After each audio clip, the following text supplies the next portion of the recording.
Chapter 1541. Dugu 9 Swords. When Wu Jie raised his mace and swung it towards Li Zishuan's head, Li Zishuan subconsciously chose to use the Dugu 9 Swords broken spear style. It wasn't because the Taishian 9 Swords and Taiji sword weren't strong, but because facing Wu Jie's mace, Li Zishuan felt that the best choice was still the Dugu 9 Swords broken spear style. Because the broken spear style was a natural counter to the mace. Compared to Dugu Xianxia, Li Zishuan's cultivation was higher, his true qi was richer, and his understanding of martial arts was deeper. Therefore, in the blink of an eye, the Dugu 9 Swords broken spear style had been condensed. The wind-chasing sword and the mace collided in the air. Although the broken spear style had a natural suppressive effect on the mace, the gap between the martial scholar intermediate stage and martial grandmaster stage was too great. Li Zishuan suddenly felt a huge force pass through his wind-chasing sword, and what was strange was that in addition to the huge force, Li Zishuan also felt an electric current pass through his sword, causing his hand to feel numb. Regarding Wu Jie's true qi faintly containing the power of lightning, Li Tai had mentioned it before in the telegram, but after facing it for real, Li Zishuan was still surprised by Wu Jie's ability. He quickly tried to use his true qi to neutralize the huge force and the electric current passing through his sword hilt, because if his arm was electrocuted, it was likely that it would become completely numb and he wouldn't even be able to hold his sword. Seeing that his first attack had failed, Wu Jie quickly changed his stance, changing from a vertical slash to a horizontal sweep, intending to send Li Zishuan flying with his mace. However, the Dugu 9 Swords broken spear style's power lay here. Based on the opponent's instantaneous movements, the user could quickly predict the opponent's next move and make the best response, achieving the goal of defeating the enemy first. Although the Dugu 9 Swords wasn't Li Zishuan's signature move, with Li Zishuan's superb talent in martial arts, Li Zishuan's Dugu 9 Swords was much better than Dugu Xianxia's. Therefore, just as Wu Jie was about to change from a slash to a sweep, Li Zishuan had already made a response. Li Zishuan's long sword moved slightly to the left, his chasing wind-chasing sword drew a perfect arc in the air. Li's powerful broken spear style sword, spear style's mace's broken spear style was instantly neutralized by Z's. TSSSS, this 9 Swords, riding wind sword, S's, S sword instantly sword sword sword sword sword sword first sword sword riding the wind riding sword, sword sword sword wind sword. Sword sword, S, sword sword sword, S. The situation had changed too quickly. The surrounding soldiers had just seen Li Zishuan being suppressed by Wu Jie, but in the next moment, Li Zishuan had launched a counterattack. A youth who had just turned 20 years old had actually launched a counterattack against a martial grandmaster who had been famous for a long time. What was wrong with this world? Everyone couldn't help but have such a question in their hearts. In fact, it wasn't just the soldiers who had doubts in their hearts, Wu Jie was even more confused. At the moment when he fought with Li Zishuan, he felt that he was not fighting with one person, but 3 masters at the Grand Master middle stage at the same time. Li Zishuan had used 3 different sword intents at almost the same time, and each sword intent had been so pure. What's more, the 3 sword intents were seamlessly linked together. Wu Jie felt like he was facing 3 people who were using 3 different sword intents. In fact, this was mainly due to Li Zishuan's 9 Taishian swords, Taiji sword, and Dugu 9 swords. Using the Dugu 9 swords to counter the enemy's first move, he could predict the enemy's next move, then use the Taiji sword to resolve the enemy's attack, and finally use the 9 Taishian swords to switch from defense to offense. With these 3 sword intents, Li Zishuan was far more powerful than an ordinary martial grandmaster. To some extent, his strength was comparable to a peak martial grandmaster. Good. Facing Li Zishuan's attack, Wu Jie didn't show the slightest fear. Laughing loudly, he patted his horse's back with one hand, and with the force of the recoil, his whole body soared into the sky. Thunder Overlord Mace. Wu Jie shouted as he flew through the air, holding the mace in his hand as he spun rapidly.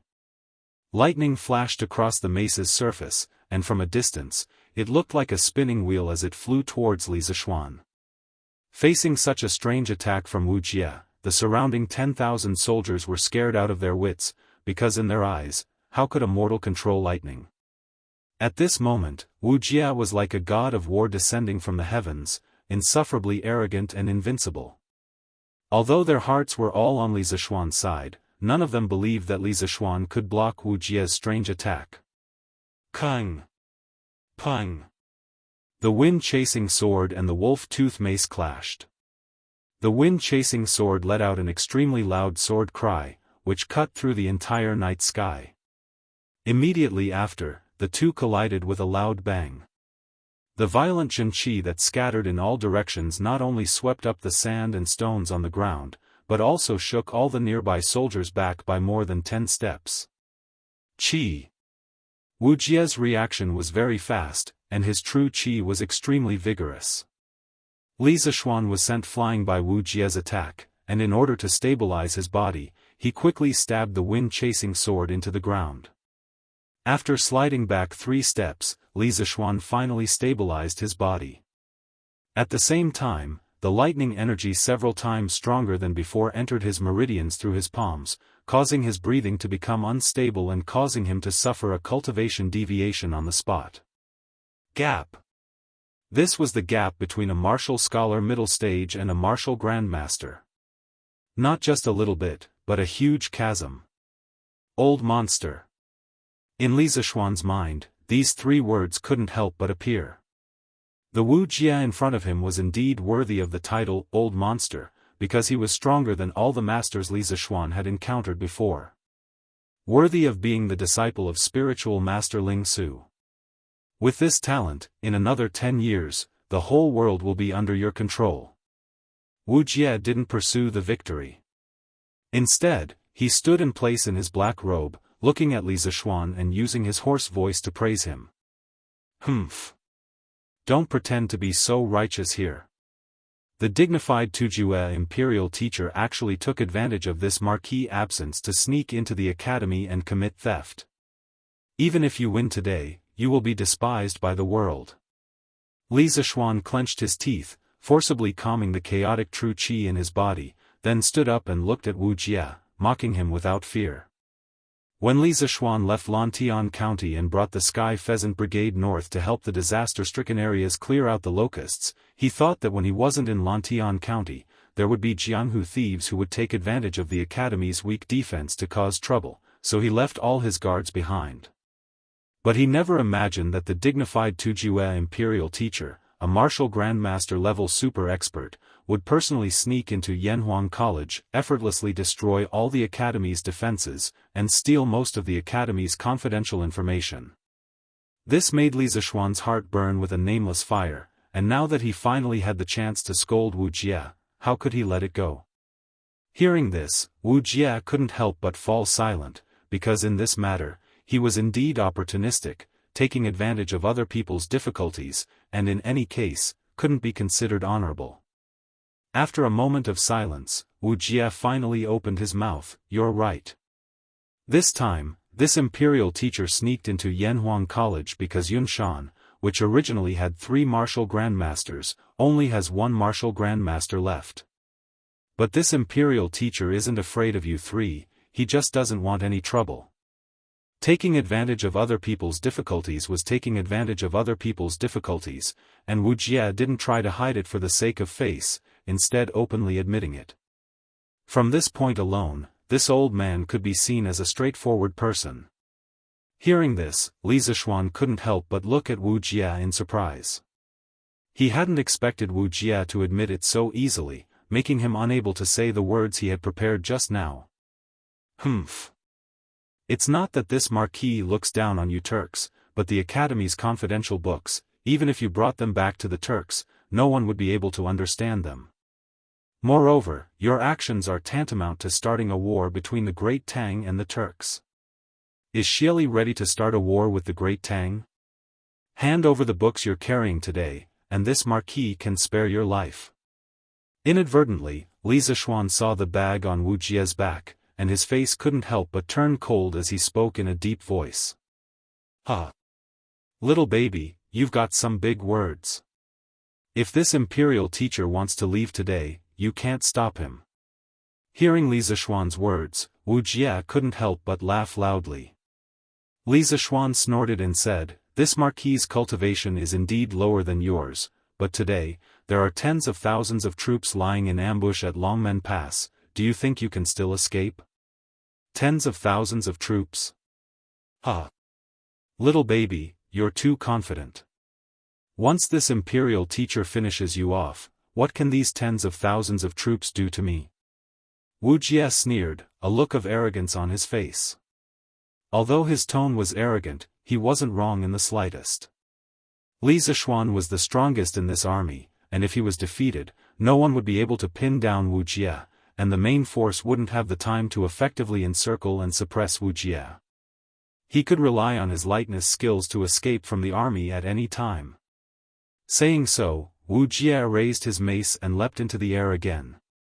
The mace flashed with cold lightning as it once again smashed towards Li Zishuan's head.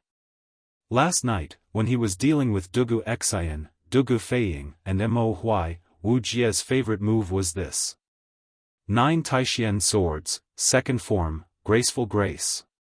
Li Zishuan let out a low roar, instantly activating the second form of the 9 Taishian swords. Like a giant dragon soaring through the sky, Li Zishuan shot towards Wu Jie at full speed. At the same time, in the northern part of the Great Tang Empire, Yanmen Pass, Su Tingde led the 20,000 Bing province soldiers and the imperial edict that Li Er had given to Li Zishuan. They rushed all the way to Yanmen Pass before nightfall and took the initiative to take on the task of guarding Yanmen Pass. After half a day of rushing, the soldiers and horses were already tired. After Su Tingde arranged for night patrols, the rest of the soldiers returned to their tents to sleep. But what they didn't know was that a life-and-death crisis was approaching them. Closer and closer. "General, the Tang army that arrived in the evening has already set up camp.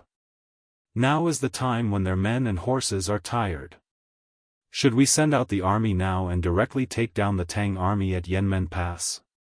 In the grass outside Yanmen Pass, a dense group of Turkic soldiers were hidden, each of them accompanied by a warhorse. But at this time, all the warhorses were kneeling in the grass. This way, even if someone passed by, they wouldn't notice the army hidden in the grass. Chapter 1542. Su Tingde's 20,000 soldiers had only reached Yanmen Pass in the evening. No, to be more precise, it was 10,000 soldiers. This was because Su Tingde had left 5,000 men behind at Madu Pass and Yonghe Pass. Now, he only had 10,000 men left. Moreover, after half a day of rapid marching, the soldiers were all extremely tired, and many of them were already asleep. Su Tingde felt that the Turks had chosen this time to attack, and his 10,000 men were completely incapable of stopping them. The most frightening thing was that he was holding the imperial decree that Li Erfa had given to Li Zishuan. However, he had only just arrived in the evening. Originally, he wanted to rest and reorganize for the night before transferring troops to the nearby prefectures. Who would have thought that the Tujue would launch an attack on Yanmen Pass so quickly? Go! Immediately send messengers to Yunzhou, Daizhou, and Yuzhou to ask for reinforcements. Tell them that Yanmen Pass might fall. Su Tingde's expression changed several times. At this time, he could also faintly hear the chaotic sound of horse hooves not far away. He took a deep breath and barely managed to stabilize his mind. He looked at the soldier and said word by word. "Commandant, what about you? The Turks have tens of thousands of wolf cavalry. We're definitely no match for them. Commandant, why don't you withdraw first?" The soldier hesitated for a few moments before bowing to Su Tingde. "Bastard! Do you know that a commanding general fleeing before battle is a capital offense? And besides, this general is the commandant of the Great Tang's Bingzhou subjugation prefecture. Even if I die, this general will die with my brothers. A general of the Great Tang can only stand and die. I will never cower before the battle." Hurry and send men to the nearby prefectures to ask for reinforcements. Su Tingda angrily bellowed. He was afraid of death, and he had not lived long enough. He still wanted to become a higher official, obtain more glory and wealth, and enjoy a more comfortable life. But at this moment, as a great Tang soldier and the commander of this army, he could not sneak away alone. After all, Su Tingda had experienced the chaos of the Sui dynasty and the chaos of the rebellion against the emperor. He did not want his family to once more live a life of wandering about and destitute. The reason was that simple, nothing more. Commandant. I want to stay behind and fight against the Turks with Commandant. Commandant, please send someone else to ask for reinforcements. The soldier hesitated for a moment, then clasped his fists and said stubbornly. Su Tingda was touched, but his face turned cold. He said coldly, Jianghu, you dare to disobey a military order? The soldier trembled and hurriedly said, this general doesn't dare. Su Tingda snorted and shouted, then why aren't you sending the order? After being yelled at by Su Tingda, the soldier was a little scared. After a moment of hesitation, he bowed and said, this general obeys. Looking at Su Tingda, the soldier, reluctantly, retreated from the tent. Sigh. Jianghu, oh Jianghu, you can't blame me. Who asked you to be the only son of your Jiang family? Looking at Jianghu's back as he left, Su Tingda muttered to himself. Kill. At this moment, a burst of battle cries came from the pass. Su Tingda's expression gradually turned cold. He stood up, took the long sword hanging on the wall, and walked straight out of the tent. Commandant. The Turkic army is already attacking. Our brothers won't be able to hold on much longer. You should leave quickly. Su Tingda had just walked out of the big tent when a soldier hurriedly ran over and said. How many enemies are there? Who's the leader? Su Tingda frowned and asked. The soldier cupped his fists and said, there are about 50,000 enemies, and the leader is the Turkic Khan, Ashina Shur. Commandant, Ashina Shur brought all the Turkic elites. We definitely won't be able to hold on. Please retreat as soon as possible. It's him? Hearing that, Su Tingda was stunned at first. Then, he said coldly, we have to hold on even if we can't. Whoever dares to flee tonight will be killed without mercy. Yanmen Pass terrain is narrow.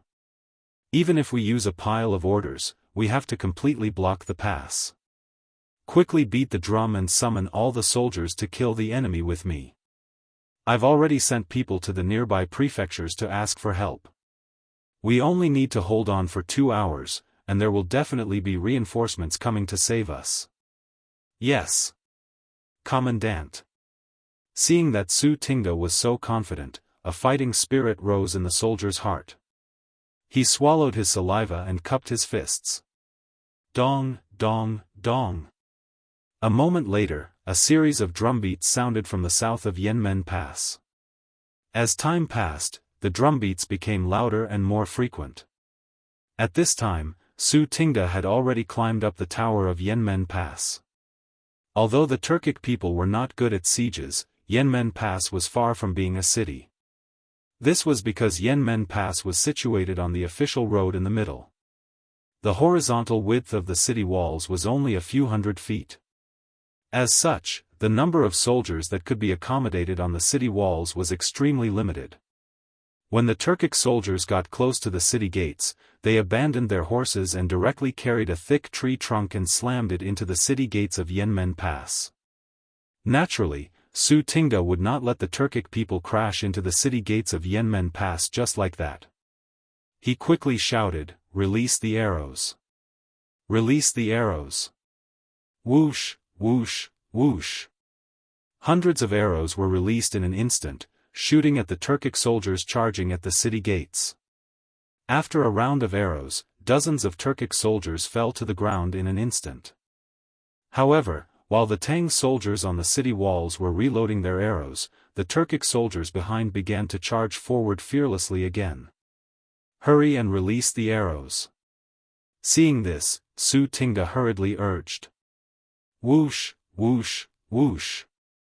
Another volley of arrows was fired, but the results were somewhat worse this time. Only 30-some Turkic soldiers fell to the ground, but the Turkic soldiers behind them were still charging at the city gates like a tide. Su Tingda inwardly frowned. First of all, the Turkic soldiers outnumbered the Tang soldiers by 4 to 5 times.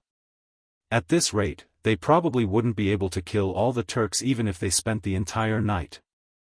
Moreover, the light at night was poor, so the accuracy of the archers was definitely not as good as during the day.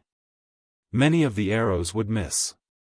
Most importantly, in order to maintain the speed of the march, Su Tingda's army had not brought many arrows, only 10-some thousand. Based on the current accuracy, it would be good enough if they could kill 1,000 Turkic soldiers. But the Turks had 50,000 soldiers. How was he going to fight the Turks with this? Rolling logs and stones? There were some remaining rolling logs and stones on the walls of Yanmen Pass, but there were not many of them, and they would not be able to withstand the assault of 40 to 50,000 Turkic soldiers. Should they use sabers or swords? But if they did so, their advantage as defenders would be gone, and in the end, they would still be unable to avoid defeat. Just as Su Tingda was deep in thought, the sound of something tearing through the air suddenly rang out. Su Tingda focused his eyes and saw a metal arrowhead shining with a cold light in front of him. It was easy to dodge a spear in the open, but difficult to defend against a hidden arrow. Su Tingda felt that he couldn't dodge this hidden arrow. "Commandant, watch out." At this critical moment, a soldier at Su Tingda's side leaped up and tackled Su Tingda to the ground. The arrow brushed past Su Tingda's cheek and struck the soldier's shoulder. Squelch. This was the sound of an arrow piercing flesh. The arrow was heavy and powerful, and it did not stop at the soldier's shoulder.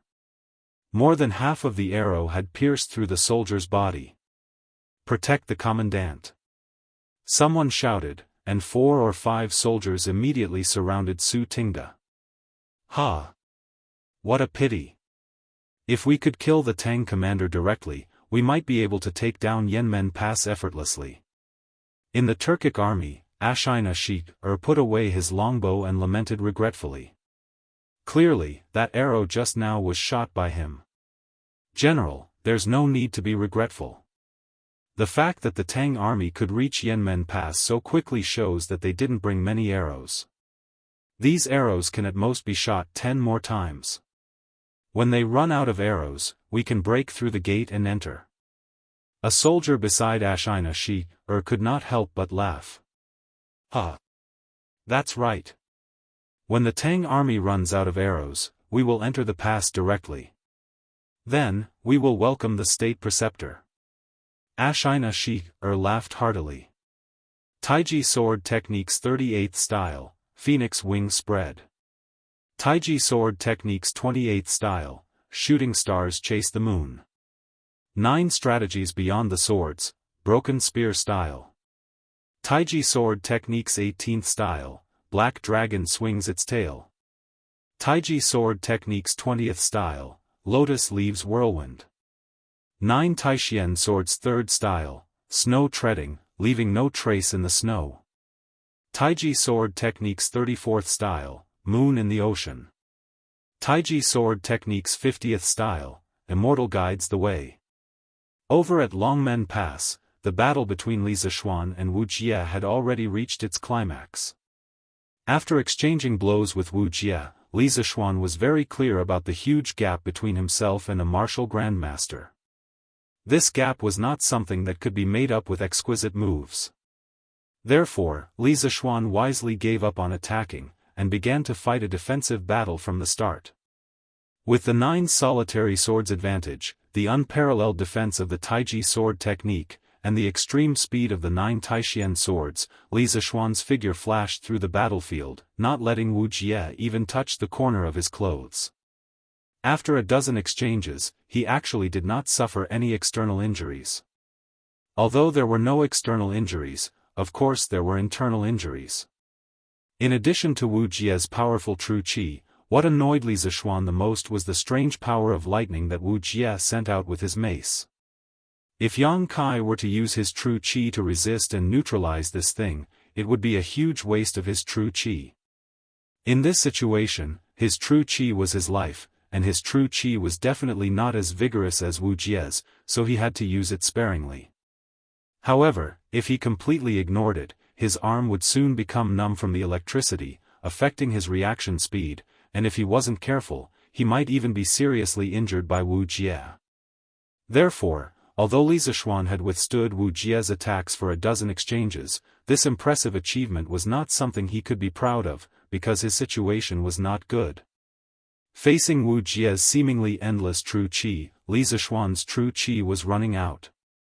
Chapter 1543. Commander, you should leave. Yanmen Pass can't be defended.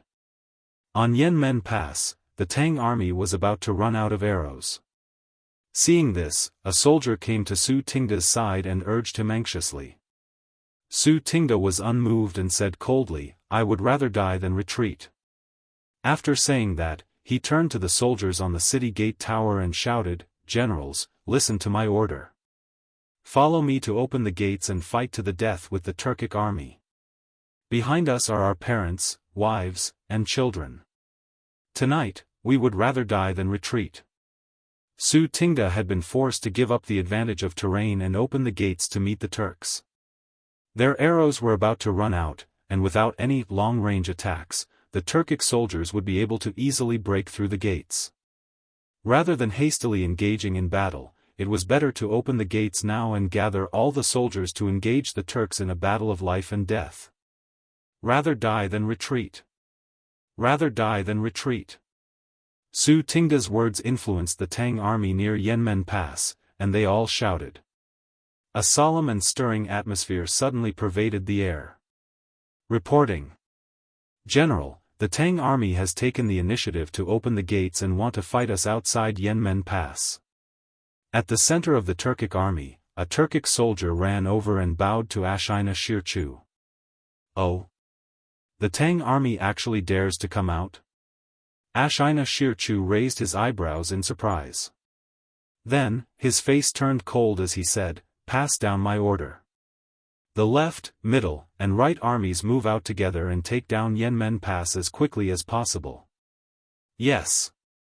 The soldier cupped his fists and turned to leave. Woo woo. Not long after, the desolate sound of a bugle horn could be heard in the open space outside Yanmen Pass. This was the bugle horn for the Turkic army to launch an all-out attack. Thus, countless Turkic soldiers mounted their horses and brandished their scimitars as they galloped toward the Tang army that had just exited the city and gotten into formation. Listen up. Tonight, I, Su Tingda, will advance and retreat with my brothers. I swear to defend Yanmen Pass to the death. Below the city wall, Su Tingda pulled out the sword at his waist and pointed at the Turkic army. Defend Yanmen Pass to the death. Defend Yanmen Pass to the death. As soon as Su Tingda finished speaking, the 10,000 Tang soldiers roared in unison. Follow me and kill. Su Tingda roared as he led the charge into the Turkic army. Seeing this, the Tang army at the back quickly urged their horses to catch up. A great battle had officially begun. Su Tingda had come from a poor family, and he had relied entirely on his own abilities to reach his current position. Thus, there was no need to doubt his personal strength. Under his command, the Tang army was able to break through the heart of the Turkic army like a hot knife through butter. But the disadvantage of this was obvious. They would be easily surrounded by the Turkic army. After all, the Turkic army outnumbered them by 4 to 5 times. Humph. Get out of the way. Wait for me to meet him. Seeing that Su Tingda was unstoppable in the army, taking down several dozen Turkic soldiers in just a few moments, Ashina Shirchu finally couldn't stand it any longer and roared. Hearing this, the Turkic soldiers around Su Tingda immediately scattered, creating an empty space. Su Tingda's eyes focused as he looked at Ashina Shirchu approaching on horseback. After a moment's hesitation, he raised his right palm to the Tang soldiers behind him and said, all of you, withdraw as well. A general duel. In the blink of an eye, a large-scale group battle had transformed into a one-on-one duel between generals. In ancient war dramas like the Romance of the Three Kingdoms, it was common to see the commanders of two sides fighting one-on-one, and the one with superior martial strength would emerge victorious. Many people would be confused. Was there really such a phenomenon in history of generals fighting generals? In truth, this sort of situation had happened before, but it was not a scene from the Romance of the Three Kingdoms, but there were many restrictions. First, generals fighting generals had already appeared in the spring and autumn period. At that time, it was called Ji Shi, and after the Han Dynasty, it was called Duan General. Both had the same meaning. In the middle of the spring and autumn period, there were records of the Great War between the Jin and Chu states. At that time, King Zhuang of Chu led an army to attack Handan and met the Jin general Zhao Cheng. Zhao Cheng was unable to resist and abandoned his carriage to escape. In the end, Zhao Cheng threw away his clothes and armor, as the armor would affect his speed. This was the first time in history that a general fought a general. This was because King Zhuang of Chu's physical strength was exceptional, and he was considered one of the strongest amongst all the emperors. During the Warring States period, such a phenomenon rarely occurred. At that time, the Seven Kingdoms had already been perfected, and they relied on large-scale armies to fight. During the Han Dynasty, when Huizubing and Li Guang were repelling the Xiongnu, they also fought with enemy generals. However, this was a battle between the soldiers of the Central Plains and the nomadic enemies. It was somewhat similar to the current situation between Su Tingda and Ashina Shirchu. During the War of Chu and Han, Xiang Yu and Liu Bang fought, and such a phenomenon also occurred. However, when Liu Bang sent his own general to challenge the overlord, he was defeated by Xiang Yu in 3 moves. The end of the Eastern Han Dynasty was also the Three Kingdoms period. It was recorded that Sun Tzu and Taishur Ci fought at Shenting Ridge, and Sun Tzu accepted Taishur Ci as a fierce general. There was also a duel between Ma Chao and Chao Wei. Other than that, there were no other records in the Three Kingdoms period. Generally speaking, there were situations where generals fought before a battle, but it was not as common as in ancient dramas. After all, the generals of ancient times were all well versed in military books, and they understood the principle of a good man destroys schemes. Thus, the purpose of these generals in battle was to win. Unless they were at the end of their rope and wanted to fight to the death, they would not engage in a direct confrontation with the enemy generals. And now, to Su Tingda, he was indeed at the end of his rope. Although he had killed many Turkic soldiers, his subordinates had also suffered many casualties. If this continued, in less than an hour, the 10,000 Tang soldiers would be defeated by the Turkic army. You are called Su Tingda? Good. If this general wins against you today, you will have all the Tang soldiers retreat. If you win against this general will immediately withdraw. How about it? Ashina Shirchu stared at Su Tingda and spoke in a booming voice. Humph. Even if you win against this Su, the army behind this Su will not retreat even half a step tonight. The soldiers of the Great Tang can only die standing, not kneel and drag out an ignoble existence. Su Tingda said with a cold expression. Hearing this, Ashina Shirchu's face sank. He had proposed a duel with Su Tingda partly because he wanted to reduce the number of casualties on his side, and partly because he wanted to save time. After all, Wu Jia was still waiting for them. Humph. Since that's the case, this general will kill you first. Let's see if these Tang soldiers will do as you say and hold their ground. Ashina Shirchu coldly snorted. He knocked an arrow on his bow and shot 3 arrows at Su Tingda's forehead, neck, and heart. General, be careful. Many soldiers in the Tang army cried out in alarm. Su Tingda was lying on his back. The 3 arrows missed his body and brushed past the bridge of his nose. But on the other side, Ashina Shirchu took advantage of the moment when Su Tingda was dodging the arrows to rush forward and slash at Su Tingda's neck with a slender sword.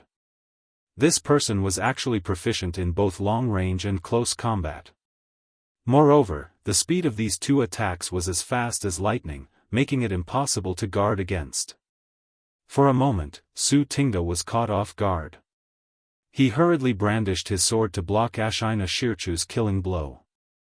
However, Ashina Shirchu was a grandmaster. The speed of his sword was astonishingly fast. How could Su Tingda's hasty sword block it? Kung! Pung! First, there was the sound of metal clashing. Then, Su Tingda was sent flying by the powerful internal energy attached to Ashina Shirchu's sword and fell to the ground.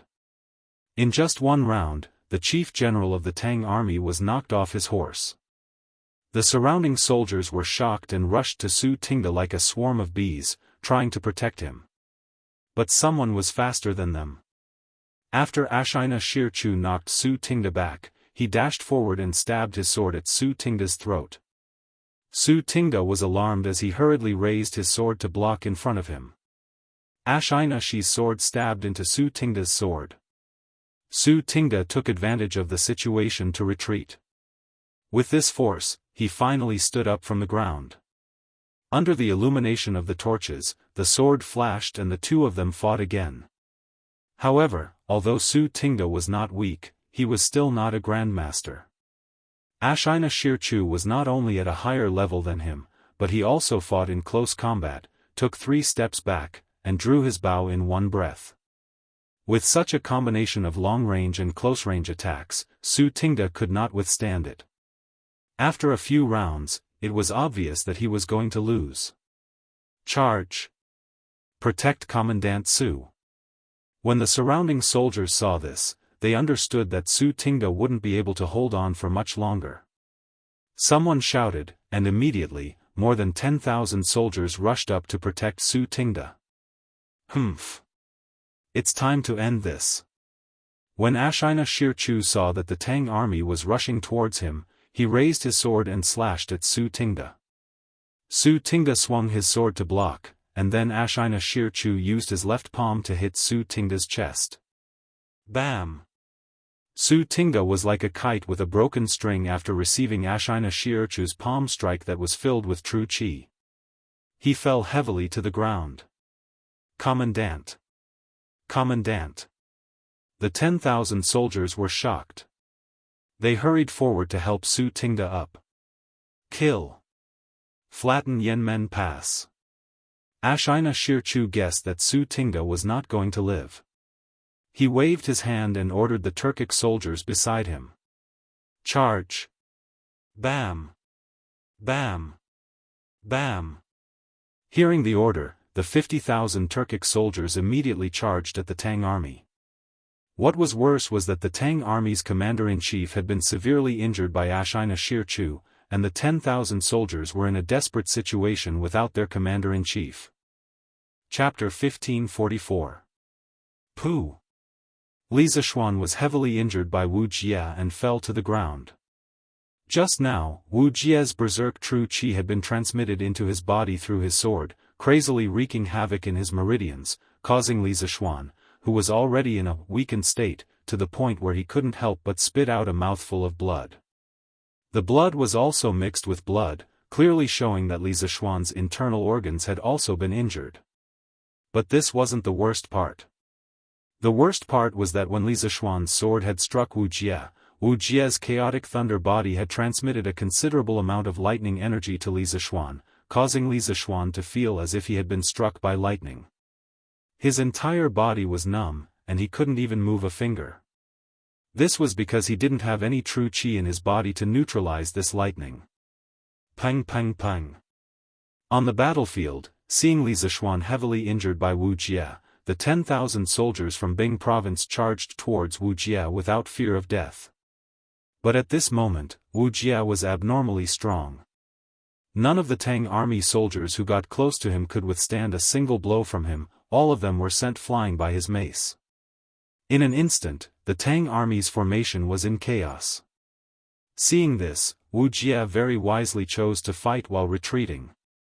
Because of the battle with Li Zishuan just now, although Li Zishuan hadn't been able to injure him, he had paid a heavy price. At this moment, he only had less than 40% of his true qi left.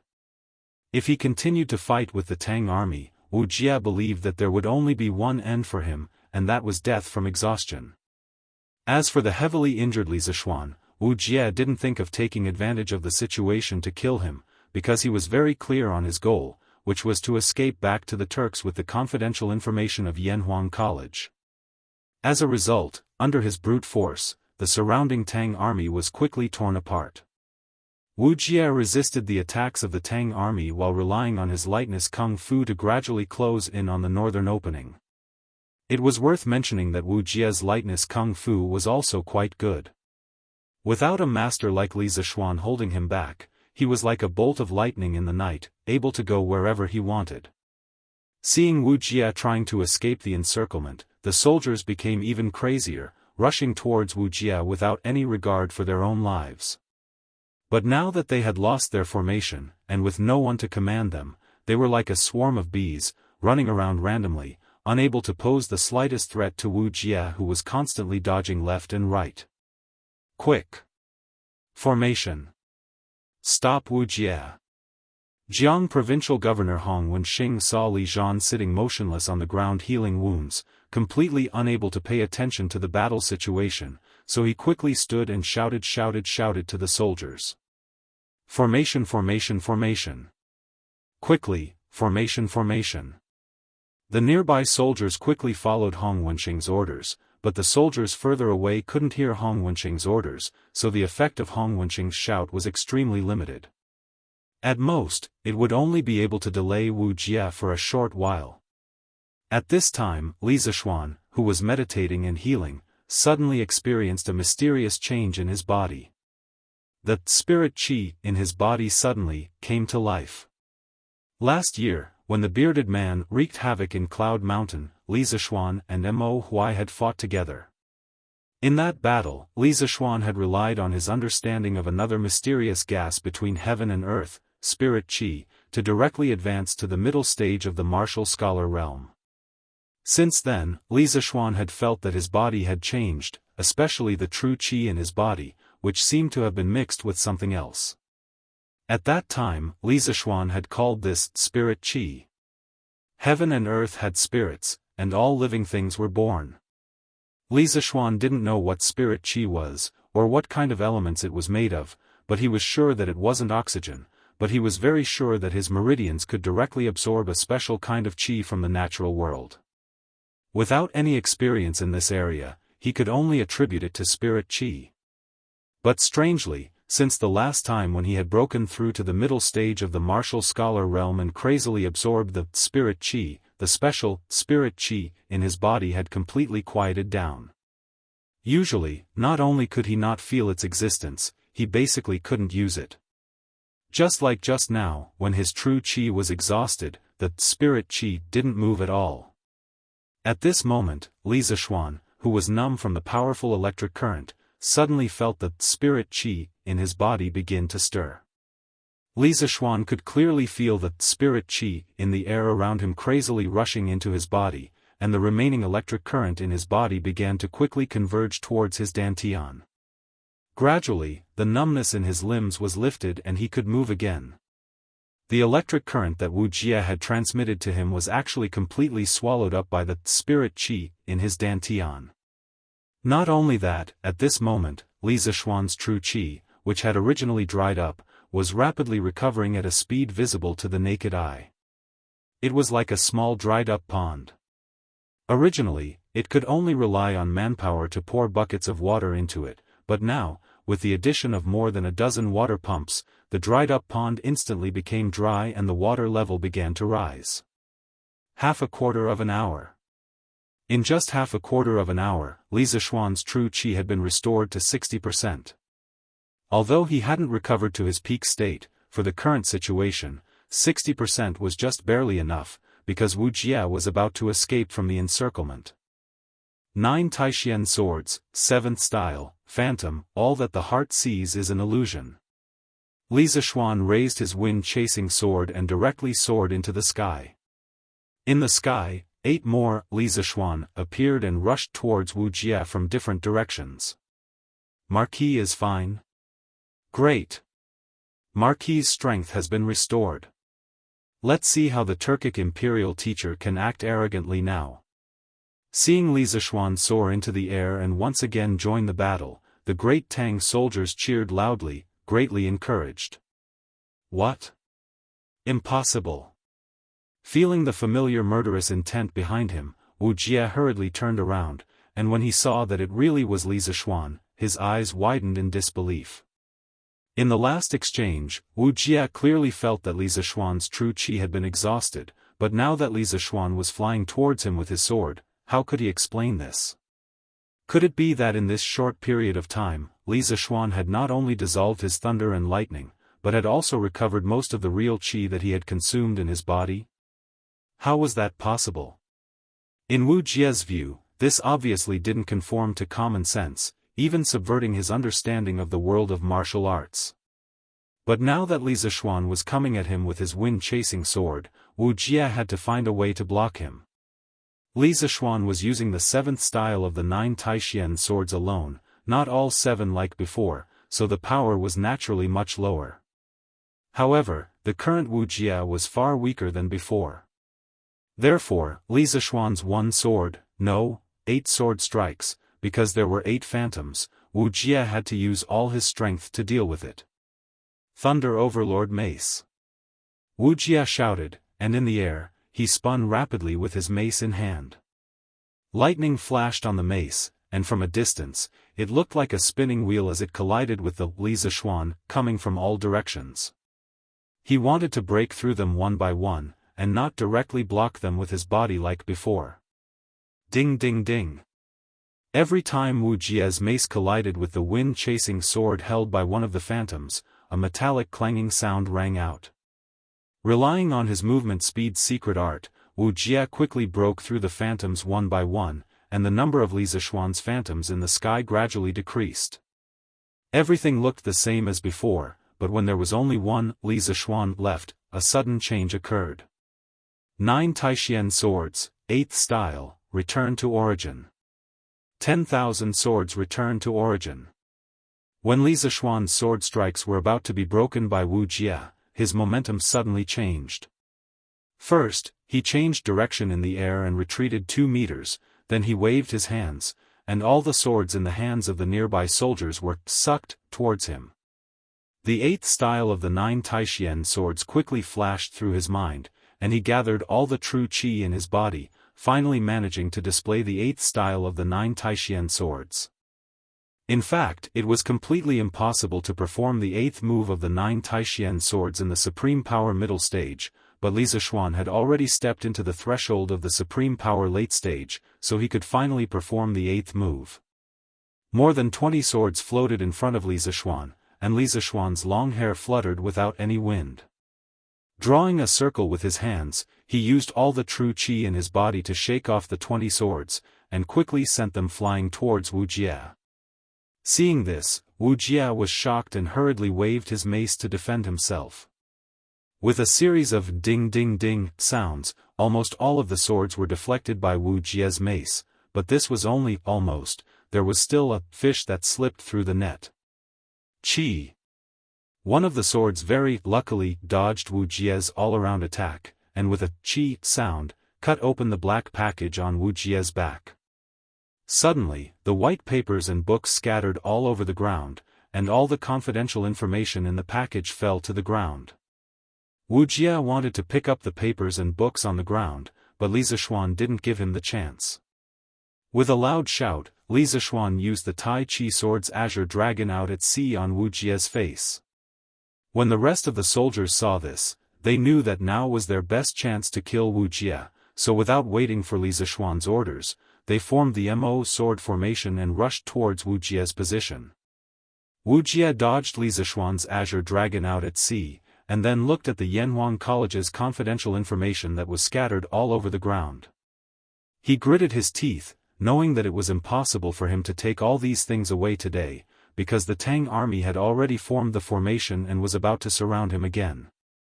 Great Tang Marquis Yong, you really are different from other cultivators. Today, this master has underestimated you. Wuxia looked deeply at Li Zishuan, then his feet moved slightly, and in the blink of an eye, he retreated several dozen feet away. He was actually preparing to escape. Li Zishuan wanted to give chase, but suddenly felt a sense of exhaustion in his body. His physical strength had been completely overdrawn. Besides, if a martial grandmaster wanted to escape, with his current strength, he wouldn't be able to catch him no matter what. Fortunately, the academy's information was recovered. This was the last thought in Li Zishuan's mind before he fainted. Yanmen Pass. The battle here had already entered a white-hot stage, but the Tang army's defeat was becoming more and more obvious. The number of soldiers left on the battlefield was decreasing, and the Tang army's commander, Su Tingda, had already been seriously injured and was in a coma. Directly rush out, don't care about these remnants, rescue the imperial teacher is more important. Seeing that only a few of the 10,000 soldiers Su Tingda brought with him were left, and they were no longer a threat to him, Ashina Shirchu decisively gave the order. He didn't lead his troops to Great Tang to break through the pass, but to rescue the imperial teacher. As for how many Tang soldiers they defeated, it was completely meaningless to him. Yes, General. The messenger immediately passed down Ashina Shirchu's order. Immediately, the Turkic soldiers pushed their horses to the limit and charged straight for the city gate. The Tang army had rushed for several hundred li during the day, and not only were the men tired, the horses were also tired. Facing the Turkic army at full speed, how could they resist? Not long after, a torrent of soldiers passed through Yanmen Pass and headed south. Chapter 1545. Quick! Let's go to Longmen County and get a doctor. Dragon Gate Pass, inside the tower. Li Zishuan had already been helped to his bed. Jianghu Province's provincial governor Hong Wenqing hurriedly ordered the soldiers beside him. This time, Li Zishuan had borrowed troops from Bing Province. In order to ensure the speed of the march, there was no doctor accompanying him. Hong Wenqing could only send people to Longmen County to find a doctor. Yes. As soon as he finished speaking, a soldier immediately cupped his fists and replied. After the soldier left, Hong Wenqing turned to the soldiers in the room and said, "You guys stay here and take care of Marquis. This official will return to Jiangping Province to mobilize troops to pursue Wuxia." Jiangping Province was the administrative center of Jianghu Province. The provincial governor's office and Jianghu Province's Zhichong House's camp were both located there. Hong Wenqing only brought a few dozen guards with him to Dragon Gate Pass and didn't bring many troops. Dragon Gate Pass was filled with Li Zishuan's troops from Bing Province. Hong Wenqing didn't have the authority to mobilize them, so he could only go back and mobilize more troops. Wuxia is alone, so his speed of escape must be very fast. The military situation is urgent. I'm afraid it's too late for Senior Hong to return to Jiangping Province to mobilize troops. This general, Fang Gongteng, is willing to lead the troops here to follow Senior Hong north to pursue Wuxia and avenge Marquis. After Hong Wenqing finished speaking, a young general stepped out and cupped his fists. During the day, Su Tingda took 20,000 soldiers to Mado Pass, Yonghe Pass, and Yanmen Pass to set up defenses. At the same time, he left behind a few capable generals for Li Zishuan, and this Fang Gongteng was one of them. Hearing this, Hong Wenqing's eyes lit up. He nodded and praised, "Good. Then I'll have to trouble Fang Gongteng to lead 8,000 soldiers to pursue Wuxia with this official."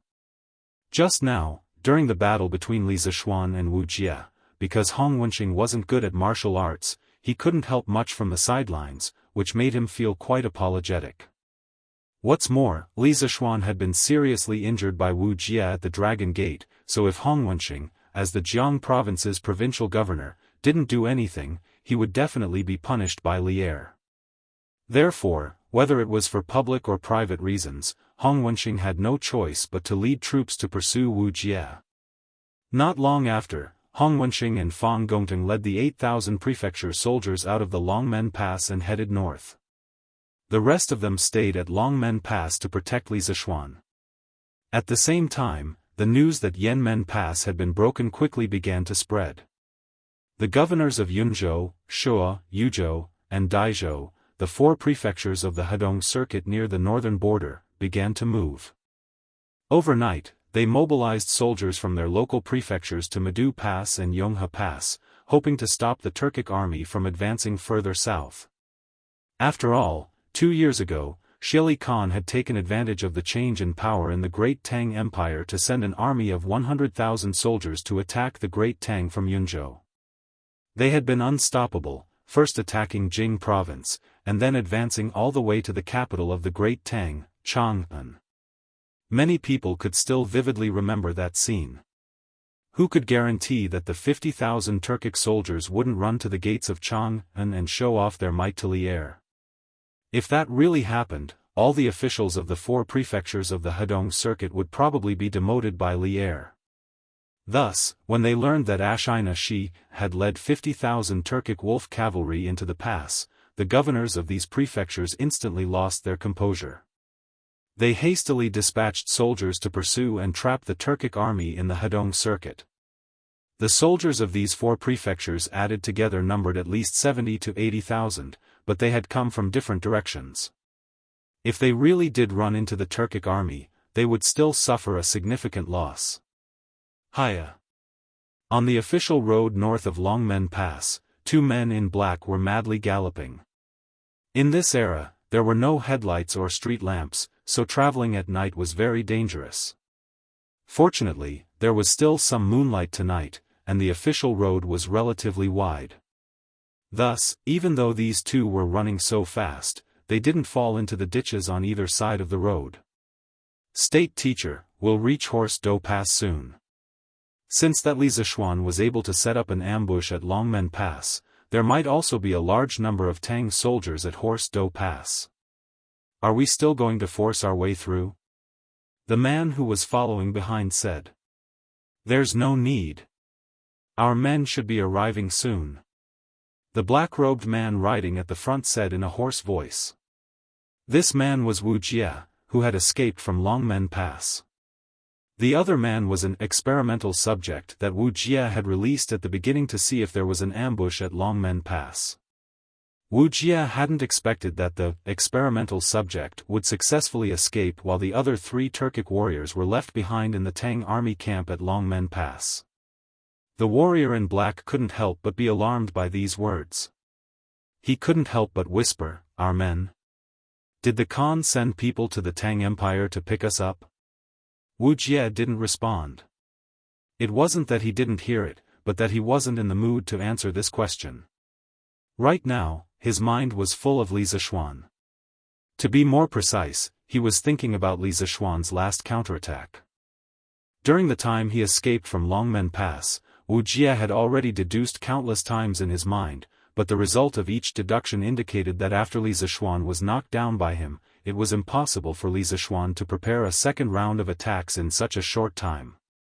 This was because Li Zishuan was only at Grand Master middle stage, so it was impossible for his true qi to be so vigorous. The only explanation was that Li Zishuan had recovered 50 to 60% of his true qi during the short time he was entangled by the Tang army. But how was that possible? This kind of recovery speed was something that even Wu Jie himself couldn't achieve, so how could Li Zishuan, who was only at Grand Master middle stage, do it? The more he thought about it, the more he couldn't understand, so Wu Jie had no choice but to give up.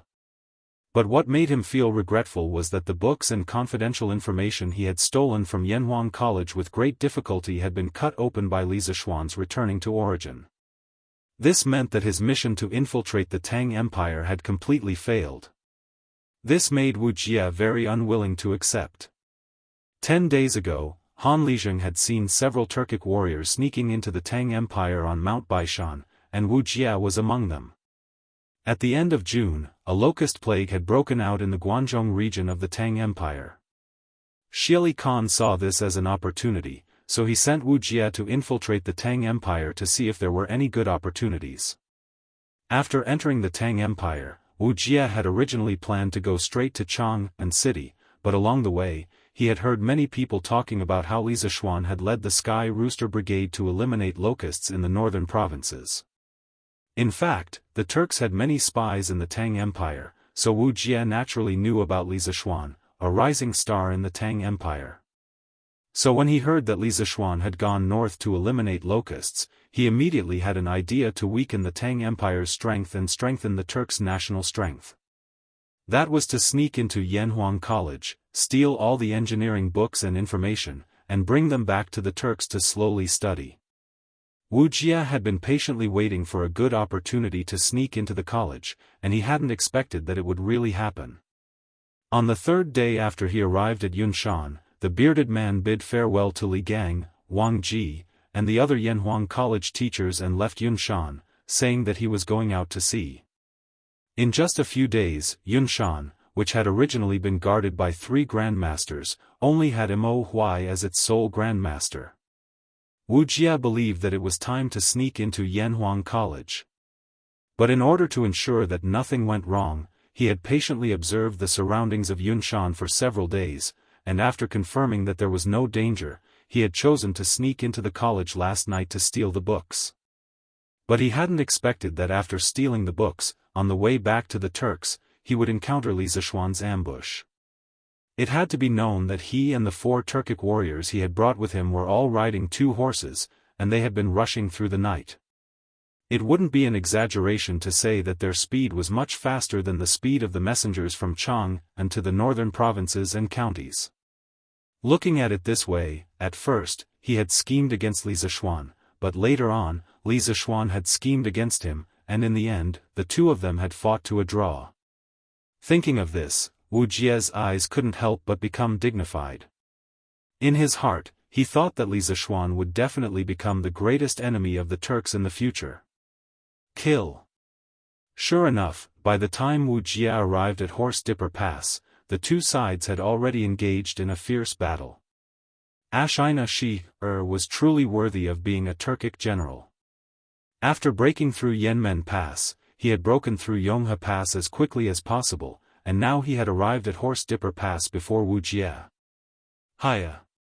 Hearing the battle cries in front of him, Wuxia understood that reinforcements had arrived, and he quickly urged his horse forward. General Ashina, quickly give the order to retreat to the grasslands. The Tang army should be here soon. Arriving in front of Ashina Shi-er, Wuxia ordered in a hoarse voice. Ashina Shi-er nodded subconsciously, but then he suddenly remembered something and hurriedly asked, Imperial teacher, I heard in the letter that you stole a lot of books from Yanhuang College, where are those books now? Wuxia's face sank, and he turned around and said, Li Zishuan set up an ambush at Dragon Gate Pass, and those books were taken back by him. What? Ashina Shi-er was shocked when he heard this, and he asked in disbelief, why would Li Zishuan set up an ambush at Dragon Gate Pass? Shouldn't he be fighting locusts in the north of the great Tang Empire? Wuxia sullenly said, how did this king know about this? Losing the books was a very shameful matter for Wuxia, and now he was being questioned by Ashina Shi, so how could he be happy? He was the imperial teacher of the Turks, second only to one person. Hearing the unfriendly tone in Wuxia's voice, Ashina Shi-er couldn't help but be startled, and then he wiped his nose and asked as calmly as possible, dare I ask imperial teacher, how many people did Li Zishuan set up at Dragon Gate Pass? Wuxia lightly said, about 10,000 people. Li Zishuan was seriously injured by this king, and the great Tang army should also have 700 to 800 people injured. Only 10,000 people? And Li Zishuan is seriously injured? Ashina Shi-er's eyes lit up when he heard this, and after hesitating for a moment, he said, Imperial teacher, why don't we give Li Zishuan a surprise attack and take back those books from Li Zishuan? Chapter 1546. Something happened? We gave him the authority to mobilize the soldiers of the northern 32 provinces. What could possibly happen to him? Within the Sweet Dew Hall, Li Er couldn't help but speak out after hearing Li Tai's words that were filled with worry. In Li Er's view, no matter how powerful Wu Jie was, how could he threaten Li Zishuan, who had so many soldiers under his command? A martial grandmaster was still a human, not a god. Li Tai was slightly relieved to hear this, but then his brow furrowed again. Imperial Father, Wu Jie suddenly sneaking into the Great Tang, was it Khan Shieli who ordered him to do so? And could Khan Shieli still have a backup plan? For example, he might have hidden a large number of soldiers on the northern border of the Great Tang. Once Wu Jie succeeds, the Turkic army will enter the pass to receive him. Li Er's expression suddenly turned grim. After a moment of silence, he nodded. Qingke, your analysis is correct. This situation is extremely likely. It should be that Li Zishuan has made many divine weapons for the Great Tang in the past year. After Shieli heard about it, he sent Wu Jie, a martial grandmaster, to sneak into Cloud Mountain to steal. This way, Shieli must have a backup plan.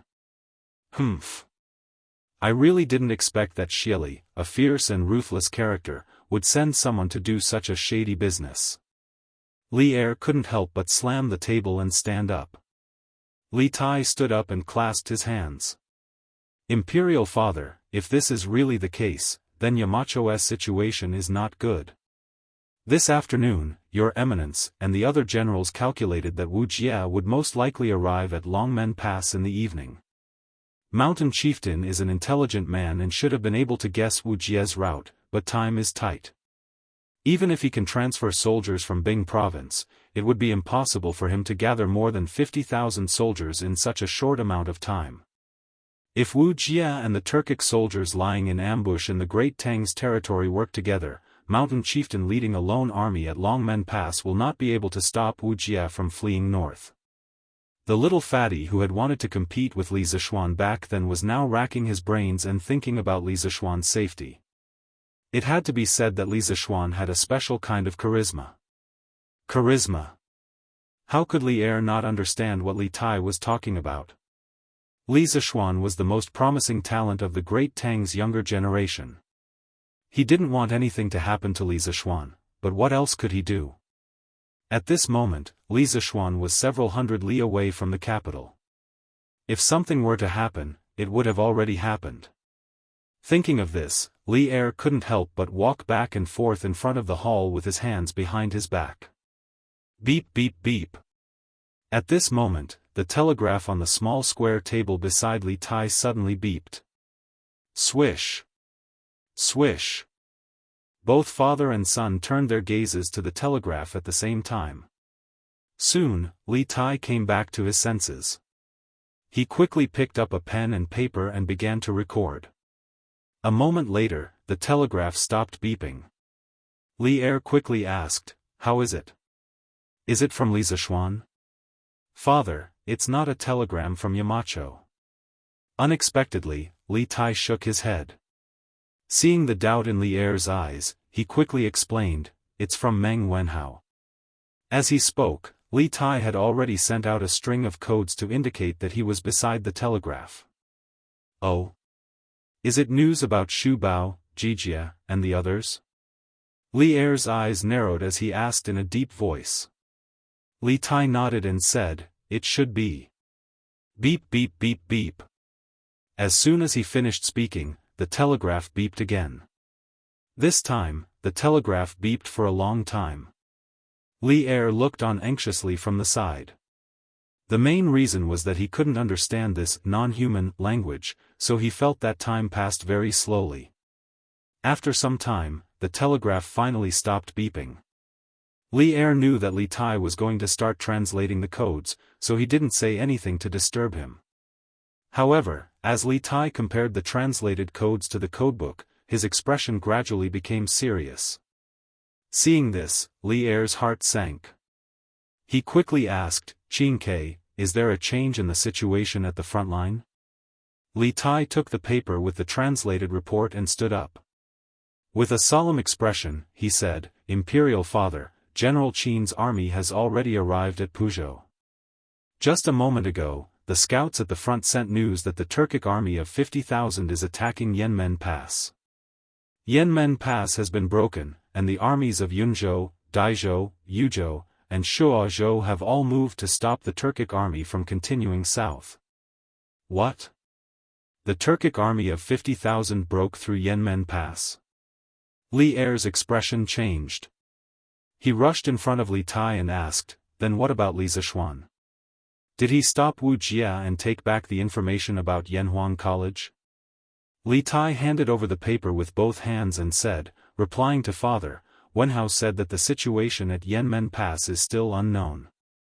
General Qin and his troops are marching through the night towards Yanmen Pass. They are estimated to arrive at Yanmen Pass in the middle of the night. When the provincial governors of the 4 provinces in the north found out that Yanmen Pass had been breached, they dispatched many messengers riding fast horses down south, telling the various provincial governments to make preparations to guard against the Tujue. Therefore, although the army led by Qin Xiong, Cheng Yaojin, and Yuqi Jingda were still in Puzhou, the scouts they sent out were able to receive the news that Yanmen Pass had been breached in the north. Good. Immediately send a message to Xu Bao. No matter what, we can't let the Turkic army receive Wuxia and take the books out of Great Tang. Li Er's face was as calm as water as he nodded and ordered. Li Er wasn't worried about an army of 50,000 Turks entering the Great Tang. After 2 years of recuperation, the Great Tang could be considered a powerful army. It was impossible for a mere 100,000 Turks to reach Chang, and in the 9th year of Wuda to happen again. His main concern was that after receiving Wuxia, the Turks would flee back to the steppe with the Academy's secrets. If that really happened, the Academy's secrets would truly be lost. Yes. Father. Li Tai replied and quickly sat down beside the telegraph machine to continue sending messages. A few hundred li away from Chang'an, Baoding County in Puzhou. Both sides of the official road were filled with soldiers. They were taking a temporary rest. General Qin, His Majesty wants us to rush to Longmen Pass. We can't let the Turkic army meet up with Wuxia and take the books out of Great Tang. Meng Wenhao took out a piece of paper and cupped his hands in front of Qin Xiong and Yuqi Gong. Qin Xiong couldn't help but nod. His Majesty can also see that Wuxia will definitely pass through Longmen Pass. Since that's the case, let's continue our march. We must reach Longmen Pass within 4 hours. Not only were Li Er, Li Jing, and the others able to predict that Wuxia might encounter Li Zishuan at Dragon Gate Pass, Qin Xiong, Cheng Yaojin, Yuqi Jingda, and the others, who had experienced hundreds of battles, could also predict this. Therefore, the route of their army was very clear. After leaving Chang'an City, they went straight to Dragon Gate Pass, basically taking no detours. That's right. Military intelligence is like fire, and time waits for no one. Come, pass on my order. All soldiers of the 3 armies are to immediately mount and continue marching. Yuqi Jingda shouted loudly, instructing. Yes. A few moments later, the 10,000 elite soldiers mounted once more and galloped forward under Qin Xiong's lead. This time, Qin Xiong was leading all light cavalry, and their specialty was their mobility and speed. In addition, Meng Wenhao had followed the army to Jianghu and was quite proficient in riding. Otherwise, he would have suffered a lot on this expedition. Marquis's internal organs were injured, and then he forced himself to circulate his energy. This is damaging his vitality. This old man doesn't know martial arts, so I can only give Marquis a calming and nourishing medicine. As for when Marquis will wake up, that's hard to say. Longmen Pass, inside the turret. 2 soldiers finally kidnapped a famous doctor from Longmen County to treat Li Zishuan. After the old doctor checked Li Zishuan's pulse, he couldn't help but shake his head with a heavy expression. What do you mean? Dr. Liu, aren't you the best doctor in Longmen County? Why can't you treat Marquis? One of the soldiers who brought the old doctor to Longmen Pass asked anxiously. The other 3 soldiers in the room also looked at Dr. Liu with red eyes. The white-bearded old man suddenly looked troubled. He sighed and said, I don't know martial arts, and I'm only good at treating external injuries. However, Marquis has internal injuries, and I can't do anything about it. Please find someone else. I'll give Marquis a prescription. Perhaps it can slightly reduce Marquis's injury. After that, he ignored the angry stares of the people in the room and started writing the prescription. No. You have to save Marquis. Marquis is a good person. Longmen County was also affected by the locust plague. If it weren't for His Highness, Prince of Shu, who led Marquis's Sky Pheasant Brigade to eliminate the locust plague, Longmen County would definitely be in famine this year. If you don't cure Marquis, how can you live with your conscience? A soldier with a big beard stood out and said unwillingly to the old man. In fact, not only did Li Ke's team eliminate the locust plague in Longmen County, but many counties in Bing Province also received the favor of Li Ke and Li Zishuan. Therefore, when they saw that Li Zishuan was unconscious, many soldiers who followed Li Zishuan to Longmen Pass were secretly anxious. They wished they could take his place. This was the will of the people. This was what it meant to be repaid with kindness. When the old man heard that, he couldn't help but pause. He slowly straightened his body and said with a pained expression, "How can I not know that Marquis is a good person? How can I not know that the locust plague in Longmen County was eliminated because of Marquis's Sky Pheasant Brigade? It's just that I really can't do anything.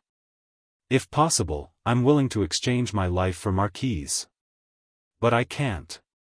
If you want Marquis to wake up as soon as possible, you have to find an inner force expert who is proficient in the art of healing.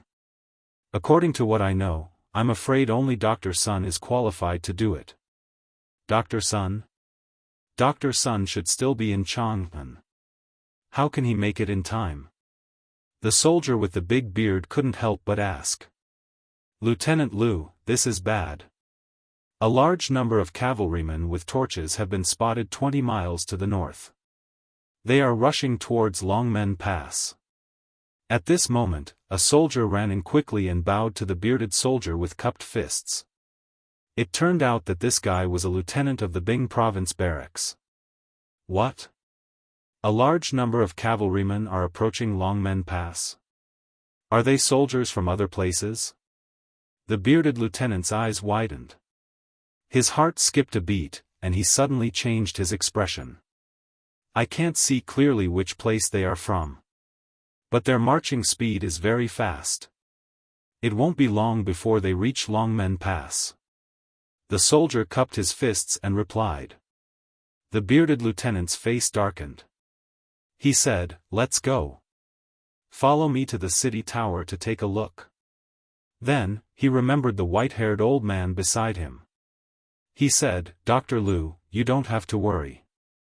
After you finish writing the prescription, someone will send you back to the county. Even if they are the enemy, they won't be able to hurt you." The old man shook his head and said calmly, "Lieutenant Liu, you can go. I've lived to this age.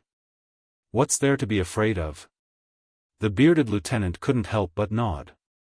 He secretly thought that this old man was a good person. He must pay more for the consultation fee later. At that moment, the bearded lieutenant led 2 Manchun soldiers out of the door. Chapter 1547. If the other party is really the Turkic army, how can the 1,000 soldiers here be their opponent? It's no secret that the Turkic state preceptor covets Marquis's knowledge. If he sees that Marquis is unconscious, not only will he take away all the books in Yanhuang College, he might even capture Marquis and bring him back to the Turkic Empire.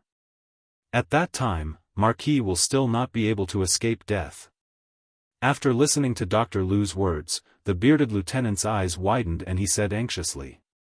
When Dr. Liu heard this, he suddenly had a difficult expression. "Lieutenant Liu, Marquis's current situation is definitely not able to withstand the bumpy journey. This place is at least a dozen miles away from Longmen County. If you send Marquis back to the county, if you go too fast, Marquis might directly lose his life on the way. If you go too slow, the Turkic army will most likely catch up with Marquis. The result is the same." This old man has said everything. As for how to decide, I ask Lieutenant Liu to think thrice before you act. I, the bearded lieutenant opened his mouth and was so anxious that he almost cursed. In this situation, if he stayed, he would definitely die. If he escaped, he would also definitely die. It wasn't an exaggeration to call it a hopeless situation. What choice did you ask him to make? What thrice? Even if he thought 100 times, he still couldn't do it. In addition, not only did Li Zishuan have a high position and power, but he was also deeply loved by the people of the Tang Empire. When it came to the life and death of Li Zishuan, the bearded lieutenant really didn't dare to take the risk. Just think about it. If Li Zishuan died because of his wrong decision, not only would Li Er and the people of the world not forgive him, he wouldn't be able to get past himself. Therefore, at this time, the bearded lieutenant was hesitant.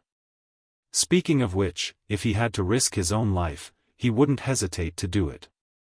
He wasn't afraid of death. Lieutenant, this subordinate has a plan. Just when the bearded lieutenant was as anxious as an ant on a hot pan, the soldier who came to report suddenly said, "Oh? What plan? Say it quickly. What time is it now? Bai Qi, you still want to keep me in suspense?" When the bearded lieutenant heard this, he resisted the urge to slap the back of the latter's head. Lieutenant, I just remembered." The soldier shrunk his neck and quickly said, "Lieutenant, there is a cellar under the Longmen Pass. We can hide Marquis in the cellar and send someone to look after him. This way, even if we all die in battle, the Turkic army might not be able to find Marquis." Cellar? There was a cellar under the Dragon Gate? Why didn't I know about it? The bearded lieutenant said in surprise. They were all soldiers from Bing Province's Zhichong House. They had never been to Longmen Pass before, so they naturally didn't know the specific situation here. The soldier named Bai Qi replied, "Lieutenant, my cousin used to be stationed at Longmen Pass. Of course, I know the situation here. We can hide Marquis in the cellar. This way, the Turkic army won't find him and Marquis won't be injured." Furthermore, Provincial Governor Hong and Fang Kanjun led people to chase after Wuxia. If those torches really belonged to the Turkic army, Kanjun and the others would definitely see them. They might even be rushing over to Longmen Pass right now. As long as we can hold on until Kanjun and the others return, we have hope of holding on until reinforcements from other places arrive. Hearing this, the bearded lieutenant couldn't help but nod and say, "Good. We will immediately move Marquis to the cellar. Remember, you are not allowed to mention this to anyone else.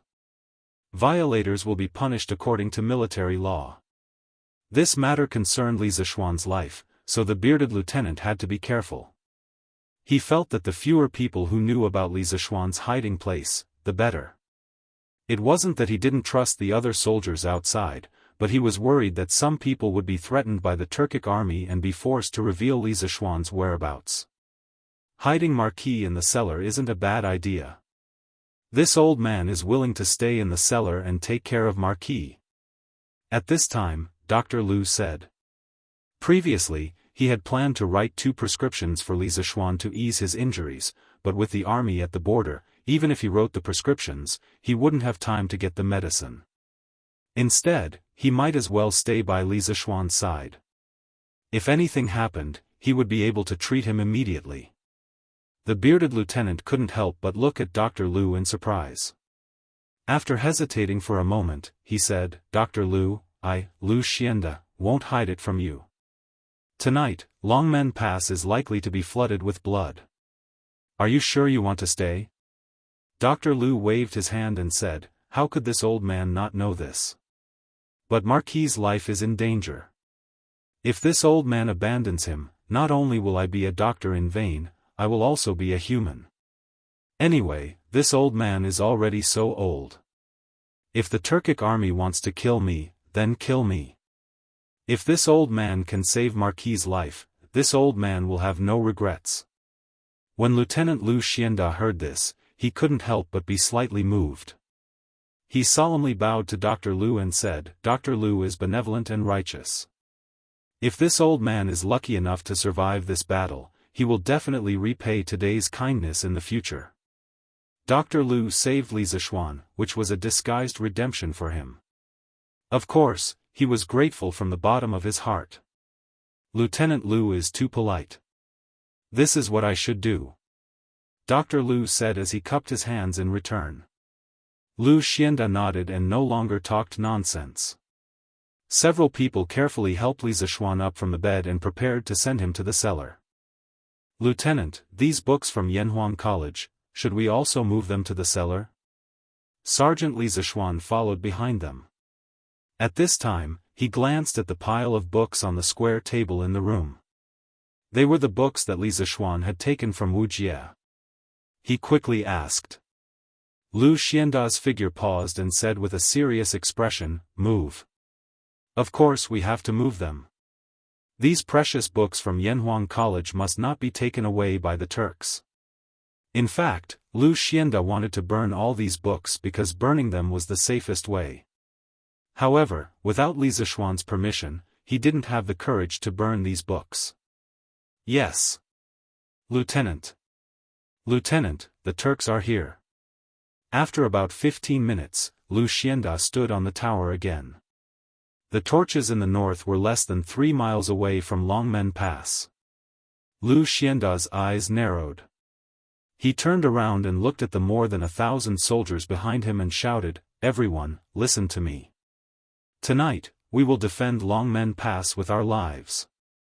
We are not fighting alone. As long as we can hold on for a few minutes, our reinforcements will arrive. At that time, everyone will have a share of the credit for defending Longmen Pass." 1,000 soldiers against at least 30 to 40,000 soldiers would definitely be weaker. In order to stabilize the soldiers' morale, Lu Xianda could only say so. In fact, he didn't even know if there would be reinforcements. Yes. We will defend Longmen Pass with our lives. The soldiers didn't know this. When they heard Lu Xianda's solemn vow, they all responded with vigor. "Lieutenant, look. Are those Adjunct Fang's men?" Bai Qi pointed to the northeast and shouted. Lu Xianda quickly turned around and took a closer look. He saw a black torrent about a mile away from the Dragon Gate. It was rushing toward the Dragon Gate at a high speed. They were too far away and this group of people didn't have any torches. Therefore, they didn't notice that there was an army in front of the Torch Army. It's Adjunct Fang. It must be them. Adjunct Fang and Provincial Governor Hong are very familiar with this official road.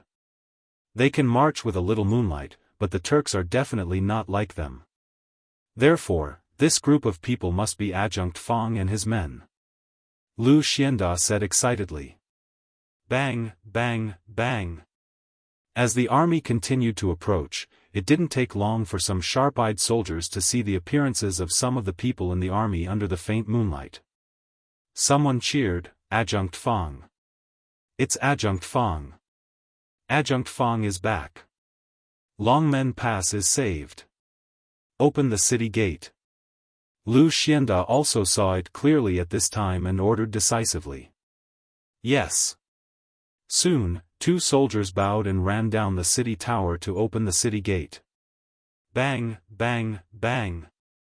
After a while, the army finally arrived at Longmen Pass. Seeing the city gate open, they galloped into the pass without hesitation. Quick! Close the city gate. The Turk army is coming this way. The leader of the army was indeed Fang Gongteng. Seeing that everyone had entered the pass, Fang Gongteng shouted anxiously. Creak! Naturally, there were soldiers who went to close the city gate. Lu Xianda went up and bowed to Fang Gongteng and Hong Wenxing. Then, he asked, "Adjunct Fang, why are you back? Let's talk at the side." Fang Gongteng wiped away his sweat and began to walk up the stairs. As he walked, he said, "Adjunct Fang and I followed Wuxia. Governor Hong and I pursued Wuxia the entire way, but we didn't expect that just as we were about to reach Mado Pass, we would discover that the Turkic army was fighting with the soldiers of the Bing province barracks. I originally wanted to go to their aid, but by the time we arrived, the battle was already nearing its end. Moreover, not long after, Wuxia and that Turkic general mounted their horses and prepared to continue south. Governor Hong and I immediately ordered the army to turn around and return as quickly as possible. So that's how it was. Hearing this, Lu Xianda nodded thoughtfully. Fang Gongting hesitated for a few moments before continuing. I also heard some bad news. Yanmen Pass has been breached, and Commandant Su has most likely been killed. What? Yanmen Pass has been breached. When Lu Xianda heard this, his face was filled with shock. Fang Gongting, his face sorrowful, nodded and softly said, It was breached tonight. Lu Xianda was dumbfounded. Hong Wenqing asked, how are Marquis' injuries? Where are they now? Lu Xianda frowned and thought for a moment before replying, Marquis is seriously injured and unconscious. This general has already invited the best doctor in Longmen County to treat him. However, Marquis' injuries are mainly internal, so the doctor can't do anything about it. He can only temporarily alleviate Marquis' pain. Marquis can't be shaken right now. To prevent any accidents, I have already sent Marquis to a quiet place nearby. Once the Turkic army is fended off, we will invite famous doctors to treat Marquis. Hong Wenqing's expression turned solemn as he muttered, his injuries are actually so serious? It seems that we have to win this battle. Chapter 1548. Arrows shot out, logs and stones tumbled down, and the area in front of Longmen Pass quickly turned into a scene of carnage. Hundreds and thousands of Turkic soldiers fell at the foot of the gate tower.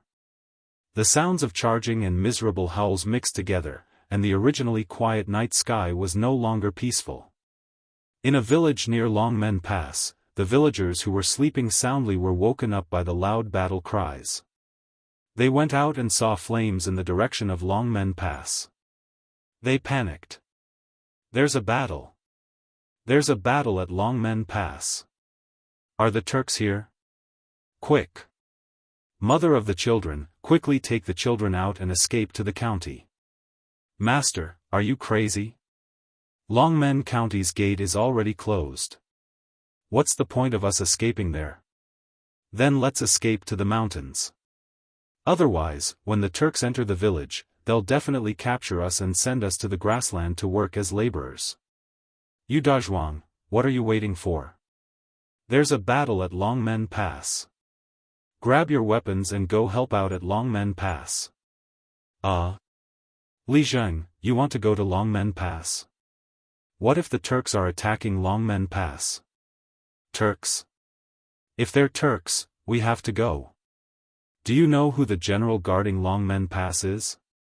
It's Marquis Yongpan. Who was the one who saved our village? It's Marquis' Sky Rooster Brigade. If you don't help Marquis today, I'll see if you can live with your conscience. What? Marquis is at Longmen Pass. How is that possible? Why not? Rengui went hunting in the mountains today and met Marquis on the way.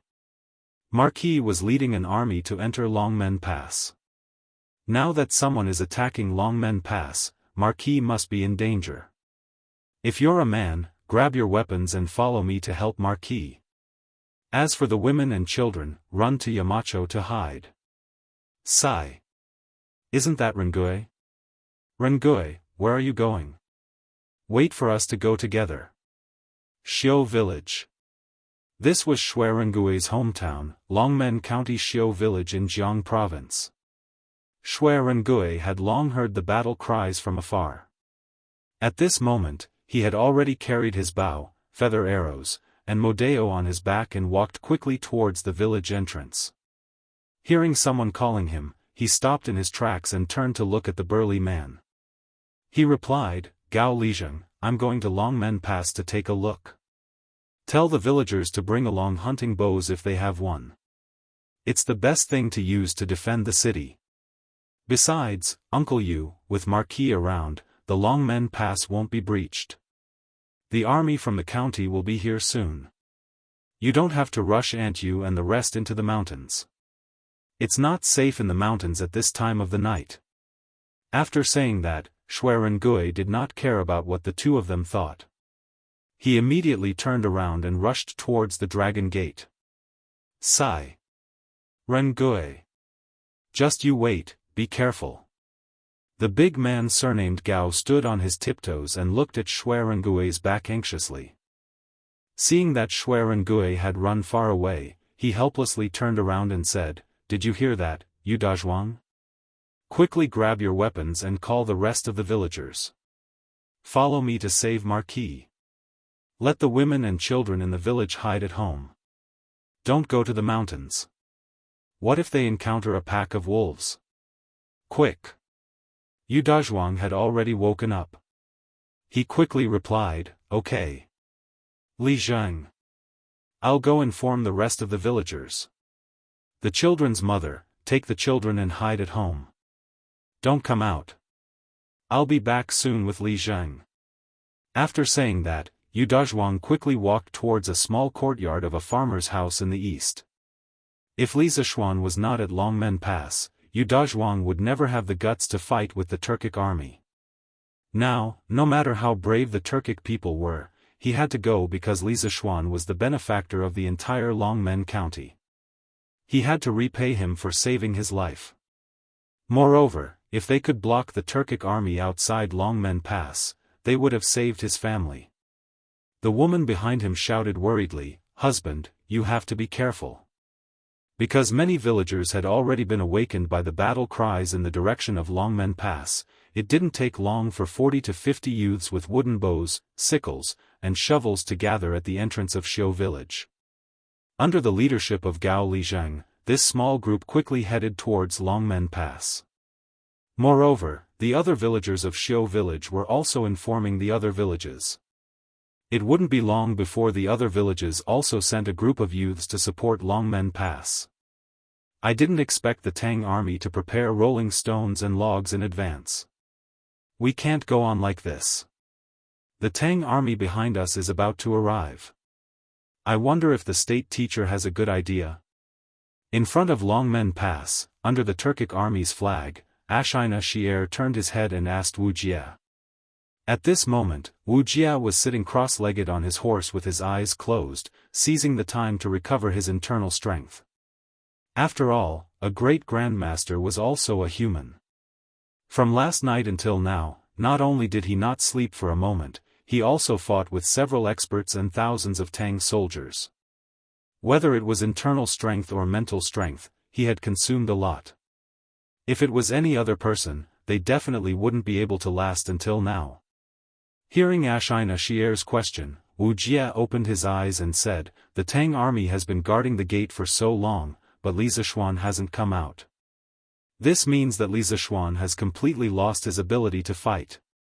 In the Tang army, there are no experts who can fight against this state teacher. At this moment, I have recovered 60% of my strength. Perhaps I can help you break the gate." Wuxia understood Ashina Xier's meaning. He was now the strongest person in the Turkic army. In this battle of life and death, he couldn't just sit back and do nothing. Besides, now that Longmen Pass didn't have the little monster Li Zishuan as a threat, he could be even more unscrupulous.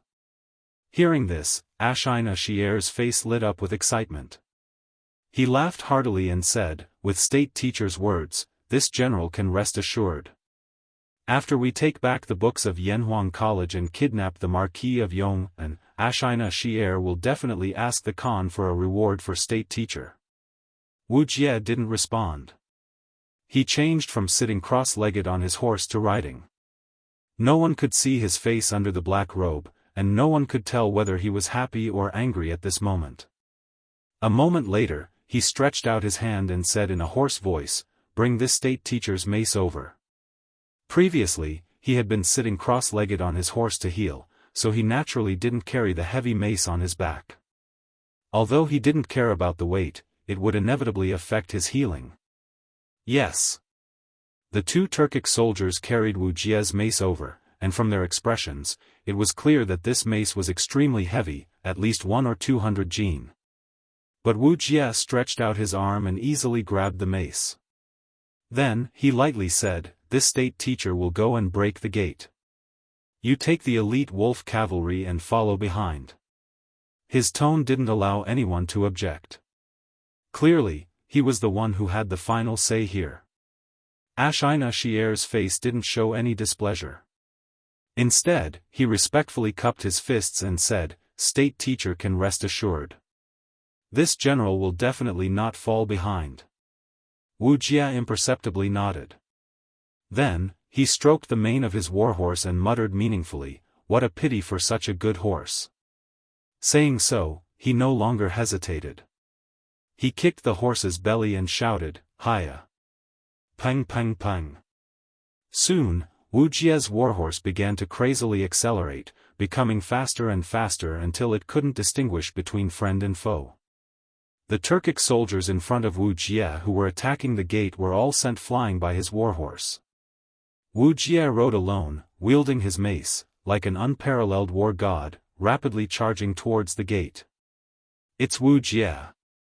What does he want to do? On the city gate tower, Lu Xianda quickly noticed Wuxia charging out of the Turkic army and was somewhat surprised and puzzled. Standing next to him, Fang Gongting took a closer look and suddenly paled. He wants to break the gate, quick. Everyone, quickly fire arrows in that direction. The Dragon Gate Pass was different from the Yanmen Pass. The walls here were much wider, with a width of nearly 300 feet. It was more than enough to accommodate 1,000 or 2,000 archers standing in 2 rows. Under Lu Xianda's command, the first batch of archers on the gate tower changed their target, shooting in Wuxia's direction. Afterwards, the first row of archers crouched down to reload their arrows, while the second row of archers continued to shoot in Wuxia's direction. Xiao xiao xiao. A sky full of arrows rained down on Wuxia, but Wuxia showed no fear. He didn't slow down his horse at all. With one hand holding the reins and the other holding the mace, he waved it in front of him. The powerful true qi in his body spread out through the mace, quickly forming a true qi cover in front of him. All the arrows that came within 3 feet of him were all sent flying. In this way, the Turkic soldiers around Wuxia were completely out of luck. Wuxia could block the sky full of arrows, but they couldn't. After 3 volleys of arrows, there wasn't a single Turkic soldier standing next to Wuxia. Of course, this wasn't necessarily a bad thing for Wuxia, because this meant that there was no one in front of him to block his path. Thus, his warhorse once again sped up, leaving behind no one in the dust. 50 zhang, 40 zhang, 30 zhang, 20 zhang. In the blink of an eye, Wuxia was only 20 zhang away from the gate. On the city gate tower, Hong Wenxing and Fang Gongting saw Wuxia's brave and invincible stance and couldn't help but feel a sense of powerlessness. Facing a martial grandmaster level Turkic wolf cavalry as the vanguard, defending the city had become very difficult. They were already in a weak position, and with the addition of a martial grandmaster level Wuxia, they were even more powerless. This was somewhat similar to the words Xiangyu had said when he committed suicide in the Wu River. "Now that I am trapped here, the death of the heavens is not my fault. Not my fault. If the Dragon Gate really fell tonight, it wouldn't be because there was a problem with their command, but rather because Wuxia's personal strength was too strong. One man could fight against 1,000 soldiers." On top of the city gate tower, the archers were frantically firing arrows in Wuxia's direction, but none of them seemed to be of any use.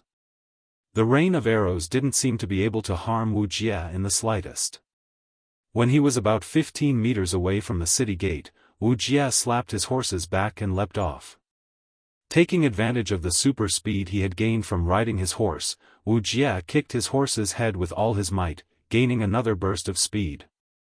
Grabbing his mace, he flew towards the city gate at an even faster speed. The warhorse was hit by Wuxia's kick in the air and immediately let out a mournful whine, blood gushing out of its head as it collapsed to the ground. At this moment, Wuxia was still in the air, swinging his mace to block the incoming arrows while secretly accumulating his strength. Once he reached the gate, he would use his strongest attack and blow the gate open. At this moment, a young man climbed up the stairs from the side of the city gate tower. The soldiers who saw him were stunned at first, but quickly stepped forward to stop him. However, the young man didn't have time to explain and directly jumped up, stepping on the shoulders of the soldiers, and quickly flew towards the edge of the city wall. After seeing Wuxia rapidly approaching, the young man didn't hesitate. While in the air, he nocked an arrow and aimed at Wuxia. Xiao xiao xiao. The youth shot out like a bolt of lightning, releasing 3 arrows in quick succession. Bolstered by the youth's true qi, the 3 arrows flew towards Wuxia's chest and ribs in a triangular formation.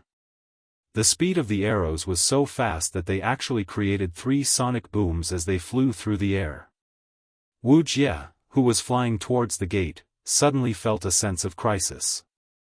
Looking up, he saw 3 arrows flying towards him at an extraordinary speed. Danger! These 3 arrows had the ability to pierce through his true qi defense. Almost in an instant, Wuxia made such a judgment in his heart. Thus, he quickly raised his mace and swung it in the direction of the 3 arrows. Ding ding ding. The 3 arrows collided with Wuxia's mace one after another, but in the end, the 3 ants were unable to shake the elephant. Wuxia wasn't injured by the young man's 3 arrows, but because he had to block the 3 arrows, his speed had slowed down a notch. However, he still had to break through the dragon gate tonight. Wuxia faintly glanced in the direction of the young man's battle, then ignored him and continued to fly towards the city gate. Because after a few more meters, because of the angle, the people on the city wall wouldn't be able to shoot arrows at him. At that time, he would be able to use the strength he had accumulated for so long to break through the gate. Swearing Gui? You're the Swearing Gui who hunted in the mountains during the day? The sudden appearance of the 3 arrows not only disrupted Wuxia's rhythm, but also shocked Fang Gongteng and Lu Xianda who were commanding the battle from the city tower. During the day, when the army had been marching, Li Zishuan had greatly praised Swearing Gui's archery skills. At that time, all of them had been present. Now, seeing Swearing Gui suddenly climb up the city tower and decisively shoot arrows at Wuxia, Fang Gongteng and Lu Xianda were both surprised and stunned. 2 generals, where is Marquis? Swearing Gui didn't have time to exchange pleasantries with the 2 of them.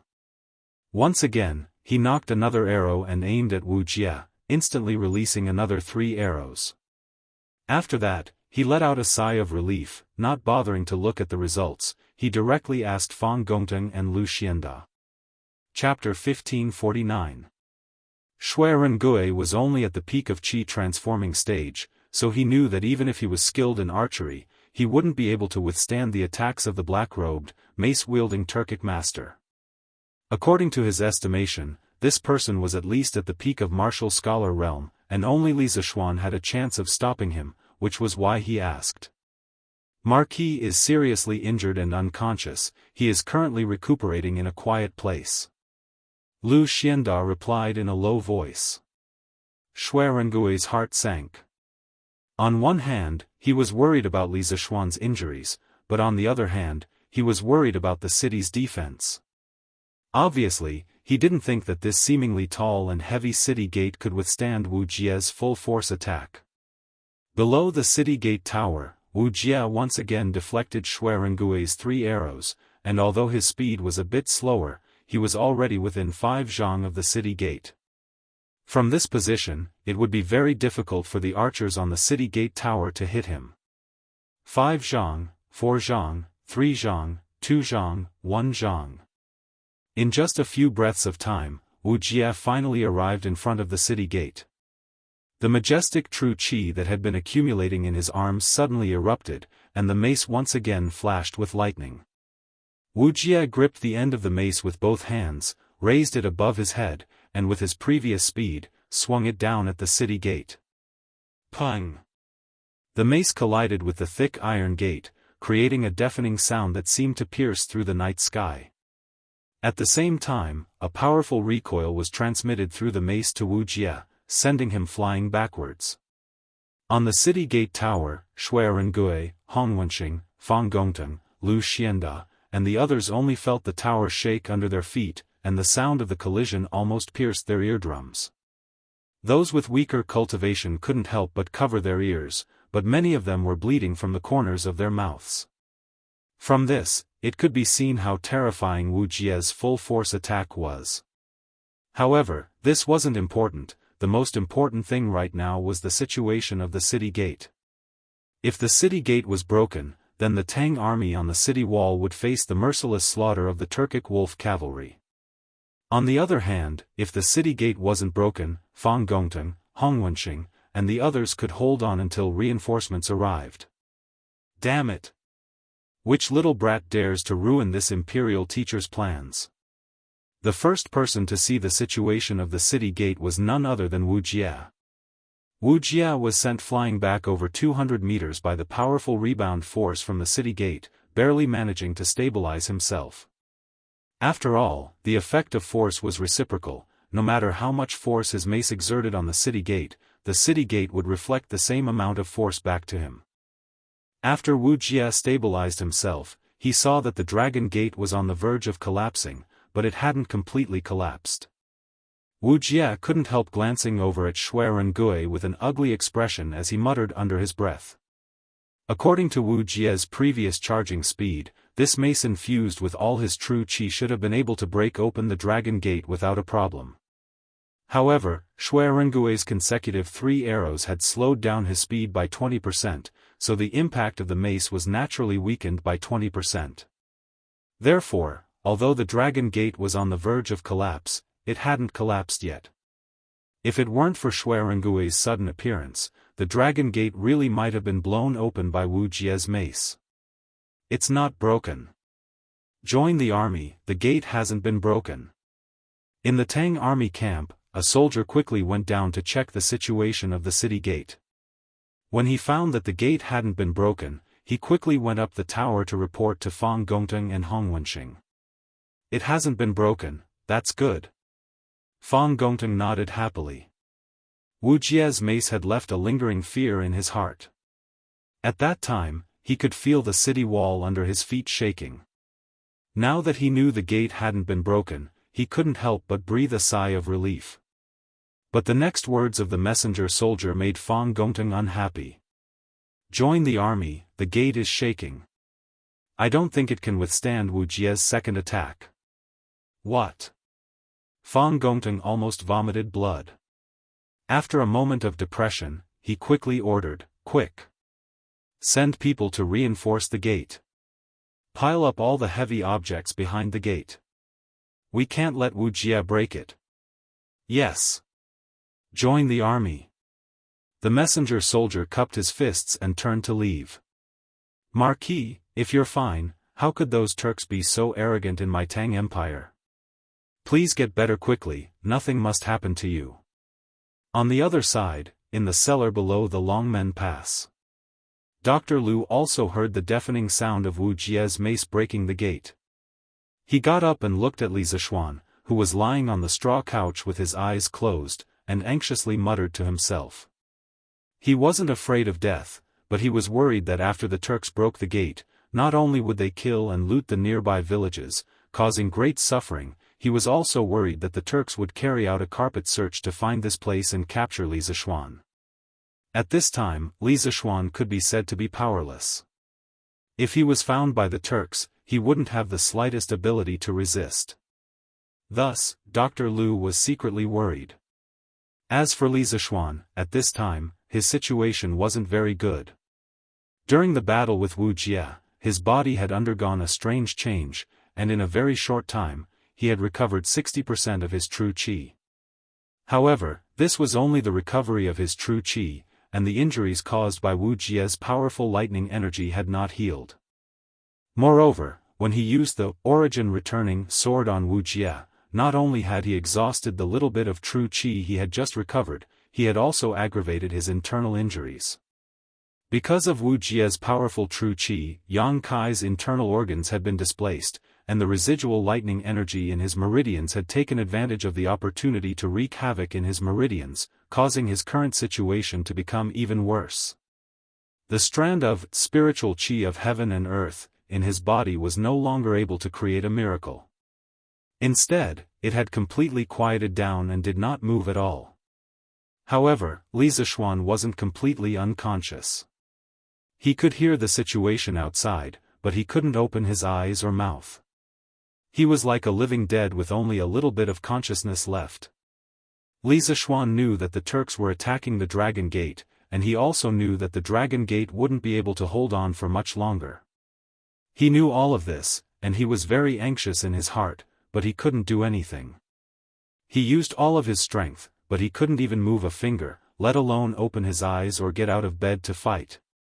At this time, if only Sun Simiao was here. Because old Sun was not only a divine doctor, but also had a pure Daoist qi in his body, which was extremely beneficial for healing his internal injuries. Not good. Wu Jie is coming again. On the city gate tower, Shui Rengui's face changed, and he anxiously shouted. It was Wu Jie, who was below the city gate tower, who had mounted a war horse and was planning to use the same trick to attack the city gate again. Release the arrows. Quickly release the arrows. Prepare the rolling stones and logs. As soon as Wu Jie gets close to the city gate, push them down. Fang Gongteng's face suddenly became extremely ugly. The Dragon Gate was already on the verge of collapse after Wu Jie's first attack. If Wu Jie knocked it down a second time, how could the gate withstand it? Yes. Join the army. Wu Jie's bravery also made the soldiers on the city gate tower a little scared, but they were all soldiers, and they had an innate instinct to obey orders. Hearing Fang Gongteng's order, everyone braced themselves, overcame the fear in their hearts, and rushed towards Wu Jie's direction, drawing their bows and launching another attack. Shui Rengui also didn't stay idle. He once again raised the big iron bow in his hand, knocked an arrow, and directly pulled the bowstring. With a xiao sound, an arrow whistled through the air and flew towards Wu Jie. Shui Rengui didn't stop, and continued to knocking the bowstring, drawing the bow, and shooting. All of these movements were done in one breath, and only after shooting 3 arrows in succession did he stop for a moment and take a deep breath. Although these 3 arrows seemed easy to shoot, only he knew how much true qi it took for a qi transformation junior like him to shoot these 3 arrows. He felt that he could shoot 3 more arrows at most before exhausting his true qi. Below the city gate tower, Wu Jie easily used his mace to deflect Shui Rengui's 3 arrows, and although his speed was a little slower, he was only 10 meters away from the city gate. From this position, if he took another 2 steps forward, the people on the city gate tower wouldn't be able to shoot him.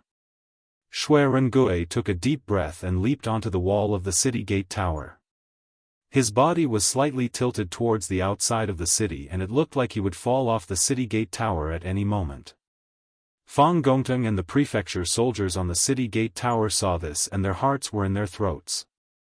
They were afraid that Shui Rengui would lose his balance and fall off. If he fell, no one would be able to save him, it would be like a sheep walking into a tiger's den. Shui Rengui calmed his mind, and after adjusting his body's center of gravity, he knocked an arrow on his bow and concentrated his true qi into his palm. Unlike before, this time he was going to shoot 3 arrows at the same time. His eyes stared unblinkingly at the rapidly flying Wu Jie. At the same time, he had already calculated in his mind where Wu Jie would be when the arrow reached him. Shui Rengui had condensed all of his essence, energy, and spirit into these 3 arrows. They were also the 3 strongest arrows he had ever shot in his life. Xiao xiao xiao. Just as the big iron bow was fully drawn, Shui Rengui finally released the bowstring, and the 3 arrows shot out like streaks of light, arriving in front of Wu Jie in the blink of an eye. At this time, if Wu Jie were to rely on his hearing to block Shui Rengui's 3 arrows, he would definitely be hit, because Shui Rengui's 3 arrows had already surpassed the speed of sound, and by the time Wu Jie heard the sound, the arrows had already reached his body. However, Wu Jie was a martial grandmaster, and his perception of danger was far more sensitive than ordinary people. When the 3 arrows left the bowstring, Wu Jie had already felt a sense of crisis, so by the time the arrows arrived in front of him, Wu Jie had already raised his mace to block Shui Rengui's 3 arrows. Ding ding ding. Another 3 arrows struck the mace, but unlike before, in order to block Xuerengui's 3 arrows, Wu Jie's speed had decreased by 20%.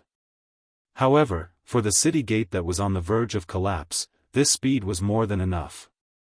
When the time comes, I'll capture that annoying little guy on the city wall and bring him back to the Turks. Wu Jie secretly thought to himself.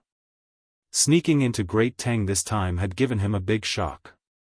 He hadn't expected there to be so many experts in the Central Plains, especially the younger generation of Great Tang, such as Dugu Xian, Dugu Feiying, Yuqi Baolin, Li Zishuan, Xuerengui, and many others.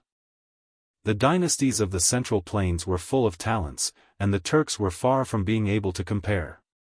Although Wu Jie thought this, strangely, he didn't feel the slightest bit of sadness or worry. This was truly not in line with his status as the Turkic imperial teacher. All soldiers, hear my order. Once the city gate is broken, immediately charge in. Seeing Wu Jie's invincible bravery, Ashine Ashur was overjoyed. At this time, he pulled out the scimitar at his waist and loudly shouted.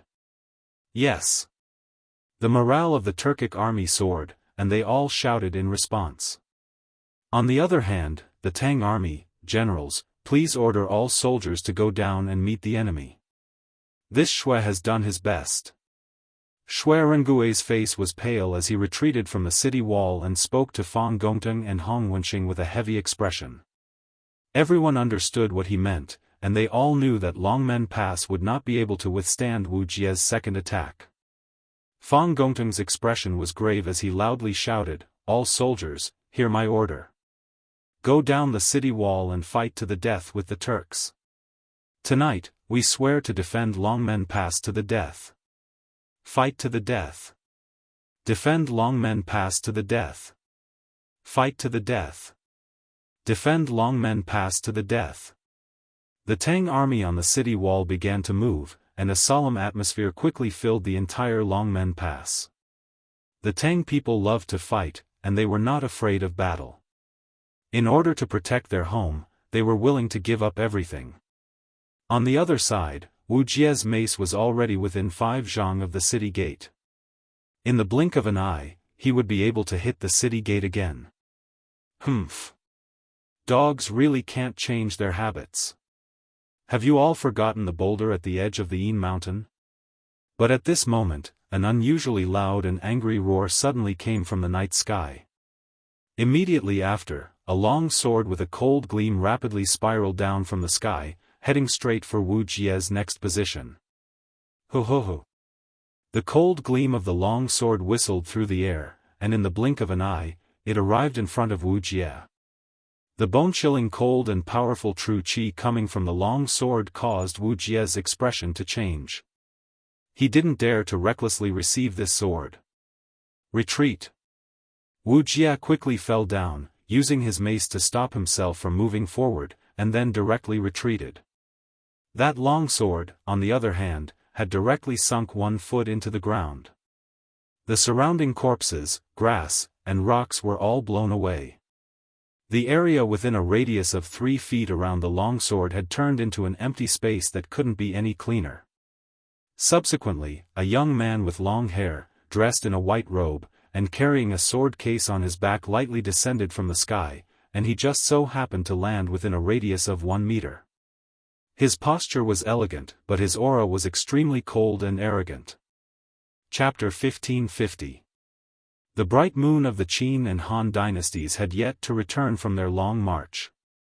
But with Long Chengfei here, no who would be allowed to cross the Yin Mountain.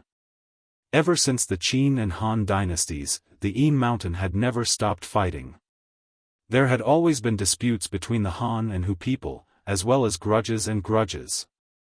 At the end of the Sui dynasty, a major event happened here that shook the world. An old man in a green Daoist robe killed more than 200 Turkic wolf riders, who were famous in the world and had been raiding a village to the south of the Yin Mountain. Then, he piled the rolling heads on the border between the grassland and the Yin Mountain and built a temple. He also erected a stone tablet with a cross written on it, "Those who offend the Central Plains will be killed, no matter how far away they are." Ling Su. Spiritual Master Ling Su's terrifying battle prowess was undoubtedly a great psychological deterrent to the Turks. Although the Turks had a large army, no one could guarantee that they would never be left alone. Thus, ever since then, although the Turks would occasionally go south to take advantage of the situation, they no longer dared to massacre villages and cities like before. This was because they were afraid that their heads would fall on that Jingguan temple. Time flew by, and in the blink of an eye, more than 10 years had passed. Now that someone mentioned the massacre at the Yin Mountain, the Turkic soldiers thought of the past and felt a chill in their hearts. Ashina Shirchu rode his horse forward and stared at the white-clothed man with a dark expression. He asked in a deep voice, "Who are you?" On the city gate tower, the Tang soldiers who had originally planned to go down and fight to the death with the Turkic army suddenly saw a young man descend from the sky and beat back the arrogant and invincible Turkic state teacher Wuxia with a single sword. In their despairing and tragic hearts, a glimmer of hope instantly rose. They all stopped and looked at the white-clothed man who was facing off against the Turkic army. Facing Ashina Shirchu, the white-clothed man was not afraid. Perhaps he did not put Ashina Shirchu in his eyes from the beginning to the end. He unhurriedly pulled out the long sword that was stabbed into the ground. Then, he reached into his bosom with his left hand and took out a navy blue handkerchief. He actually wiped the sword in front of Ashina's serpent. "You." Ashina Shirchu's expression changed slightly. Although his status in the Turkic Empire was not as high as Wuxia's, he was still the man of the Turkic Khagan. When had he ever been humiliated like this? Seeing that the white-clothed man was ignoring him and wiping his sword, Ashina Shirchu almost couldn't help but go berserk. Fortunately, reason prevailed over impulse, and Ashina Shirchu did not directly draw his sword at the white-clothed man. Otherwise, his head would have been separated from his body. Since the white-clothed man could force Wuxia to retreat, it was not to say that his strength was higher than Wuxia's, but it was not much lower. With this kind of strength, if Ashina Shirchu rashly faced him, he would definitely be defeated. Just as Ashina Shirchu was about to explode in anger, Wuxia finally walked over. Stepping forward, he invisibly blocked Ashina Shirchu behind him. No one knew what expression was on the face hidden under the black robe, but they could tell that Wuxia's eyes were now fixed on the white-clothed man. After staring at him for a long time, the white-clothed man finally wiped the dirt off his sword. The long sword reflected the moonlight and gave off a cold light, faintly giving people the illusion that the moonlight was like water, and so was the sword. Seeing the white-clothed man put away the handkerchief, Wuxia finally spoke, his voice hoarse, "Not yet a great grandmaster, you are inferior to me."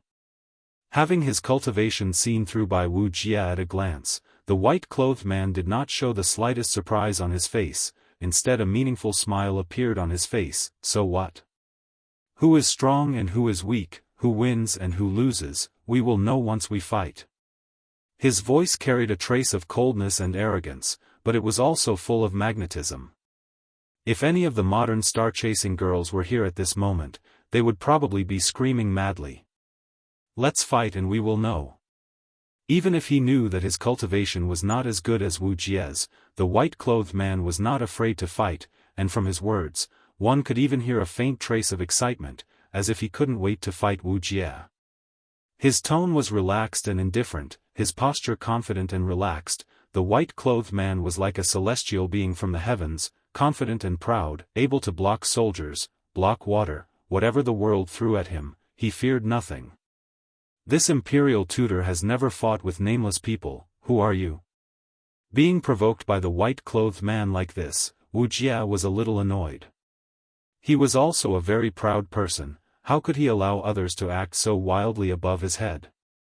Although he knew that his true chi was only at 50 to 60% of his peak state, he still had to stand, and he believed that he could defeat this arrogant junior in front of him. "Humph. If you want to fight then let's fight." The dignified imperial tutor actually dares to speak so much nonsense. The white-clothed man waved his sword in his right hand, then proudly looked at Wuxia and said, "The one who injured you today is Dragon Tiger Mountain, Xianqing." Dragon Tiger Mountain, Xianqing. These 5 short words were spoken sonorously, and although his voice was not loud, it reached everyone's ears.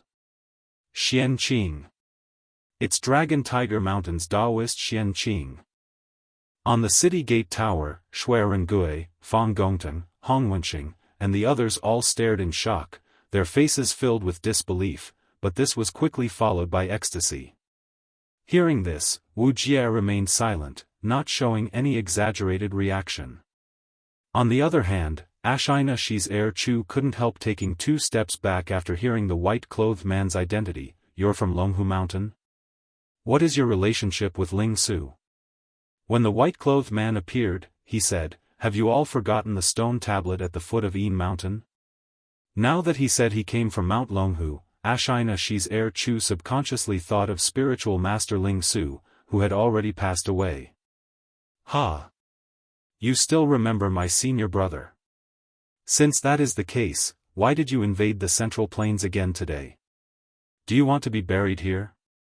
This time, the white-clothed man did not ignore Ashina Shi, Chu, but looked at him lightly, then sneered. Senior brother. You are Ling Su's junior brother? Ashina Shi, Chu was stunned. Shui Rengui, Fang Gongteng, and the others had heard of Xianqing's name, but as a Turkic, Ashina Shi, Chu had never heard of it before. Now that he heard that Xianqing was Ling Su's junior brother, how could he not be surprised? Good. Back then, this master had no chance to fight with Ling Su, but today, I will see how much skill his junior brother has. Wuxia now thoroughly understood the white-clothed man's identity and couldn't help laughing. Originally, it was supposed to be a hearty laugh, but because Wuxia's voice was hoarse, it made everyone who heard it feel a chill run down their spines. Thunder Overlord Mace. Without waiting for Xianqing to respond, Wuxia leapt into the air, raised his mace with both hands, and smashed it down towards Xianqing's head. 9 Taishian swords, first form, ride the wind. Riding the wind to the 9 heavens. Facing Wuxia's overbearing strike, Xianqing didn't show the slightest fear, raising his sword and leaping into the air.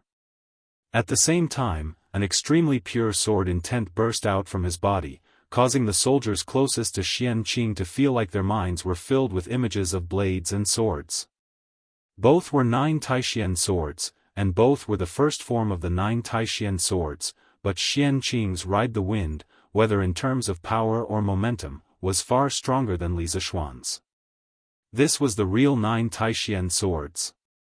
Xianqing wielded his sword and pointed it straight at Wuxia. The two of them soon met in midair, sword and mace colliding with each other, emitting a resounding metallic clang. This was just the beginning of their fight, both of them pouring their true qi into their weapons and knocking each other back. Wuxia was forced back 3 steps, while Xianqing was forced back 5 steps. It was obvious that the gap between Xianqing, who had yet to reach the martial grandmaster realm, and Wuxia, wasn't very big. This scene, in the eyes of Shui Rengui, Fang Gongteng, and the others, were naturally overjoyed. After all, a man's name was like a tree's shadow, and in everyone's eyes, Wuxia was an insurmountable mountain. Now that Xianqing was only slightly at a disadvantage against Wuxia, in the eyes of Shui Rengui and the others, this was already very amazing. However, Xianqing seemed to be somewhat dissatisfied with this result, frowning slightly, and then changing the direction of his sword, he actually took the initiative to attack Wuxia. 9 Taishian swords, second form, Graceful Grace. Graceful Grace, Soaring Dragon. Carrying the lingering power of the first sword, riding the wind, Xianqing's sword moved even faster, the sword qi attached to it bursting out. Everyone below, whether it was the Turkic army or the Tang army, at this moment, all felt as if a dragon was soaring through the sky, bearing its fangs and claws as it rushed towards Wuxia. The momentum was vast, and the sword qi was overwhelming. Wuxia's face paled slightly, and with a loud shout, the mace in his hand suddenly began to glow with lightning, and he raised it again to meet the incoming attack. Pang! The two weapons collided, and another loud bang rang out. This time, Wuxia was forced back 4 steps, and Xianqing was also forced back 4 steps. Xianqing felt a numbness in his palm, and the strange power of thunder and lightning was about to enter his meridians. He snorted and quickly used his genuine qi to dissolve the power of thunder and lightning. Then, without pausing for a moment, he followed up with the third form of 9 Taishian swords, snow treading. Snow treading without a trace, swift as a swallow.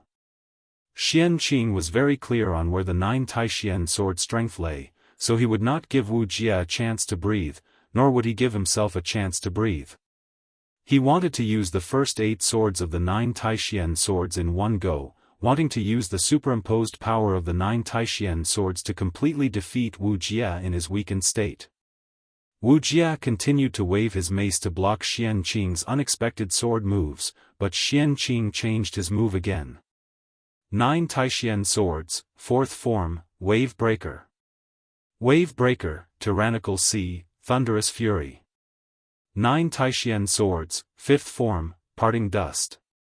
1 sword, Desolate and Cold. 9 Taishian swords, 6th form, Flowing Cloud. Broken Smoke, Flowing Cloud, Never Return. 9 Taishian swords, 7th form, Phantom Shadow, Knowing that all is an illusion. In the blink of an eye, the first 7 swords of the 9 Taishian swords had been used by Xianqing, and compared to Li Zishuan, each of Xianqing's sword moves was much more powerful. As a result, when the phantom shadow of the 7th form appeared, Wuxia was suddenly surrounded by 16 sword-wielding Xianqing swords. What's more, these 10 Xianqing swords were all real people, and each of them used a different sword move, making it even harder for Wuxia to defend. The situation on the battlefield was rapidly changing, and both sides were quietly switching positions. Chapter 1551. Reinforcements. Reinforcements are here. Longmen Pass is saved. As the saying went, the higher one stood, the farther one could see. The Tang soldiers on the city gate tower looked to the west and saw a black mass of cavalrymen holding torches galloping toward them. At first glance, there were at least 20 to 30,000 cavalrymen. Therefore, the soldiers on the city gate tower immediately became excited and cheered loudly. They had survived a calamity. At this moment, they could only use the phrase "surviving a calamity" to describe their feelings. At the very beginning, when the Turkic army of tens of thousands attacked, Longmen Pass only had around 1,000 soldiers. Fortunately, Fang Gongteng and the others had brought back more than 8,000 soldiers in time. But even with more than 10,000 people, defending Longmen Pass would be very difficult. This was because the Turkic army had a martial grandmaster. In a battle, although a martial grandmaster could not completely control the situation, they could still affect the balance of victory and defeat. This could be seen from how Wuxia had single-handedly blasted open the gate. If not for a peerless expert like Xianqing arriving in time to keep Wuxia in check, Longmen Pass might have already been breached. But the two sides were only keeping each other in check. The defenders of Longmen Pass did not have the strength to launch a counterattack against the Turkic army. But now, things were different. Not only had they defended Longmen Pass, they could also work with the reinforcements that had just arrived to launch a counterattack against the Turkic army. The attackers and defenders had changed hands once more. All soldiers, hear my order. The Turkic army has invaded the territory of the Great Tang and cannot be forgiven. Follow this general out of the city and pursue the Turkic wolf cavalry. Fang Gongteng was finally able to breathe a sigh of relief. He let out a loud roar and said with lofty sentiments, "Kill! Kill! Kill!" The morale of the 10,000 Tang soldiers on the gate tower soared. Join the army, many villagers from the nearby villages are coming from the south.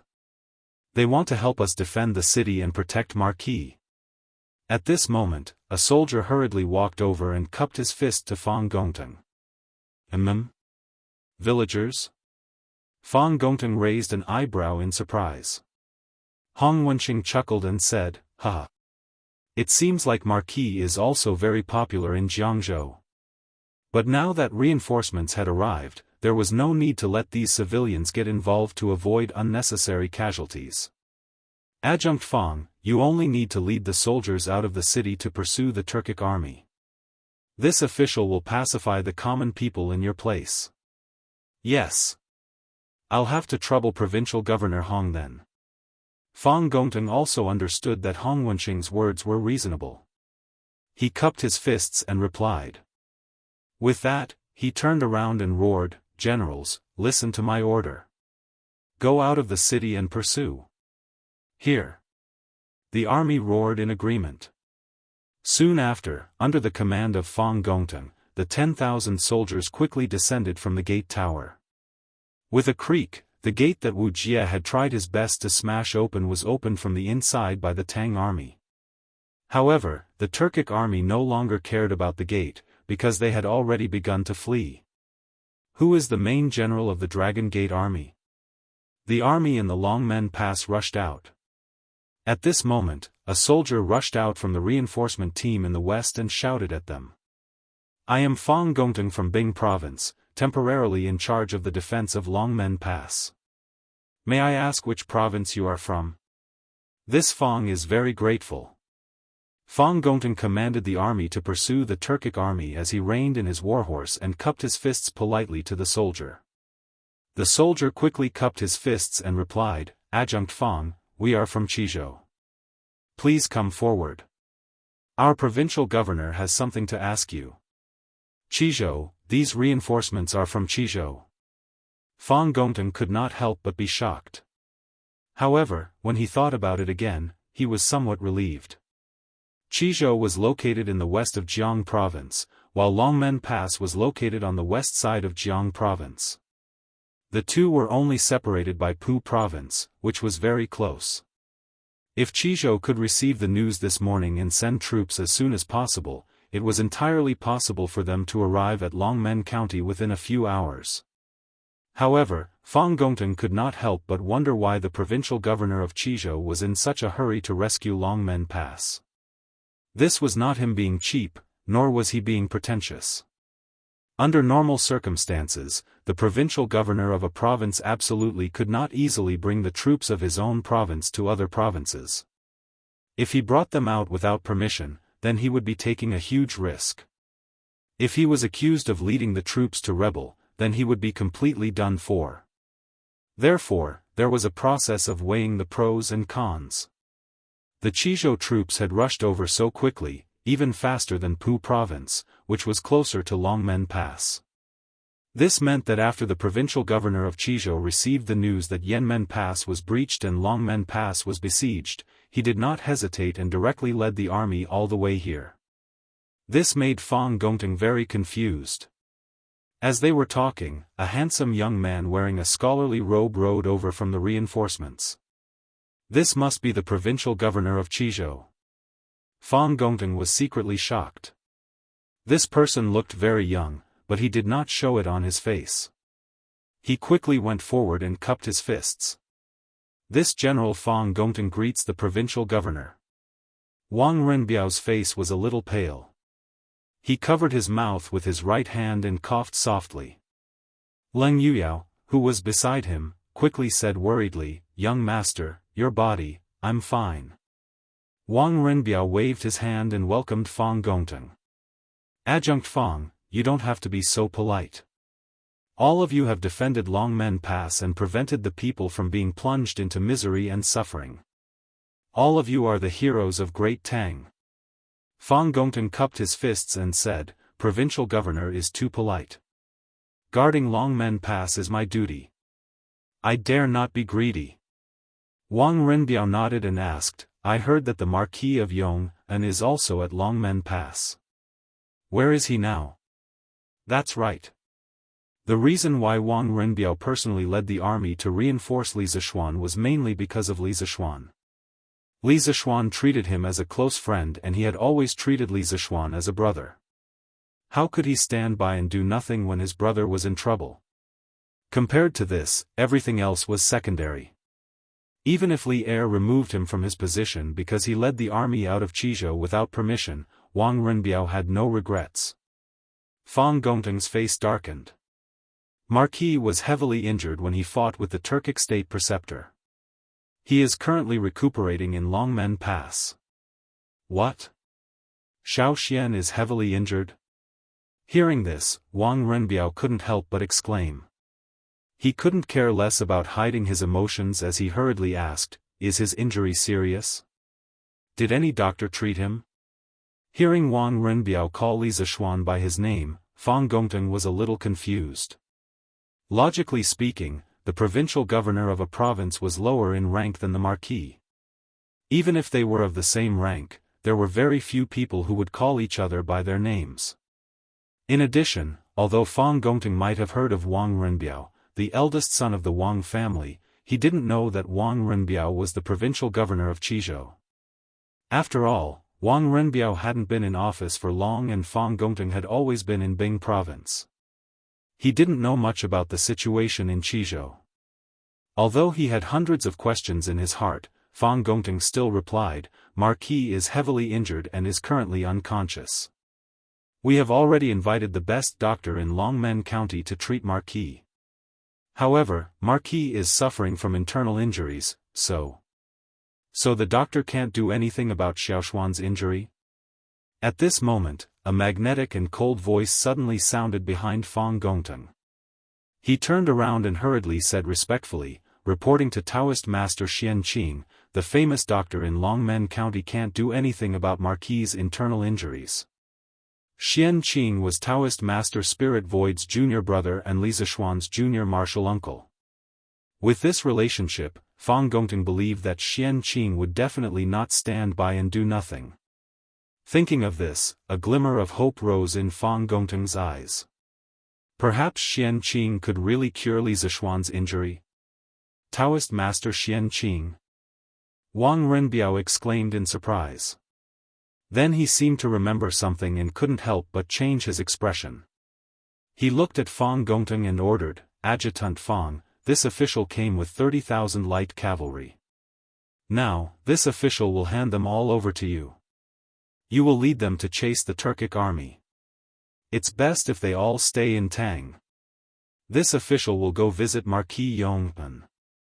Wang Renbiao actually had a scholarly air, but when he said, "Leave them all in Tang," his aura suddenly changed, as if he had turned into a decisive general. Scholars also had tempers. Fang Gongteng was shocked. After hesitating for a moment, he solemnly cupped his fists and accepted the order. "This general obeys. Thank you for your trust, provincial governor." To be honest, he had never led so many troops alone. However, at this moment, he was in danger, so he had to accept this task even if he didn't want to. "Yao, you are familiar with the troops in Qizhou. You go and assist Adjutant Fang." Wang Renbiao turned to Leng Yuyao and said. "Yes." Leng Yuyao was worried about leaving Wang Renbiao here alone, but she looked at Xian Qing opposite her and the determined expression on Wang Renbiao's face. She could only agree in a low voice. Clearly, she knew Xian Qing's identity and knew that Wang Renbiao wouldn't be in danger if he was with Xian Qing. Fang Gongteng was a little unhappy that a weak woman was suddenly inserted into the army. However, this army of 30,000 was brought by Wang Renbiao, and he had no right to criticize, so he didn't raise any objections. Seeing the Turkic army running further and further away, he hurriedly cupped his fists and said to Wang Renbiao, "This general will take his leave. I will chase after the Turkic army." "Okay." Wang Renbiao nodded. Leng Yuyao and Fang Gongteng led the two armies and chased after the Turkic army. Bang! Bang! Bang! Just as Wang Renbiao and Xian Qing arrived at Longmen Pass, the sound of galloping horses could be heard on the official road. "Second brother, look! The gates of Longmen Pass are open. Could it be that the Turkic army has broken through?" At the front of the army, a bearded man pointed at the open gates of Longmen Pass and asked anxiously. This man was Cheng Yaojin. Qin Xiong's eyes narrowed as he looked over. After a while, he shook his head and said, "It doesn't look like it. If the Turkic army has really broken through, they should be killing and looting the nearby villages. However, we haven't seen a single Turkic army along the way. This means that Longmen Pass hasn't been broken through yet.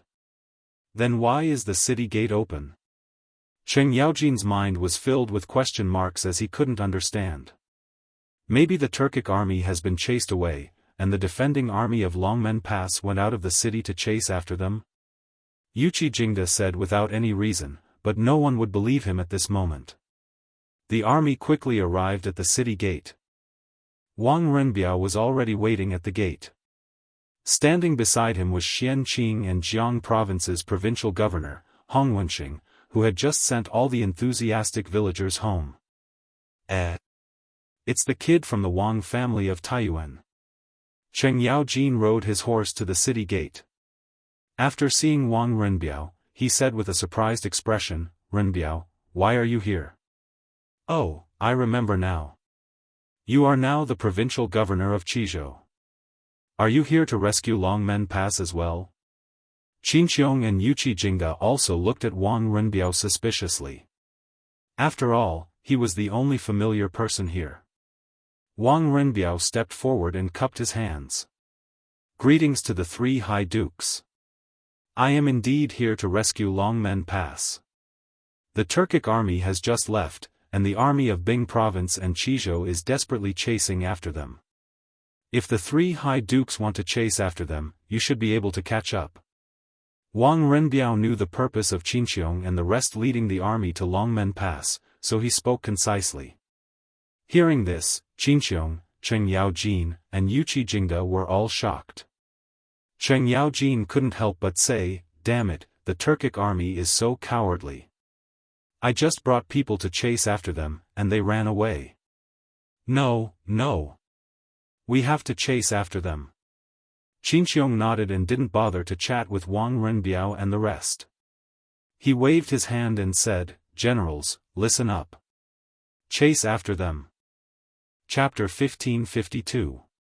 For the sake of Li Zishuan's safety, Lu Xianda had moved him to the cellar under Longmen Pass. Only a few people knew about this.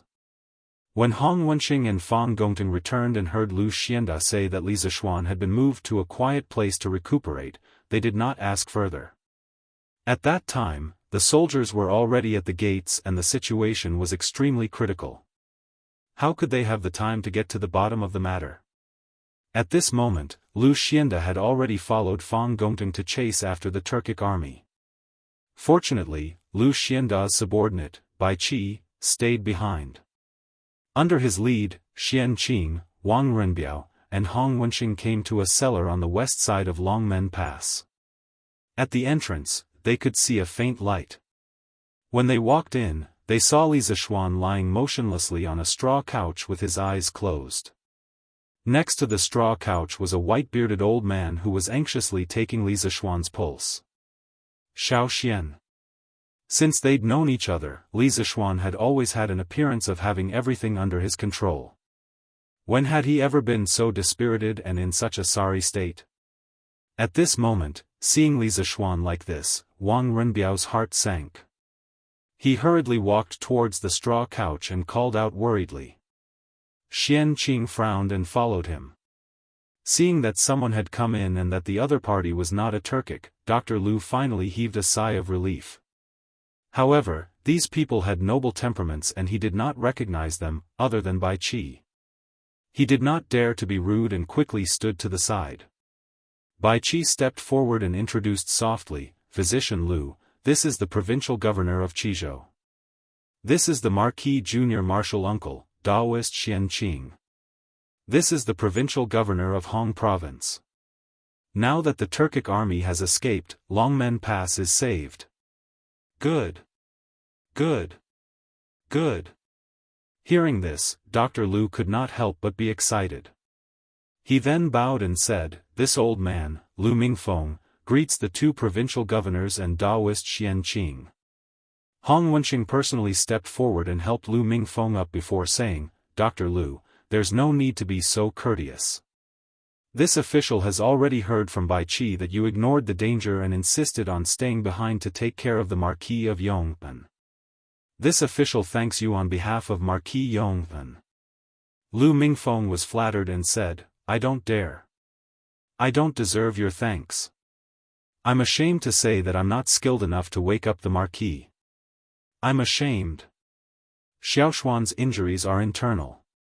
You are more or less able to stabilize his injuries. Xianqing's finally spoke. But your acupuncture method. Xianqing, who was standing at the side, finally spoke. As he spoke, he walked towards the straw couch. Halfway there, he suddenly frowned and said, the environment here is damp and airtight. It is not good for healing. Move Xiaoxian out first, and then I will treat him. When Hong Wenqing heard that Xianqing wanted to treat Li Zishuan's injuries and did not say that Li Zishuan's injuries could not be treated, he immediately knew what to do. He quickly ordered, Bai Qi, quickly bring people to move Marquis to the turret. Yes. Bai Qi responded and immediately turned to call for people upstairs. After a while, the unconscious Li Zishuan was moved to the turret of Longmen Pass.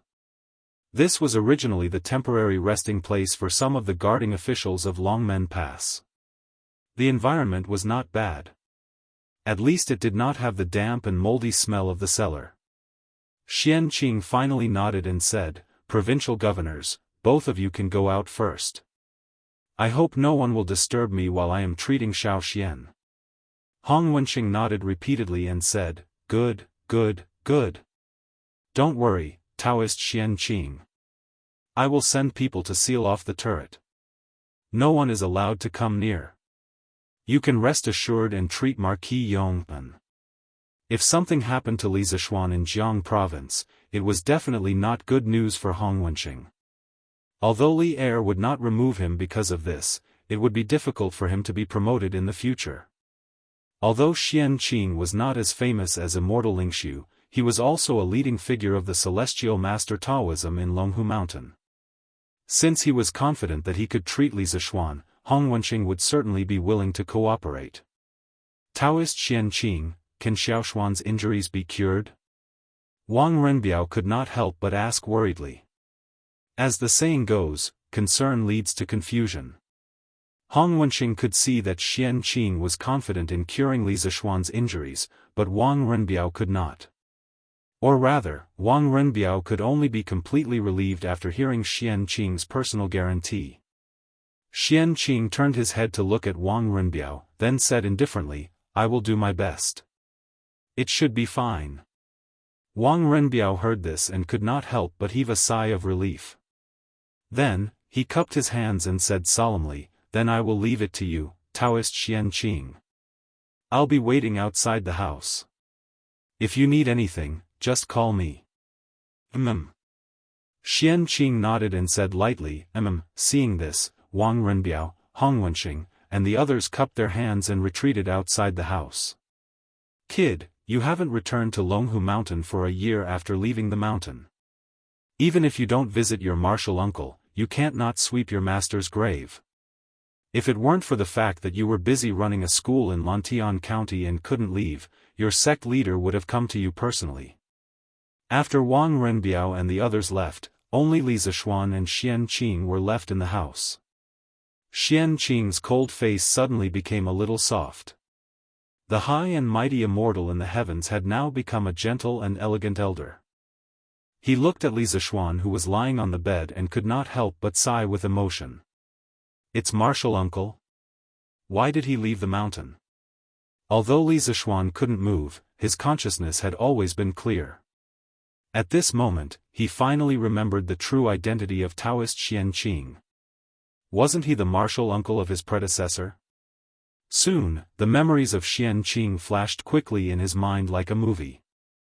The fragmented memories finally formed a complete and vivid Xianqing's memory body. In his impression, martial uncle was a person who was cold on the outside but warm on the inside. He cherished his words like gold. If he could use his hands, he would never use his mouth.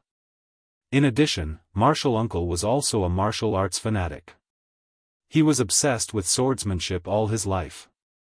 In the Celestial Master sect of Longhu Mountain, Martial Uncle's swordsmanship was the highest and his sword intent was the purest. Spiritual Master Spirit Su once said that the next great Grandmaster of Longhu Mountain must be Xian Qing. Take the 9 Taishian swords as an example.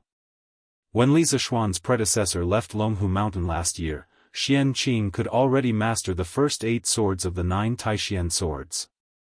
He could even barely use half of the 9th sword, Rushing Thunder. Among the Celestial Master sect members who had lost Spiritual Master Spirit Su, Xian Qing's personal combat strength was undeniably the best. Even the sect leader Feng Lingzi couldn't compare with him. In Li Zishuan's memory, there was another interesting thing. The 2 words, Xian Qing, were Martial Uncle's real name and also his Taoist name. Although Martial Uncle's surname was Xian, he was a genuine Han Chinese. It was said that during the Western Zhou dynasty, there was a Xian kingdom located in Guangshan County, Hunan Province. At the end of the spring and autumn period, Xian kingdom was annexed by the Chu kingdom. After the fall of the Xian kingdom, the nobles of Xian kingdom took the name of their former country and scattered everywhere. It was said that Martial Uncle's ancestor was a duke of a small country in the Western Zhou dynasty. Therefore, in a sense, Martial Uncle could be considered a fallen royal family. Although Xian Qing's words were unpleasant, there was one thing that was incomparably correct. That was, no matter what, Li Zishuan shouldn't have not returned to Longhu Mountain for a year. After all, there was the grave of his master, Spiritual Master Spirit Su. Not to mention anything else, if it wasn't for Spiritual Master Spirit Su, his body might have died of illness 9 years ago. How could Li Zishuan have the opportunity to transmigrate to the Tang Empire? In any case, Li Zishuan should fulfill his responsibility as a disciple. Thinking of this, Li Zishuan couldn't help but feel a trace of shame in his heart. Just as Li Zishuan's thoughts were running wild, Xian Qing had already helped Li Zishuan up from the bed and sat him down cross-legged. Then, Xian Qing took Li Zishuan's pulse. After feeling Li Zishuan's exhausted meridians and the lightning force that was still running amok in his meridians, Xian Qing couldn't help but deeply furrow his brow. What is the origin of this Wuxia? His body actually contains the lightning force? Xian Qing couldn't help muttering. Previously, when Xian Qing fought with Wuxia, who only had 50% of his strength, Xian Qing also suffered a big loss because of Wuxia's strange lightning force. At this time, after perceiving that Li Zishuan's body also contained the lightning force, Xian Qing couldn't help but become more curious about Wuxia's identity. Putting aside the doubts in his heart, Xian Qing sat cross-legged behind Li Zishuan. Then, he put his hands on Li Zishuan's back and 2 pure Taoist qi instantly drilled into Li Zishuan's body. Those dried-up meridians suddenly became excited.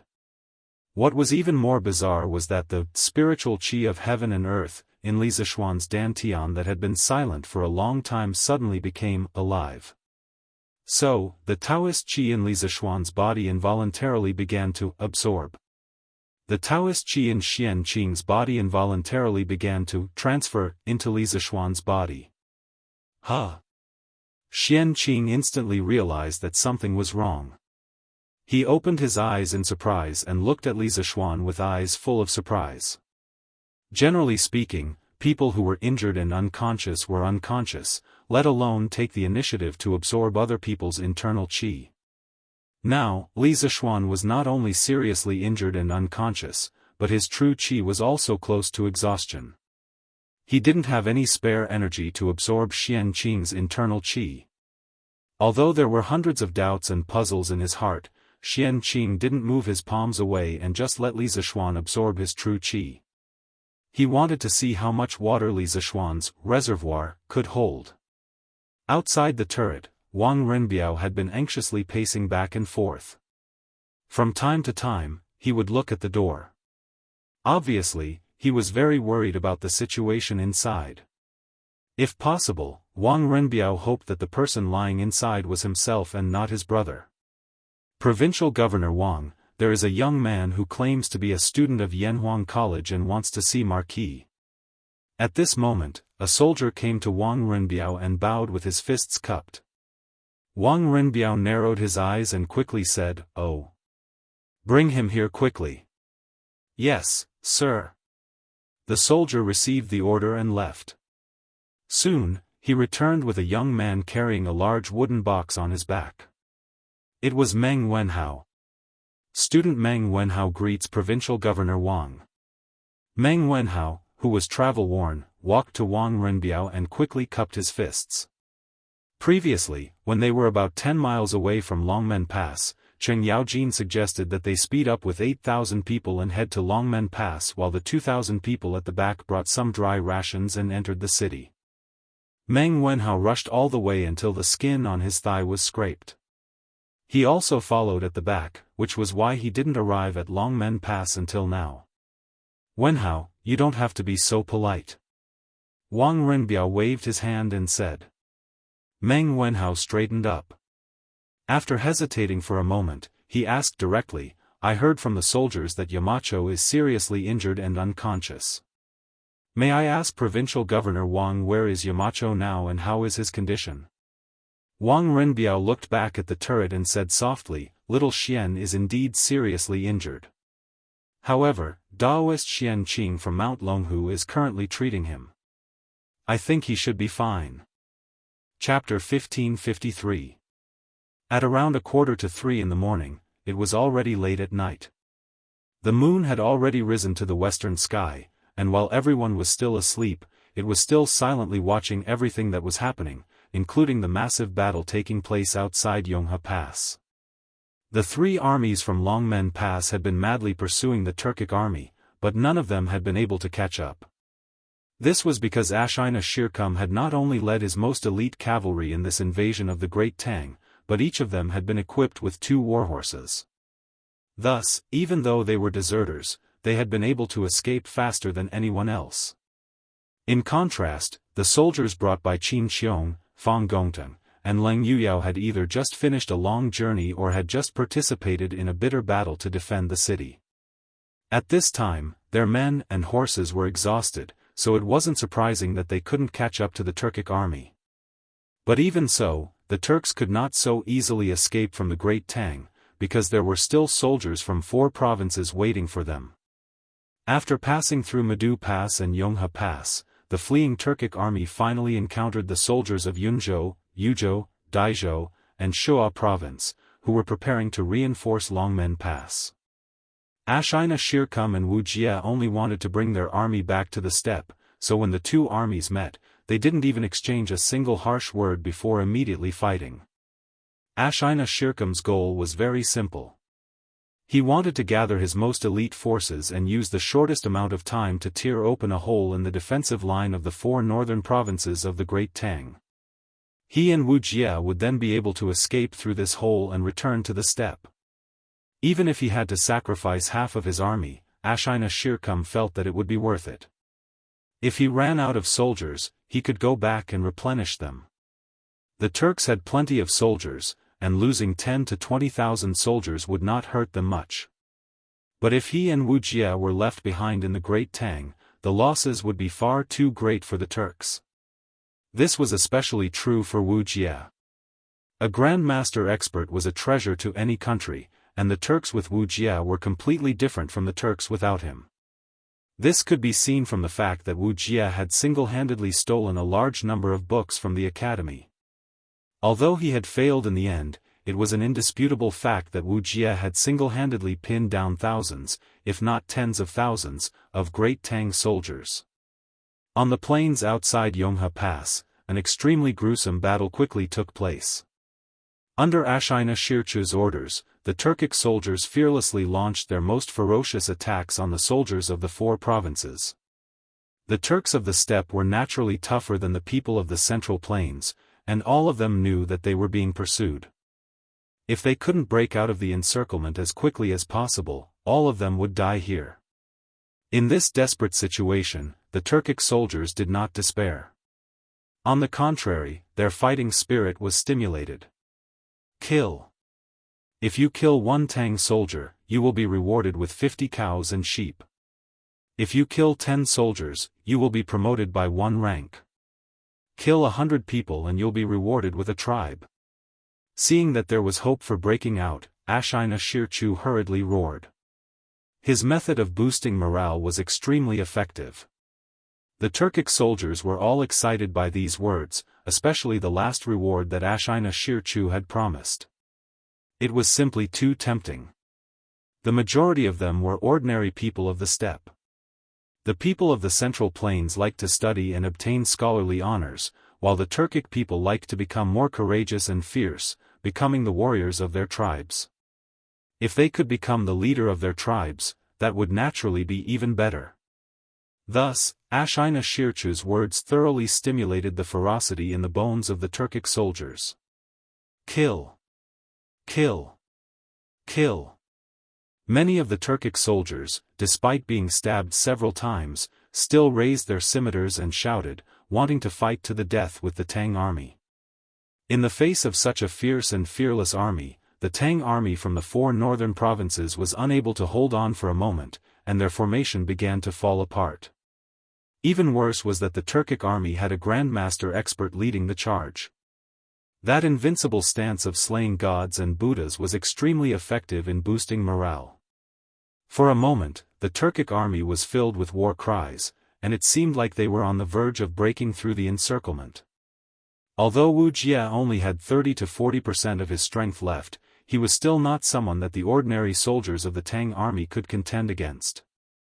As time passed, the number of Tang soldiers around Wuxia dwindled, because very few people were willing to face him. Commandant, the Daizhou army in the east is requesting reinforcements. They won't be able to hold on for much longer. What? They have 3,000 more men than us, how could they not be able to hold on? Tell them that they have to hold on even if they can't. We don't have enough men on our side. Yes. Commandant. What? Yunzhou's Commandant Meng isn't willing to send reinforcements? Commandant Huang, Commandant Meng said that they're under great pressure and can't send any men. Bullshit. What kind of pressure could they possibly be under? The Turkic state teacher is attacking our side. In my view, that Meng guy is worried that if the Turks escape, the responsibility will fall on his shoulders. Besides the fact that the Tang army's individual soldiers and commanders were inferior to the Turks, there was another fatal problem. The soldiers of the 4 provinces all had their own commanders, and most of them were fighting for themselves. No one had enough prestige to lead the soldiers of the 4 provinces. Thus, in terms of coordination, they were far inferior to the Turks. Moreover, the morale of the Turkic army was high, and the soldiers were like gods of war, all of them fearless in the face of death. For the soldiers of the 4 provinces to defend against Ashina Shirchu's fierce assault was much more difficult. Under Wu Jie's lead, the Daizhou army that had been waiting outside Yonghe Mountain Pass would soon be slaughtered by Wu Jie's army. Rumble. Bang bang bang. At this moment, several more armies appeared on the southern road. There were at least 30 to 40,000 of them, and they were rapidly approaching the battlefield. Jijia, Jingda, each of you will lead an army to flank them from the left and right to prevent the Turkic army from escaping from the flanks. This old man will lead the rest of the army to attack from the front. Tonight, we will ensure that these invading Turks remain in the Great Tang. These soldiers had come from Longmen Pass. At this moment, Qin Xiong unsheathed his sword and pointed it at the Turkic army. Along the way, Qin Xiong had relied on his powerful prestige in the Tang army to quickly integrate the Qizhou soldiers brought by Wang Runbiao and the Bing province soldiers led by Fang Gongteng. Thus, at this moment, he was the one giving orders to everyone. Okay. Second brother Qin, be at ease. With this old Cheng here, not a single Turkic soldier can escape from the east. It would be best if we could capture Wu Jia and avenge little Xian. Cheng Yaojin loved war the most, and when he learned that Li Zishuan had been heavily injured by Wu Jia, old Cheng became even more furious. He truly wished that he could fight Wu Jia so that he could avenge Li Zishuan. Yuqi Jingda also clasped his fists and said, "Okay. With this old man here, not a single Turkic soldier can escape from the west. The two of them received their orders and then led a group to flank the Turkic army. Meanwhile, Qin Xiong roared, "All soldiers, hear my order. The time to render meritorious service has come. Follow this general and kill the Turkic wolf cavalry. Kill." Qin Xiong could be considered a rather legendary figure in the Great Tang army. Moreover, he was one of the first to follow Li Er. His prestige in the army and among the people was extremely high. Under his leadership, the soldiers, no matter where they came from, were willing to listen to Qin Xiong's orders. Thus, after Qin Xiong gave the order, the more than 10,000 soldiers behind him quickly charged toward the Turkic army. Leng Yuyao was at the back of the army and didn't charge forward. This time, she was under Wang Renbiao's orders to assist Fang Gongting in commanding the Qizhou troops. However, since Qin Xiong, Cheng Yaojin, and Yuqi Jingda, these founding veterans, had brought people over, then there was naturally nothing for her to do now. This was because Qin Xiong, Cheng Yaojin, and Yuqi Jingda, any one of them had the strength and prestige to control the 30,000 soldiers of Qizhou. Moreover, the development of the situation was more or less as she had expected. The 30,000 soldiers from Qizhou were orderly under Qin Xiong's command, as if they were his arms. This was the great positive effect that a commanding general with great prestige could bring to an army. Not good. The Tang army at Longmen Pass has caught up. And it seems that there is an additional army. No, it seems that Qin Xiong and Cheng Yaojin are here. Hearing the movement here, Ashina Shi-er's expression changed. He quickly killed 2 Tang soldiers and rushed to Wu Jie's side.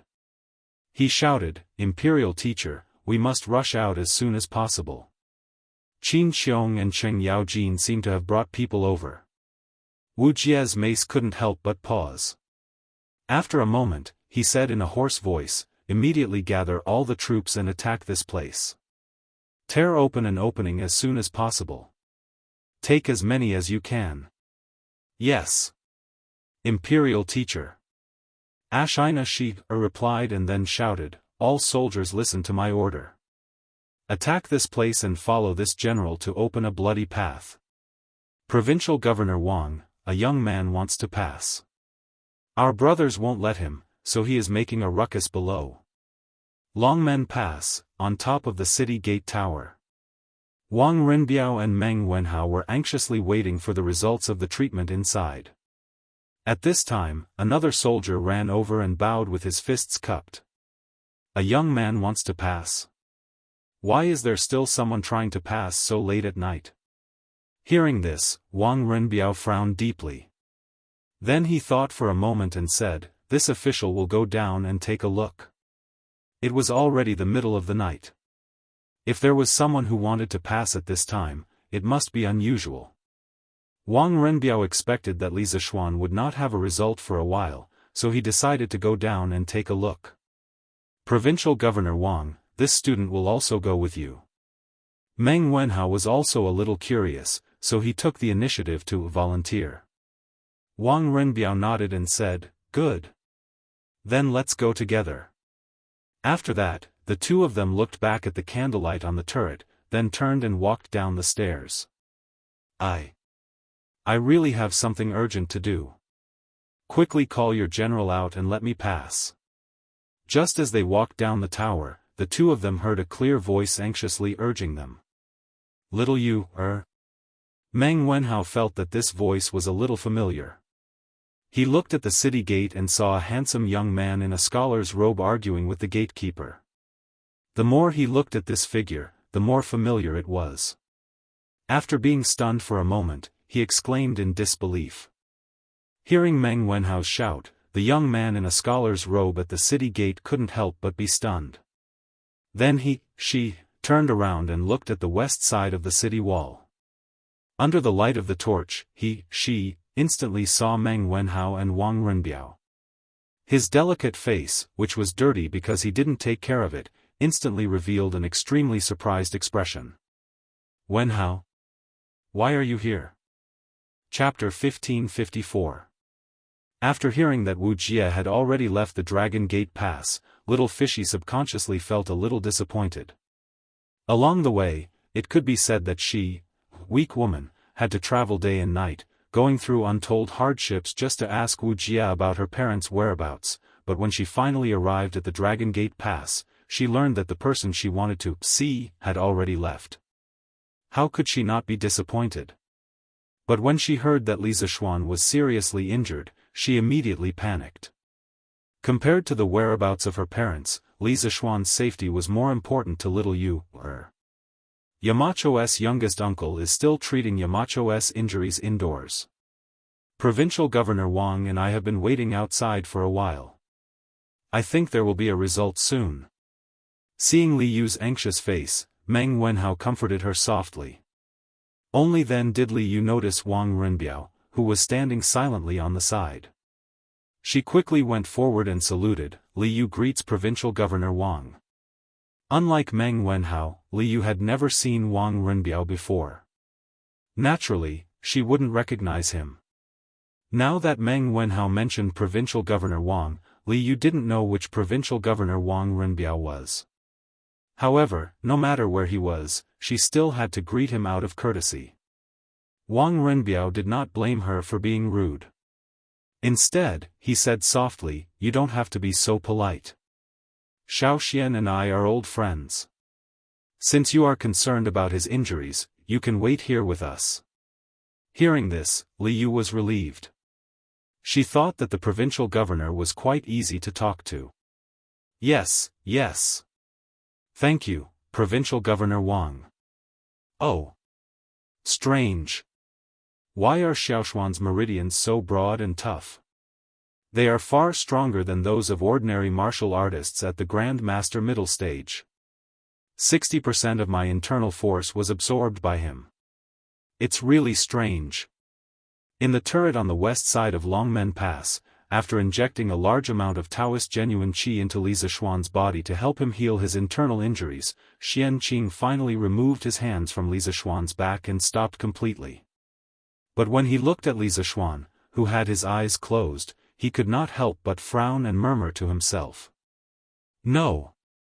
When Xiao Xian left the mountain, he was only at the peak of the qi refining stage.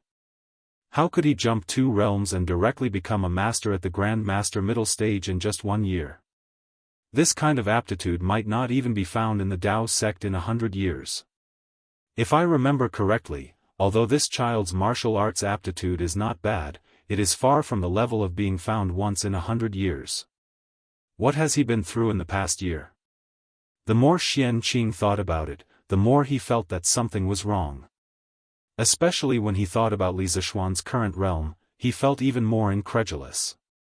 It was not that he was jealous of Li Zishuan's rapid progress.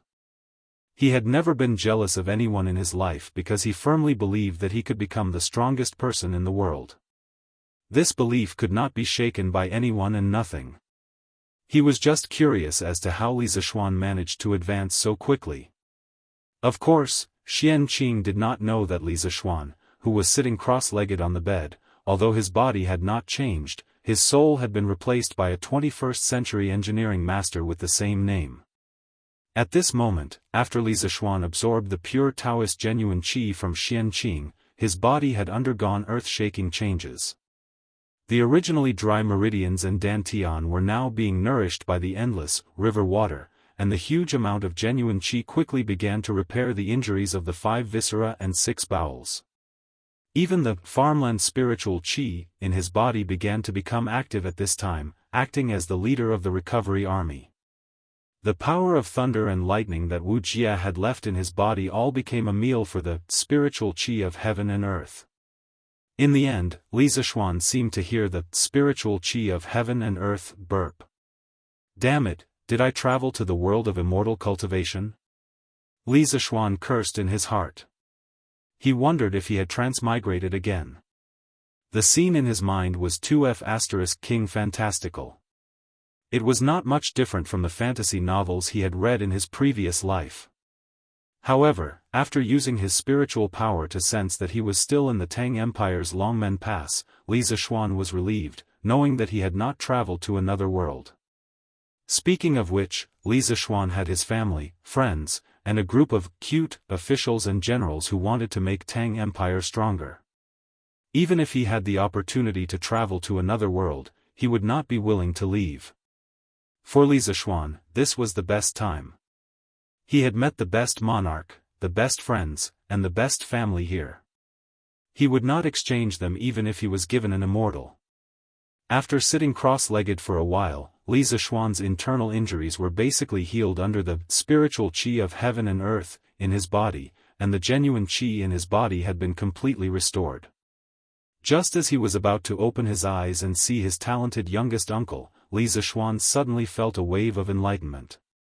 Then, all the pores on his body opened, and under the effect of the spiritual qi of heaven and earth in his body, Li Zishuan began to involuntarily absorb the spiritual qi of heaven and earth again. Without destruction, there could be no construction. After destruction, there would be construction. After fighting with so many great masters, Li Zishuan had a desire for strength. With the help of the spiritual qi of heaven and earth in his body, and with the enlightenment of his mind, the stagnant realm finally showed signs of loosening. Li Zishuan intended to take this opportunity to break through to the late stage of Dao Guru.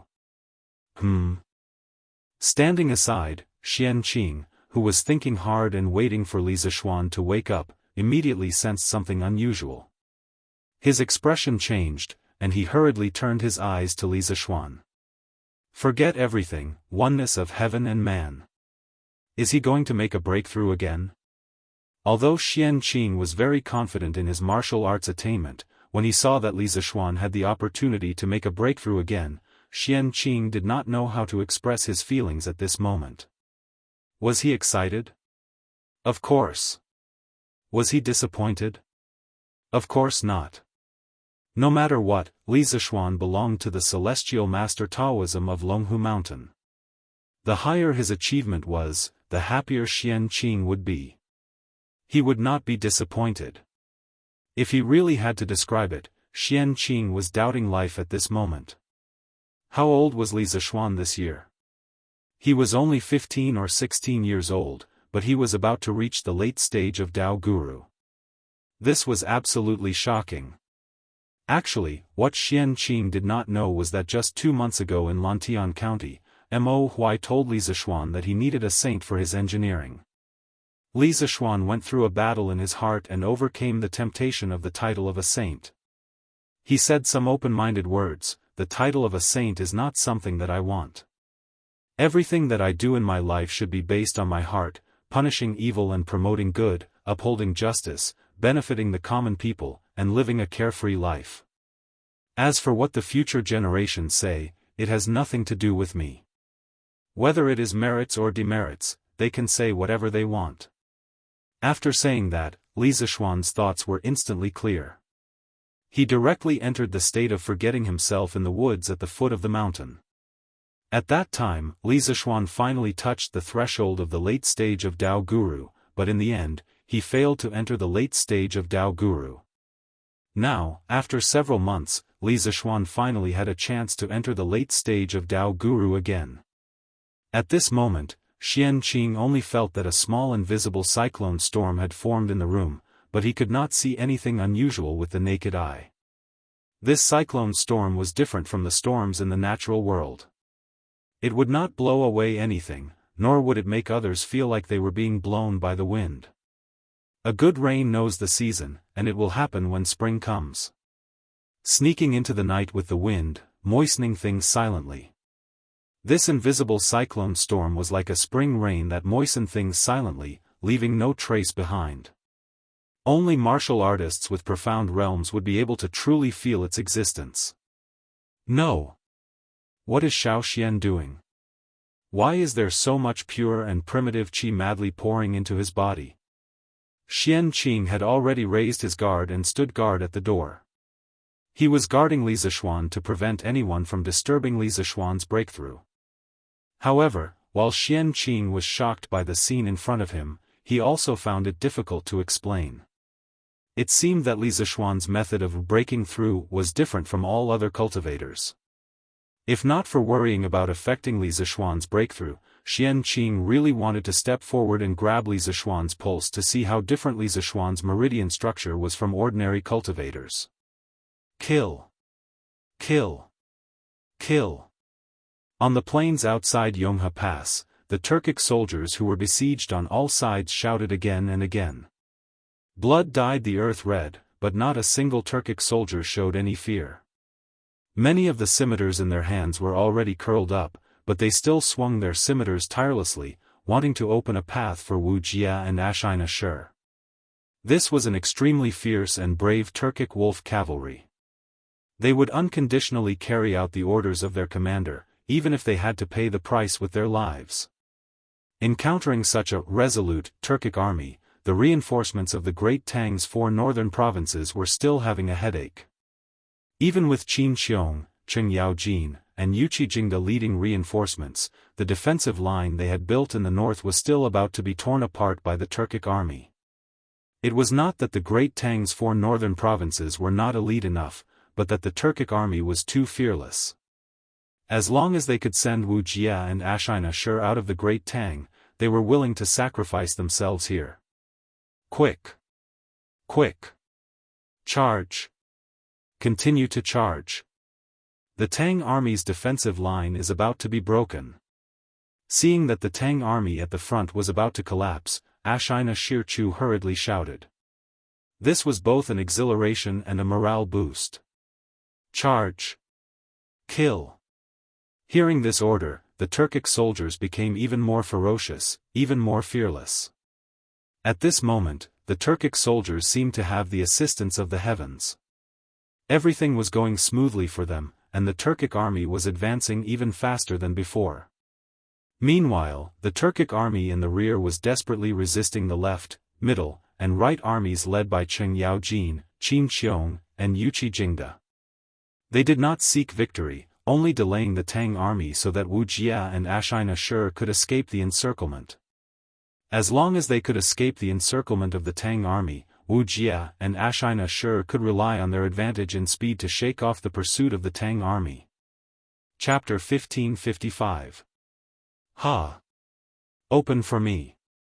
Outside Yonghe Mountain Pass, at this critical moment, Wuxia gripped his mace and sword into the air again. On the way here from Chang'an City, although he had experienced several major battles and had lost a great deal of his strength, his personal strength was still undoubtedly at the top of this battlefield.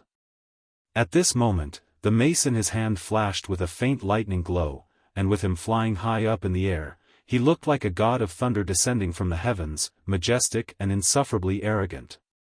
With a loud roar, Wuxia's aura reached its peak.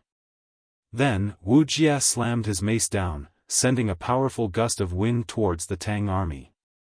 Even those 3 zhang away could feel the immense power of this mace, because although Wuxia's mace was only a meter long, he had poured a terrifying amount of true qi into it, increasing its power by more than 10 times. If this mace hit its target, it was likely that a person would be turned into a meat patty. Thus, many people subconsciously dodged to the side, wanting to avoid Wuxia's mace. Pang! With a heaven-shaking boom, Wuxia's mace finally struck the ground. Those soldiers who did not dodge in time, whether they were Tang soldiers or Turkic soldiers, were all smashed to pieces by Wuxia's mace. Their fates were extremely tragic. Ho! At the same time, this move had nearly exhausted the last bit of true qi in Wuxia's body, but the final result was still good. He had finally broken through the defense line of the Great Tang's 4 northern provinces. Generals, heed my order. Charge out with me. Return to the grasslands. Seeing that the Tang army's last line of defense had been smashed open by Wuxia, Ashina Shir's spirit was shaken, and he quickly raised his saber and roared. Charge! Protect the imperial scholar. Protect the general. The Turkic soldiers seemed to have gone mad, all of them rushing toward the hole Wuxia had torn open, killing anyone who stood in their way, killing anyone who stood in their way. Wuxia and Ashina Shir's heir Chu naturally took the lead and rushed to the front. In the blink of an eye, they had broken out of the encirclement of the Tang army, and what lay before them was a vast expanse of flat land. Although there was still Yanmen Pass dozens of miles ahead, the defense of Yanmen Pass had been completely destroyed by them a few hours ago. In just a few hours, it was impossible for the Tang army to deploy a strong defense force at Yanmen Pass. Once they rushed out of Yanmen Pass, they could go straight into the grassland. Quick! Quick! Stop them!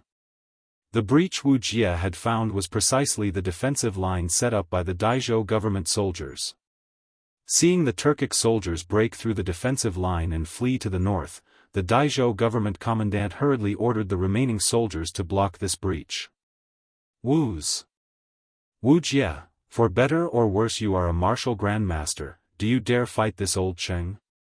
What kind of hero was he to turn around and run? Pay! What a coward!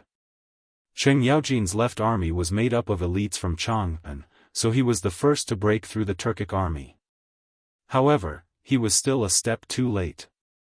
By the time he reached the Dai province's camp, Wuxia and Ashina Shi were already several dozen zhang away. At this distance, it was definitely not easy to catch up, so old Cheng could only stand in place and curse. Imperial scholar, you must endure. Don't fall for Cheng Yaojin's provocation. We can't take on this battle right now. Hearing old Cheng's curses, Ashina Shi hurriedly looked to Wuxia on his left and consoled him. This imperial scholar understands the severity of the situation. Wuxia nodded lightly, then sighed. It's just that so many Turkic warriors will never be able to return to the grasslands, what a pity. Ashina Shi's face was full of shame. This general misjudged the situation and should not have turned back to Longmen Pass. When we return to the imperial court, this general will personally ask the Khan for forgiveness. Speaking of which, Wuxia originally planned to leave Great Tang with Ashina Shi's help. However, Ashina Shi's ambition was too big. Not only did he want to return to Longmen Pass to take back the books from Yanhuang College, he also wanted to capture the heavily injured Li Zishuan. In the end, he tried to steal a chicken only to end up losing the rice used to lure it.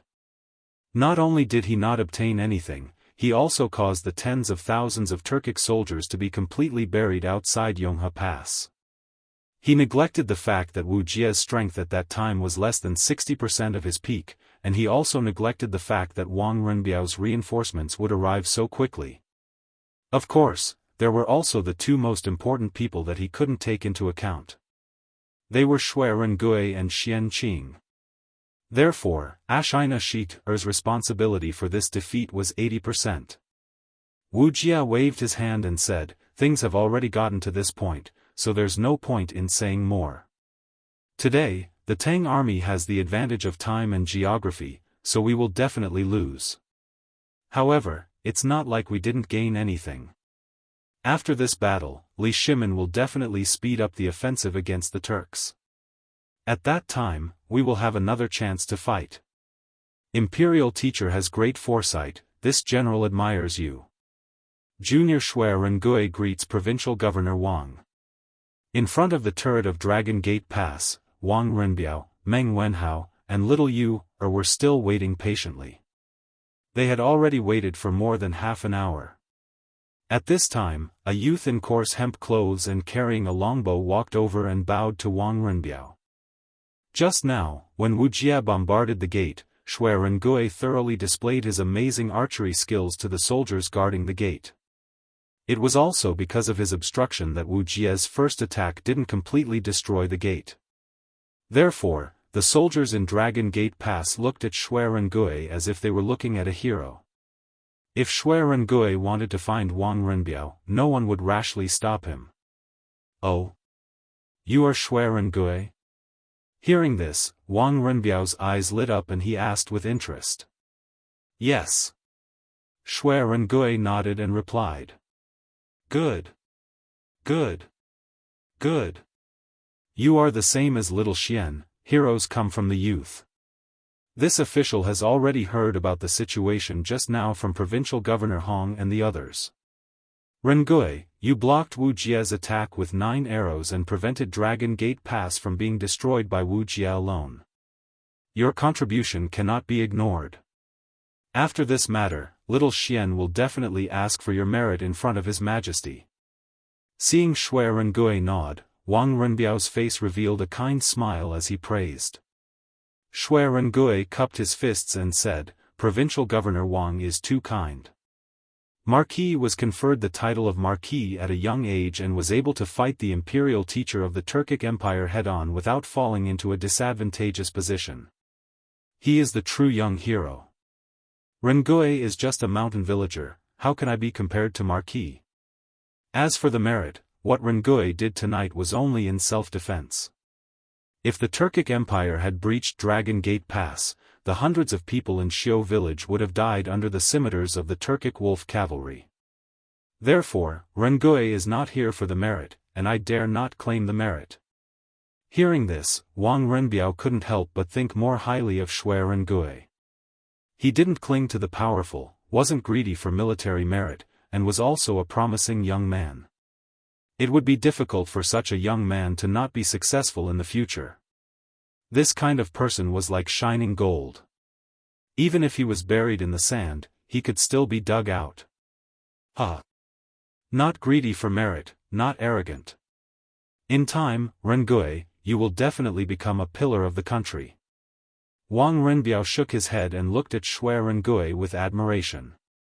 Meng Wenhao and Li Yu also understood that this young man with a bow and arrow on his back, who looked like he was in his teens, had saved the entire Dragon Gate. Therefore, Meng Wenhao quickly stepped forward and said, Fortunately, Brother Shui came to the rescue. Dragon Gate was not breached, and Yamacho could rest in peace. I will never forget your kindness in saving my master. Brother Shui, please accept my bow. After saying that, Meng Wenhao bowed to Shui Rengui in a serious manner. Li Yu followed suit and bowed, Sir has treated me like a brother. Brother Shui saved Dragon Gate, which means he saved Sir. Please accept my bow. Li Yu had already taken off the Confucian headscarf on her head and let her long hair down. Although she was still wearing men's clothes, no one would be stupid enough to think that she was a man.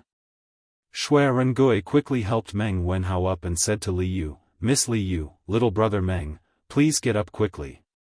The one who saved the Dragon Gate was Daoist Xianxia, not me. I can't accept your greetings. I came up the tower to see if Marquis had woken up. It's getting late, and I should bring the villagers back to the village. Meng Wenhao stood up and said, Yamacho is still in the tower.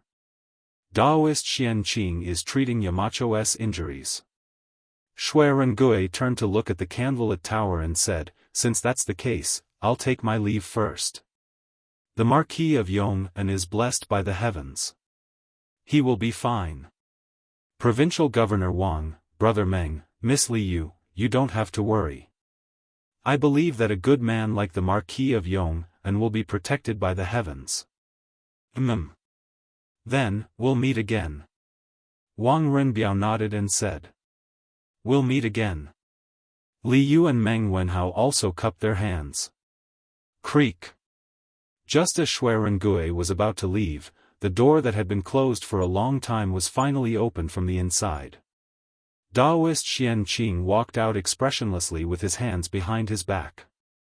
If one looked closely, one could see a trace of fatigue and surprise in the corner of his eyes.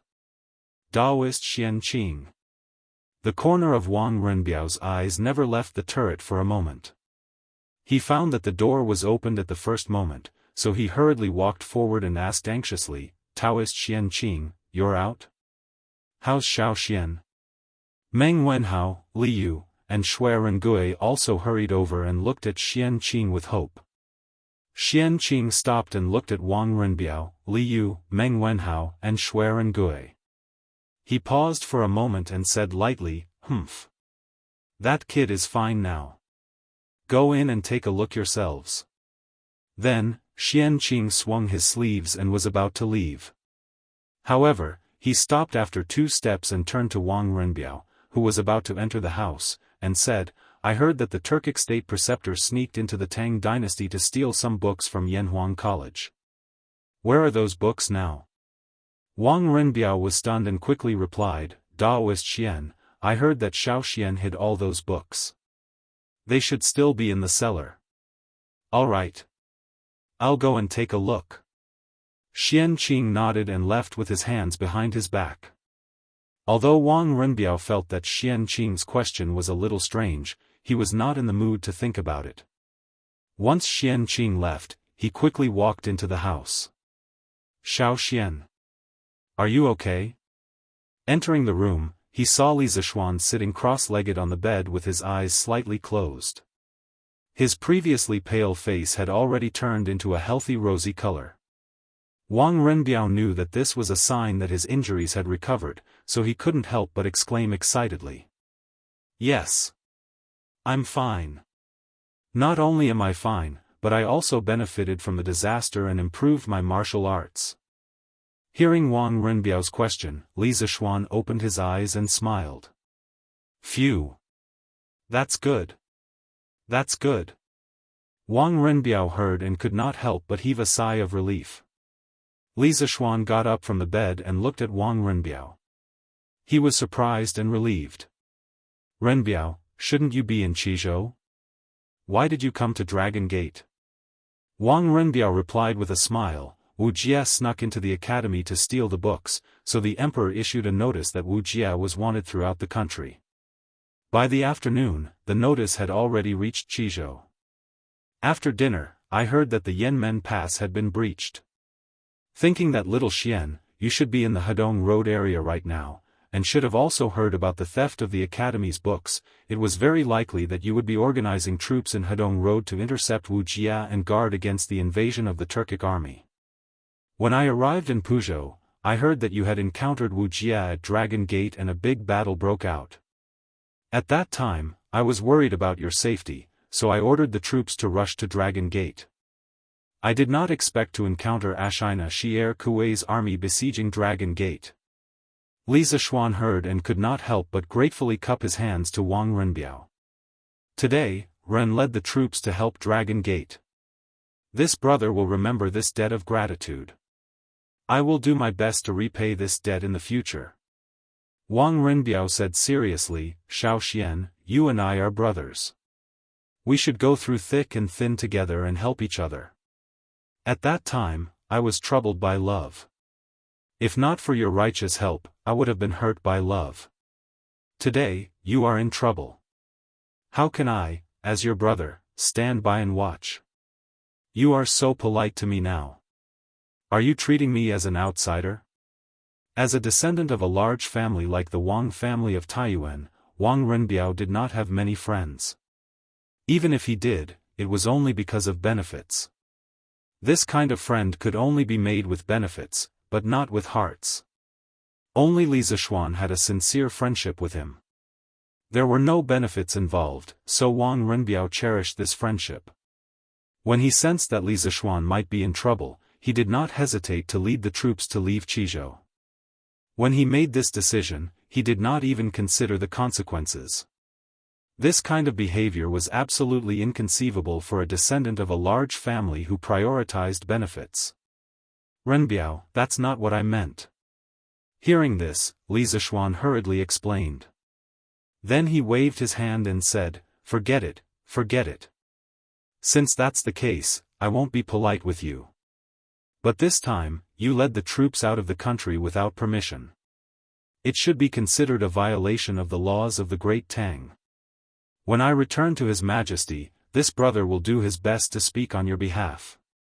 Chapter 1556.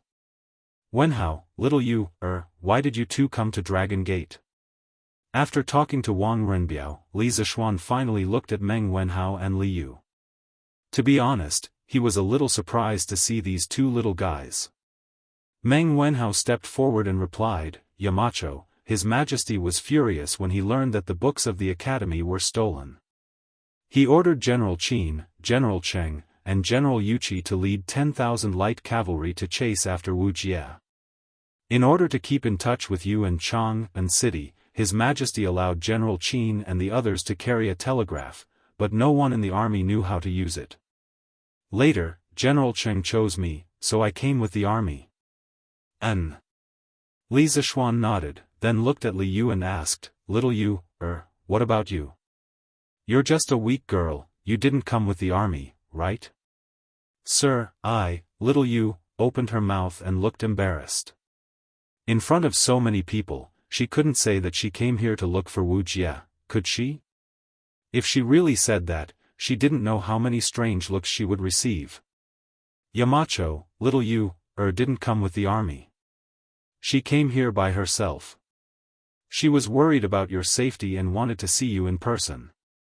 Seeing Li Yu's embarrassed face, Meng Wenhao, who knew the inside story, quickly explained. Li Zishuan's eyes flashed, and he nodded thoughtfully, Little Yu, thank you for your concern. Sir, it's good that you're okay.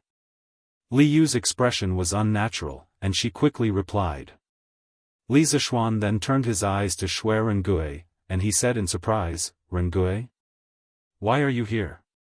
During the day, he had bumped into Shui Rengui in the mountains, and the two of them had hit it off. He had also extended an olive branch to Shui Rengui. However, Shui Rengui had no intention of joining the army, and he had an arrogant personality. He did not want to climb up the social ladder, so he did not force him.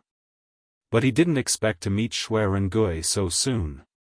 Rengui greets Marquis. Shui Rengui first cupped his fist and bowed to Li Zishuan.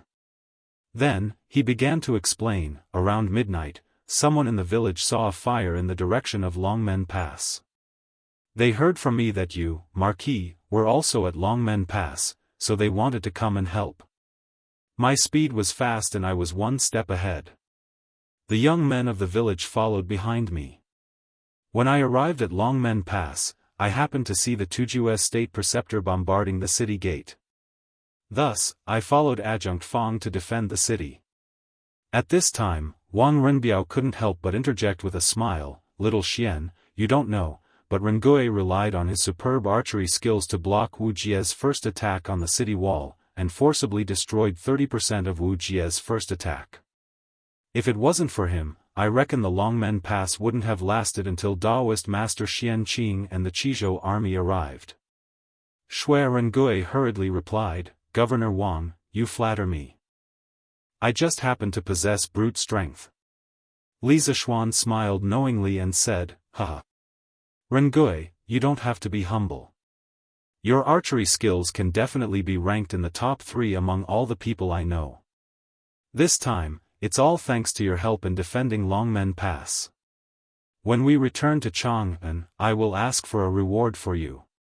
Shui Rengui hurriedly waved his hand and said, Marquis, Rengui didn't do anything, and I don't dare to be greedy for it. Rengui's actions are not only defending Longmen Pass, but also protecting hundreds of lives in Xiu village. Seeing Shui Rengui's sincere face, Li Zishuan sighed with pity and said, Fine. Since Rengui insists, I won't force you. If you change your mind in the future, feel free to tell me. Shui Rengui nodded and said, Marquis, it's getting late. Rengui will take his leave now and bring the villagers back to the village. Li Zishuan thought for a while and said, the villagers didn't care about the danger and came to Longmen Pass to help. I'm very touched. I'll also go and say goodbye to the villagers and thank them. In the face of the ferocious and brutal Turkic wolf cavalry, these powerless villagers actually dared to pick up weapons and come to Longmen Pass to participate in the defense of the city. How could Li Zishuan not be moved? The human heart was made of flesh. Shui Rengui hurriedly cupped his fists and said, Marquis, you're too kind. If it wasn't for your Sky Rooster Brigade, all the crops in Longmen County would have been eaten by the locusts. The villagers are willing to defend Longmen Pass because they respect you and want to repay your kindness. I'm not worthy of your gratitude. Li Zishuan's heart skipped a beat. Only then did he remember that the Sky Rooster Brigade led by Li Ku had indeed passed through Jianghu in the marching route that he had drawn up for the Sky Rooster Brigade. Thinking of this, he couldn't help but laugh and said, "The Sky Rooster Brigade was entrusted by His Majesty to exterminate the locusts. They didn't just exterminate the locusts in Jianghu. The villagers are willing to risk their lives for me because of this. I have to accept this kindness no matter what. Rengue, quick, lead the way." Shui Rengue saw that he couldn't refuse and could only nod and say, "All right. Marquis, follow me." The two of them walked out of the turret one after the other. Wang Renbiao, Li Yu, and Meng Wenhao looked at each other and followed them. The ground under our feet is round. Sunlight is made of 7 colors. Energy is conserved. Running water can generate electricity, and electricity can be used to emit light. The reaction of many substances to produce new substances is called a chemical reaction. Also, what kind of words were these scribbles? It's really strange. Where did Xiao Xian learn these things from? In a turret on the east side of Longmen Pass, Xian Qing flipped through the books on the table and couldn't help muttering to himself. These books were the top secret information of Yanhuang College that Li Zishuan had snatched from Wuxia. There were drawings, plans for the trump card project, some teaching materials, and some key parameters of important projects. These things were previously placed in the cellar with Li Zishuan. However, Xian Qing was a clean freak. He disliked the dirty, messy, and poor environment of the cellar, so he asked Hong Wenxing to send people to move all the books in the cellar to the east side of the turret. However, after seeing the contents of the information, Xian Qing's heart was suddenly filled with doubts. He had never heard of the knowledge involved in these books before, and he was very sure that Spiritual Master Ling Su didn't know these things. Spiritual Master Ling Su came and went without a trace. Not many people had contact with him, but Xian Qing was definitely one of the few people who had contact with Spiritual Master Ling Su the most. Therefore, after seeing the contents of these books, Xian Qing was even more certain that there was a problem with Li Zishuan in front of him. Xian Qing couldn't help but recall the conversation that Li Zishuan had when he just woke up in the room. "You brat, it's time to wake up, right?" "Oh. It's Junior Uncle." Li Zishuan greets Junior Uncle. "Humph. Do you still remember me, your Junior Uncle? Do you still remember your sect?" "I'm afraid. Although I went down the mountain to help the world, I didn't forget my identity at all times. I not only accumulated virtue and did good deeds, but also preached Taoism among the people. Because of the busy affairs of the academy, and the emperor also assigned me a lot of official duties, I couldn't return to the sect to visit Junior Uncle and the head of the sect for a long time. I'm ashamed." "Humph. You still have some conscience. But the one you should visit the most is your master. Senior brother has no children.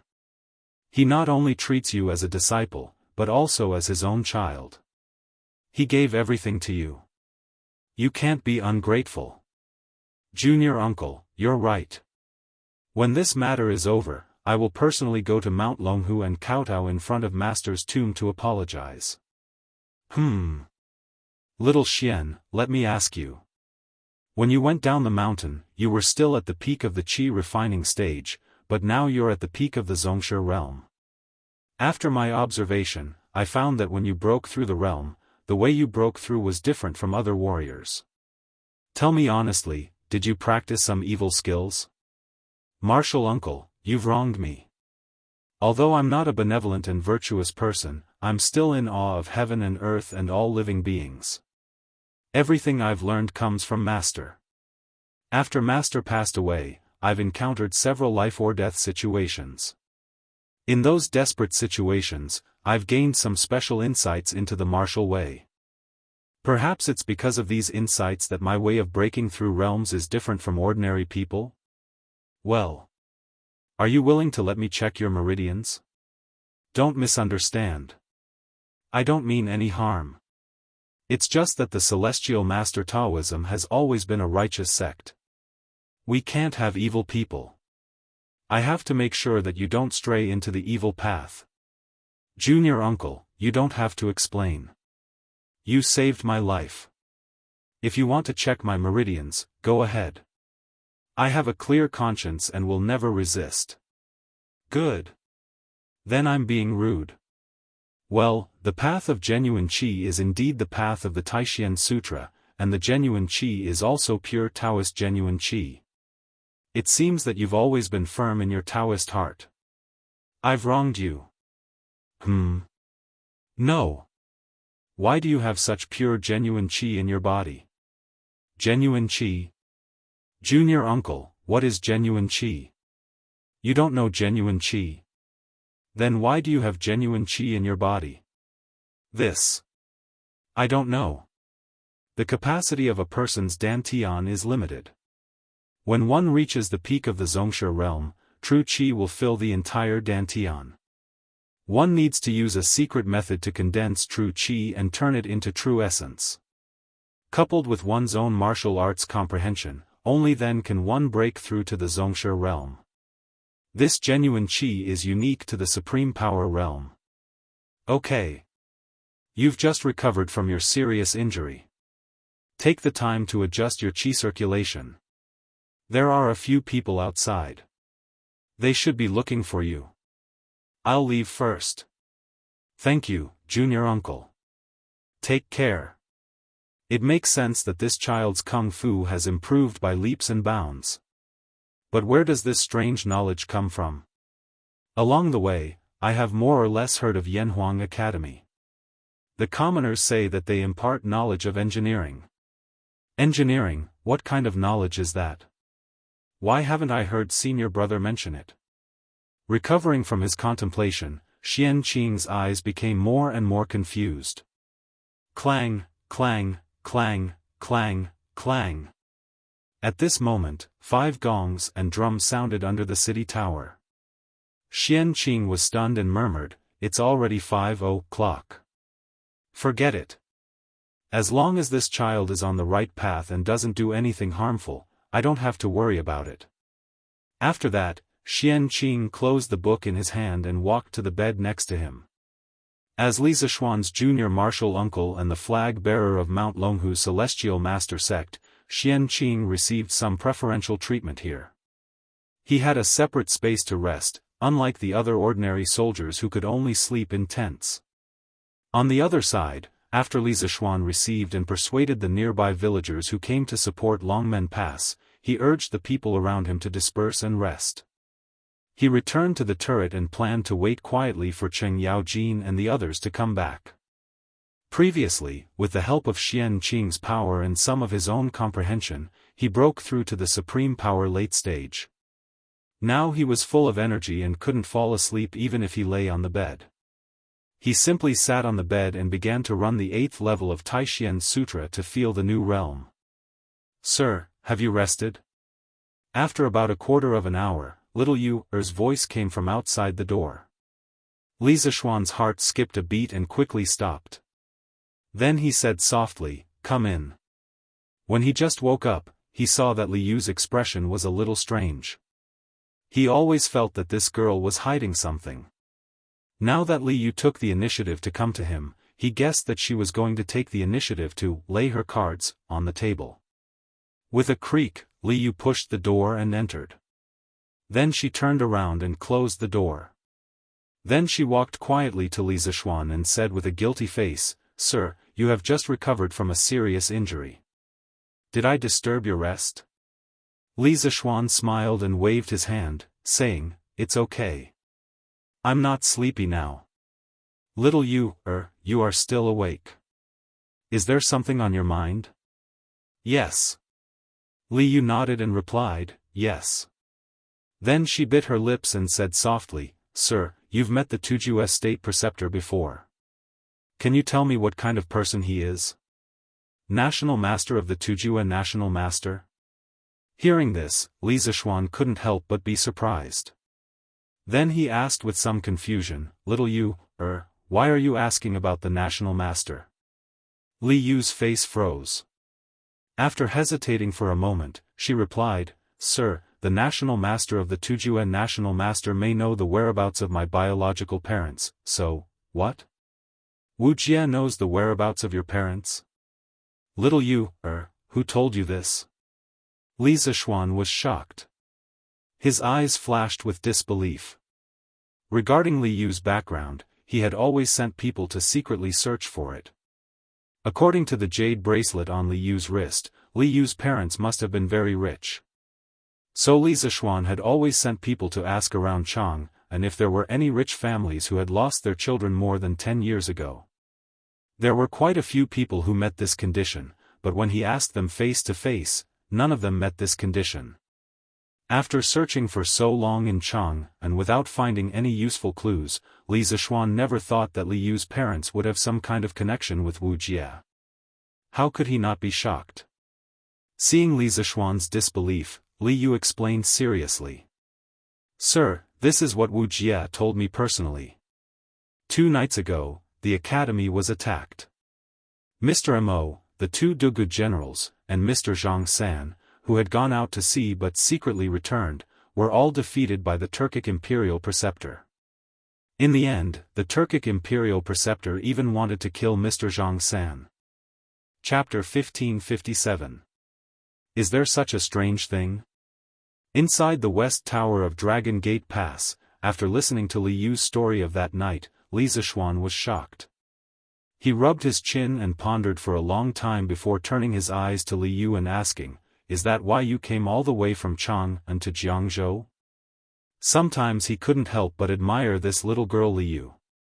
At her age, if placed in modern times, she probably wouldn't even have graduated from primary school, yet she dared to travel so far by herself. This could no longer be called independent, it should be called precocious. Li Yu nodded and said, "In order to find my parents, I ran all the way from Yuezhou to Chang, and, now that I've come all the way from Chang and to Jianghu, what does that count as?" "Sir, I really want to know who my parents are.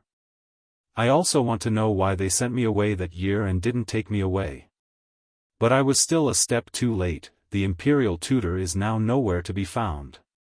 Towards the end, Li Yu's tone became slightly gloomy. She had traveled day and night without rest, but in the end she hadn't been able to achieve what she wanted, so naturally she couldn't help feeling disappointed. Li Zishuan thought about it for a moment before replying, "I've fought with Wuxia before. This man's martial arts are extremely high. He wears a black robe and a black hood, making it difficult to see his face, but his voice is very hoarse, as if it's been burned by fire, dry and hoarse. In addition, he also has a strange internal force that can release something similar to lightning, catching people off guard. Wuxia's fighting style is inclined towards one person's strength, he doesn't like to beat around the bush, relying on his moves and personality.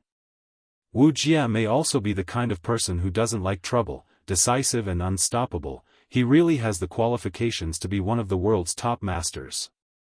However, I don't know much about Wuxia's background.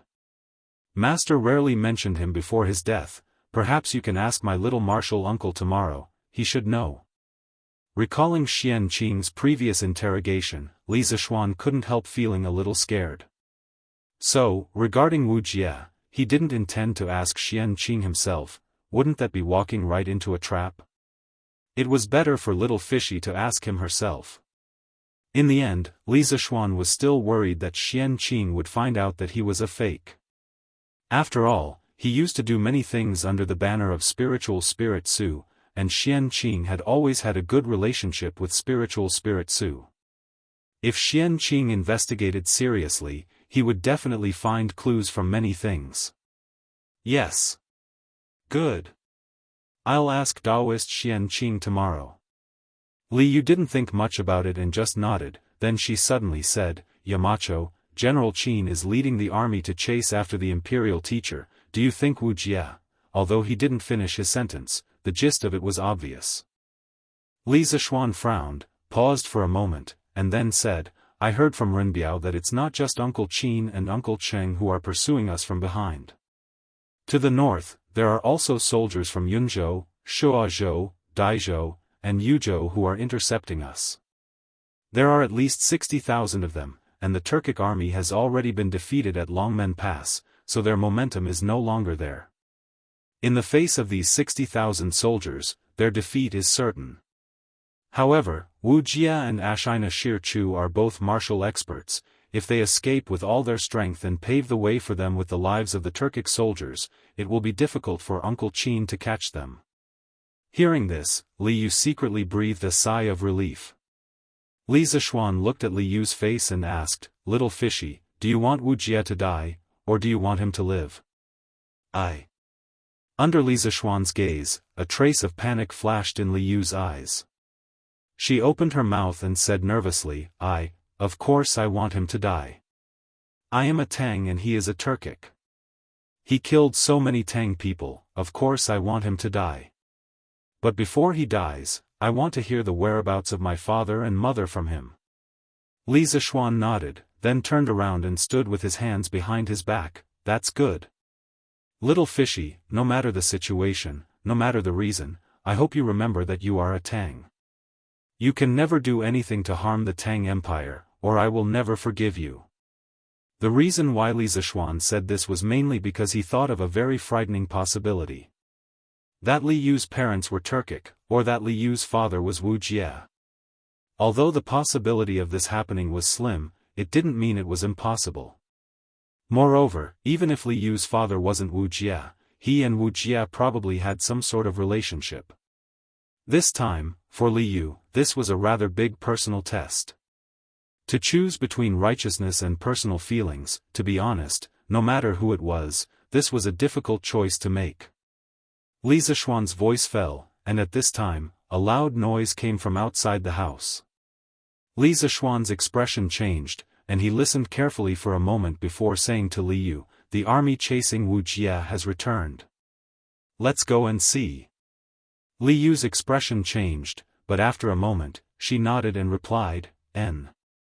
The two of them left the house and went straight down to the gate tower. They saw that the gate tower was already brightly lit, with torches everywhere. Qin Xiong, Cheng Yaojin, Yuqi Jingda, Hong Wenxing, Wang Renbiao, and the others were standing in front of the army, discussing something. Seeing this, Li Zishuan quickly walked up and cupped his fists. "Uncle Qin, Uncle Cheng, Uncle Yuqi, you're back? Hey! Little Xian. Are you really okay? That's great." Cheng Yaojin saw that Li Zishuan's complexion was ruddy, and he didn't look like he was seriously injured at all. He excitedly greeted him and laughed loudly. "I told you, little brat, you're a man of great fortune, how could you fall so easily?" Good." Qin Xiong stroked his beard, a look of relief on his face as he said, "When we were in Yonghe Pass, Army Advisor Fang said that you were seriously injured by Wuxia, and us old men were worried sick. Just now, Provincial Governor Hong said that you were rescued by Daoist Xianqing, and your injuries were healed. This old master didn't believe it, but now that I've seen you in person, this old master can finally rest assured. Being able to fight Wuxia head-on and take away his treasures, after today, little Xian, your name will be known throughout the world." Yuqi Jingda said with a face full of emotion. What he said wasn't false. Li Zishuan, with his mid-stage martial scholar Cultivation, fought against a great grandmaster. Although he was at a disadvantage in the process, the result could be said to be his victory, because Wuxia's treasures were stolen by Li Zishuan. "Uncle Yuqi, please don't make fun of your nephew. This time, I was lucky enough to not die, and it was all because of Martial Uncle's healing, otherwise, would still be in a coma." Li Zishuan said modestly, quickly taking the initiative to ask, "Let's not talk about this for now. How is the situation on the front line?" Out of the corner of his eye, he noticed little Yu, looking at him anxiously with pleading eyes. Cheng Yaojin's face darkened. "Pay. That cowardly turtle Wuxia ran away as soon as he saw us old men, and we couldn't even catch up to him. In the end, we still let him escape. Old Cheng originally wanted to fight with Wuxia for 300 rounds, but in the end, he couldn't even touch Wuxia's weapon, which made him very angry." Li Zishuan was surprised, thinking that this result was similar to his private analysis of the situation. Hearing this, little Yu had a complicated expression. Hearing this news, she didn't know whether to be happy or sad, and her heart was extremely conflicted. At this time, Qin Xiong added, although we didn't catch Wuxia and Xianxia, the 40,000 elite Turkic wolf cavalry were almost wiped out by us. Only a little more than 1,000 people escaped with Wuxia. These 30,000 wolf cavalry were the elite of the elite under Xieli's command, and they all died in the Great Tang. For Xieli, it was a great loss. Yuqi Jingda frowned and said, although the Turkic wolf cavalry suffered heavy losses in this battle, we also lost many soldiers, especially the soldiers of Yunzhou, Daizhou, Yuzhou, and Shuozhou. They faced the Turkic state teacher head-on and lost more than 70% of them. Adding on the soldiers we brought from Qizhou, Bingzhou, and the capital, we lost more than 43,000 people in this battle, a heavy loss. Hearing this, Li Zishuan was shocked, and he didn't dare to believe it. The Turkic wolf cavalry is actually so strong? Qin Xiong nodded and said, the Turkic wolf cavalry has always been unparalleled in the world, and this Turkic wolf cavalry tried their best to escort Wuxia and Xianxia out of the encirclement, using tactics that completely put their lives on the line. This kind of Turkic wolf cavalry is even more terrifying. Li Zishuan's mind was instantly filled with images of a tragic battlefield, and he said with a heavy expression, it's a pity for these great Tang soldiers. General Qin, should this battle report be sent to Chang'an? Meng Wenhao cupped his fists and asked. Qin Xiong pondered for a moment, then nodded and said, send it. However, at this time, King Wei and His Majesty should be resting. You can try it first. Meng Wenhao replied, yes. General Qin. After that, he turned and left, returning to his tent to send the telegram. The 3 Grand Dukes have traveled a long distance and fought through the night, so you should all be tired, right? This lowly official has already arranged a place for the 3 of you to stay. I would like to invite the 3 of you to take a rest.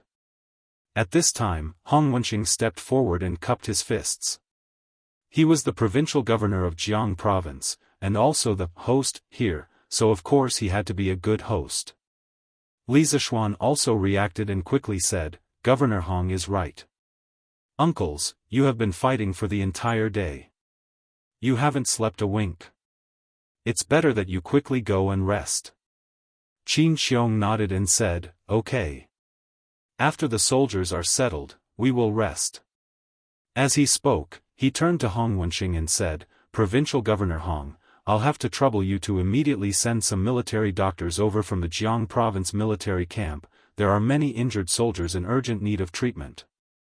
Hong Wenqing hurriedly cupped his fists and said, this official obeys. I'll send someone back to Jingping County to get military doctors. The earliest record of military doctors in China was in the Zhou dynasty, Lu Shang, Jiangxia, mentioned in the 6th Tao. There were 3 alchemists who established 100 medicines to cure golden sores and 10,000 illnesses. By the Han dynasty, military hospitals had already been established. The book of the later Han recorded an institution called the Nunnery, which was similar to a modern battlefield hospital. With the development of the era, military doctors continued to improve, and there was a professional medical institution in the Tang army, which meant that every camp had a medical examiner, who would check on the condition of the injured soldiers every day to arrange for medical treatment and evacuation. Not only could the injured soldiers be treated, but their condition would also be monitored regularly.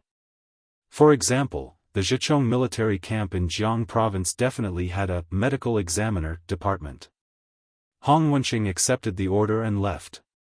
Li Zishuan's eyes flashed, and he cupped his fists towards Qin Xiong and said, Uncle Qin, I also know some medical skills. Can you get people to bring those soldiers who are seriously injured and in urgent need of treatment over, and I'll treat them first? These injured soldiers were not only there to fight against the Turks. Some of the people from Qizhou and the people from Chang'an were there to save Longmen Pass and save him.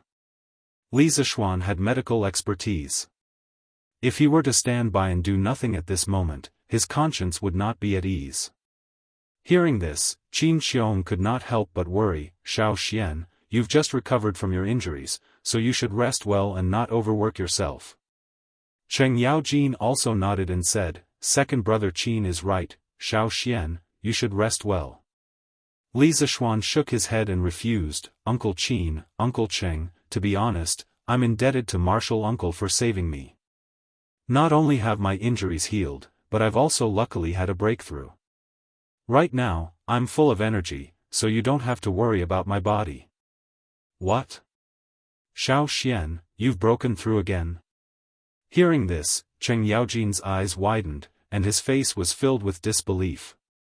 Li Zishuan smiled and said, "Haha. I was just lucky." Cheng Yaojin was speechless, thinking to himself, I also want to be as lucky as you, but unfortunately, I'm too old, and my martial arts journey will probably stop here. Qin Xiong said, all right. Since Xiao Xian's body is fine, I'll get someone to carry the injured soldiers over. Okay. Your wounds need to be disinfected with alcohol, or else they will fester and hurt a little, so bear with it. Don't worry, Marquis, I can bear with it. Hiss. Ouch. Didn't you say you can bear with it? Why are you crying out? Marquis, who would have thought that it would hurt so much? Hiss. It's burning. Huh. All right. Let me help you bandage it first, and the military doctor will apply some medicine for your wounds later. Thank you, Marquis. Marquis, can you let me have a taste of that alcohol in your hand? It smells so good. Go and rest. Did you not have enough pain just now? In the large tent in front of the Longmen Pass, Li Zishuan carried a simple medical kit and shuttled through the tents for the wounded. Most of the wounded soldiers suffered from knife wounds, so their wounds had to be disinfected. Otherwise, in this weather, the wounds would definitely fester and get infected. This was also why there weren't many ancient soldiers who died on the battlefield. Most of them died from festering wounds after the battle. Luckily, Qin Xiong's army brought some medical alcohol when they came from Chang'an, or Li Zishuan would probably have to distill and purify the alcohol in the camp. Chapter 1558. Last year, when Li Zishuan had just come up with medical alcohol, Li Jing, who had learned that it could prevent wounds from festering, had requested Li Er to equip the army with this type of medical alcohol. At that time, when there was a shortage of alcohol and food, Li Zishuan had still provided the imperial court with a few hundred caddies of medical alcohol. Later on, when the imperial court implemented the policy of exchanging food from the south, the Tang Empire suddenly experienced a period of food overflow. Li Zishuan also took the opportunity to purchase a large amount of food, filling up the newly built granaries at home. When the granaries were full, he used all the food he purchased to make wine. On one hand, it greatly increased the production of the two popular wines, Immortal Drunken Wine and Gentle Fragrance. On the other hand, he had also provided the imperial court with a large amount of medical alcohol.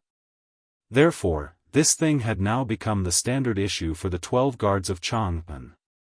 Every time the army went to war, they would more or less carry some. However, due to the limited production, medical alcohol had not yet been popularized in the Zhejiang prefecture's barracks. At this moment, Li Zishuan was carrying some medical alcohol, boiled white cloth, and some simple medicine as he shuttled between the various tents.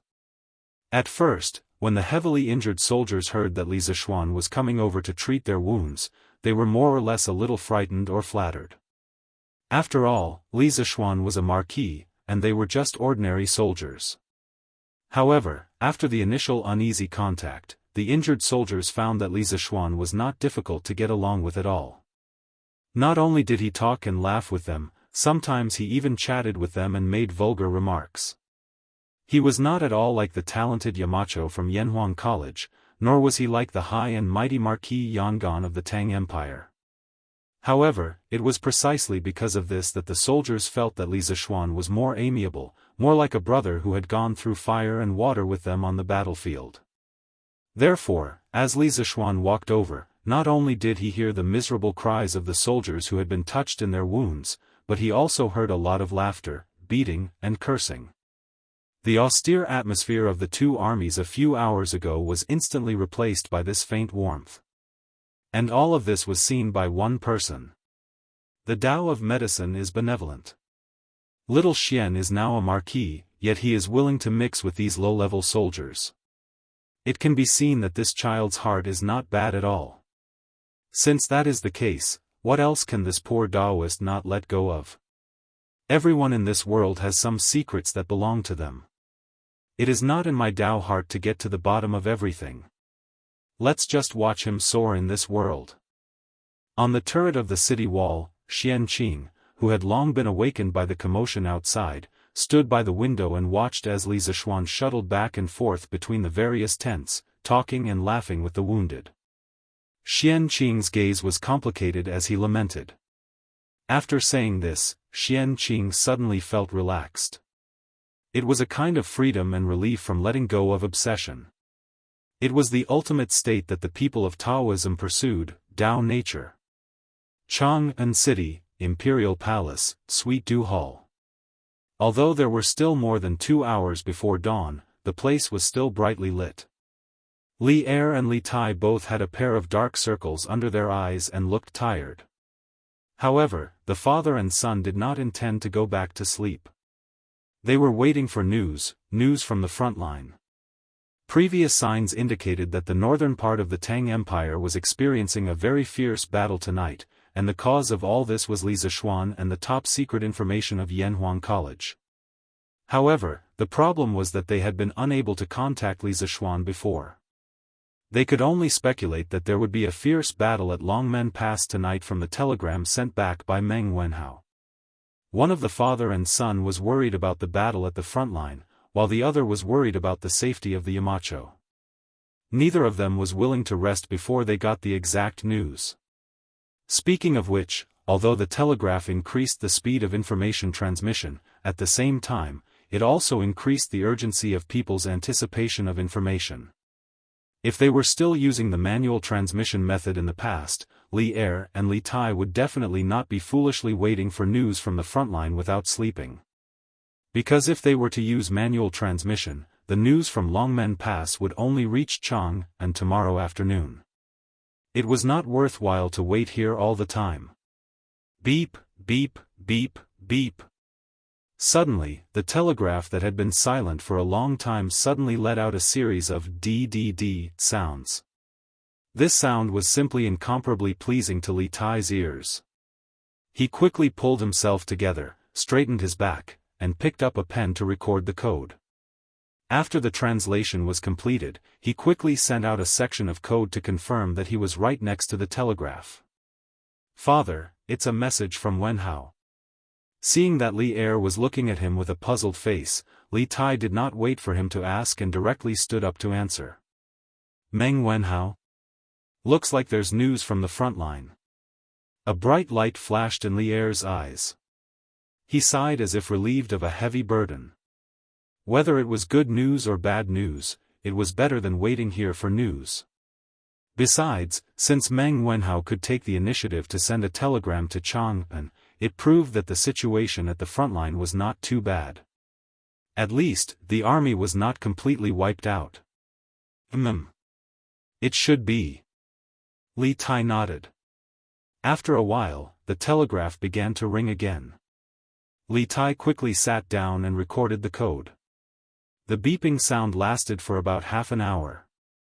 Li Er, who was at the side, could not help but stand up and go to Li Tai's side. However, when he saw the messy message on the rice paper, he could not help but frown because he could not understand it. Li Er waited anxiously for a while. On the other side, Li Tai finally translated the encrypted message into words. The little fatty stood up and said, "Father. Frontline battle report." "Read it." Li Er said with a serious face. "Yes." Li Tai nodded. He looked at the translated message and said, "On the 30th day of the 6th month of the 2nd year of Zhengguan, Turkic General Ashina Shirkwi led 50,000 elite wolf cavalry into Yanmen Pass in order to rescue Wu Jie, who had stolen the books of the academy.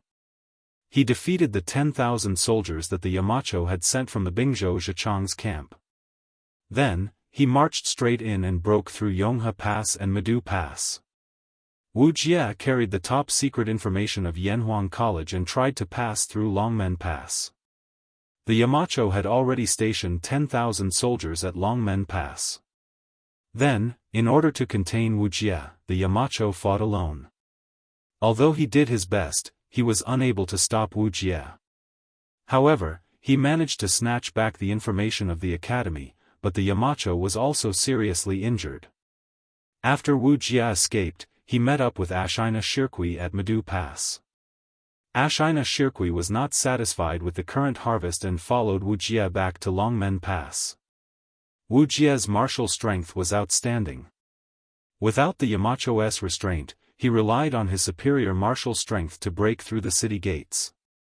Longmen Pass was about to fall into the hands of the enemy. At the crucial moment, a master archer named Shui Rengui from Longmen County managed to delay Wu Jie for a moment. Then, Daoist Xianqing from Mount Longhu suddenly appeared and completely blocked Wu Jie's attack. After that, Wang Renbiao, the provincial governor of Qizhou, led 30,000 soldiers to reinforce them. Generals Qin, Cheng, and Yuqi also led 10,000 light cavalry to arrive in time. Ashina Shirchuan knew that he was no match for them and quickly retreated. Under the command of General Qin, the three forces at Longmen Pass gathered together and pursued the Turkic army. At this time, the soldiers of Yunzhou, Shuo, Daizhou, and Yuzhou had already set up a defensive line outside Yonghe Pass. The Turkic army had just left Yonghe Pass when the two sides were engaged in a fierce battle. Soon after, General Qin's forces arrived and engaged in a fierce battle. In this battle, the 40,000 elite Turkic wolf cavalry were almost completely wiped out. Only 1,000 some managed to escape with Wu Jie and Ashina Shirqui back to the steppe. However, our side also suffered heavy losses, especially the soldiers of Yunzhou, Daizhou, Yuzhou, and Shuo. Because they were directly attacked by the Turkic state teacher, their casualties reached more than 70%. Adding on the soldiers that General Qin brought from Chang'an and Qizhou, our side suffered more than 43,000 casualties. After Li Tai finished reading the battle report, the Sweet Nectar Palace immediately fell into silence. It was unknown if it was because of the low temperature of the night, but Li Tai suddenly felt a chill. This made the little fatty somewhat regret not wearing a cloak when he came to the imperial palace. After a long time, Li Er finally opened his mouth. 50,000 elite wolf cavalry? Xieli is truly willing to part with them. Invading the Great Tang time and time again, do they really think that our patience is limitless? Bang! Li Er angrily slapped the table and turned to walk toward the dragon couch. Li Tai cautiously said, "Imperial Father, calm your anger." Based on this report, these Turkic wolf cavalry must have been the elite of the elite. Now that they've all been lost in the Great Tang, Xieli's strength must have been greatly damaged. To our Great Tang, this is not necessarily a bad thing. Li Er sat on the dragon couch, his brow furrowed. After a few moments of thought, he shook his head and said, "Xieli claims to have 1 million soldiers controlling the bowstrings. Losing so many soldiers is not enough to harm his bones. Besides, our Great Tang's losses are no less than the Turks'. In the future, when the Great Tang and the Turks face each other, if the ratio of casualties is still like this, we will definitely lose. In this war, from start to finish, the Great Tang side had lost nearly 60,000 soldiers, including the Turks' attack on Yanmen Pass, Yonghe Pass, and Madu Pass, while the Turks had lost 49,000 elite wolf cavalry. Just from the number of casualties, the Tang army did not have the advantage.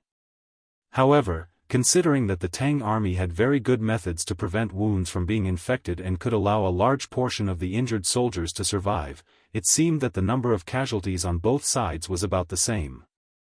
But even if it was a 1-to-1 casualty ratio, it was still somewhat difficult for Li Er to accept. After all, the Turks at this time were definitely in a period of unprecedented strength.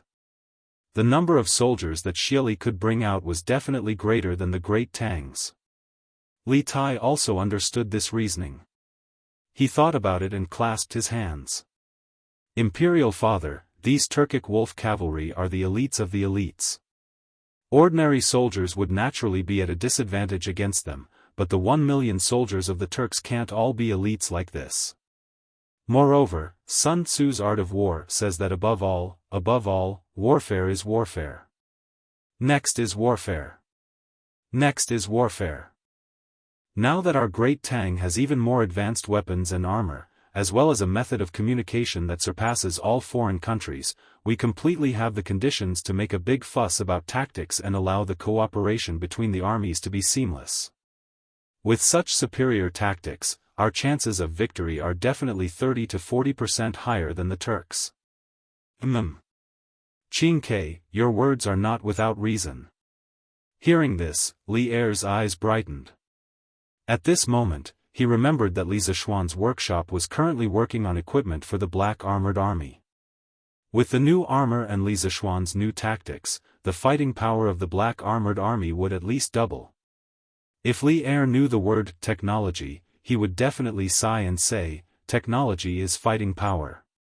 According to the battle report, Li Zishuan fought with Wu Jia and was seriously injured. How is his injury now? Suddenly, Li Er remembered the battle report that Li Tai had just read out and hurriedly asked. Li Tai smiled and replied, Imperial Father, although Yamacho was seriously injured, after Taoist Master Xian Qing's treatment, not only has his injury healed, but his martial arts have also improved. Zhao Song, who was standing in the corner of the hall, was shocked when he heard that Li Zishuan's martial arts had improved again. He secretly thought that Li Zishuan was already at Grandmaster middle stage before he went to the north.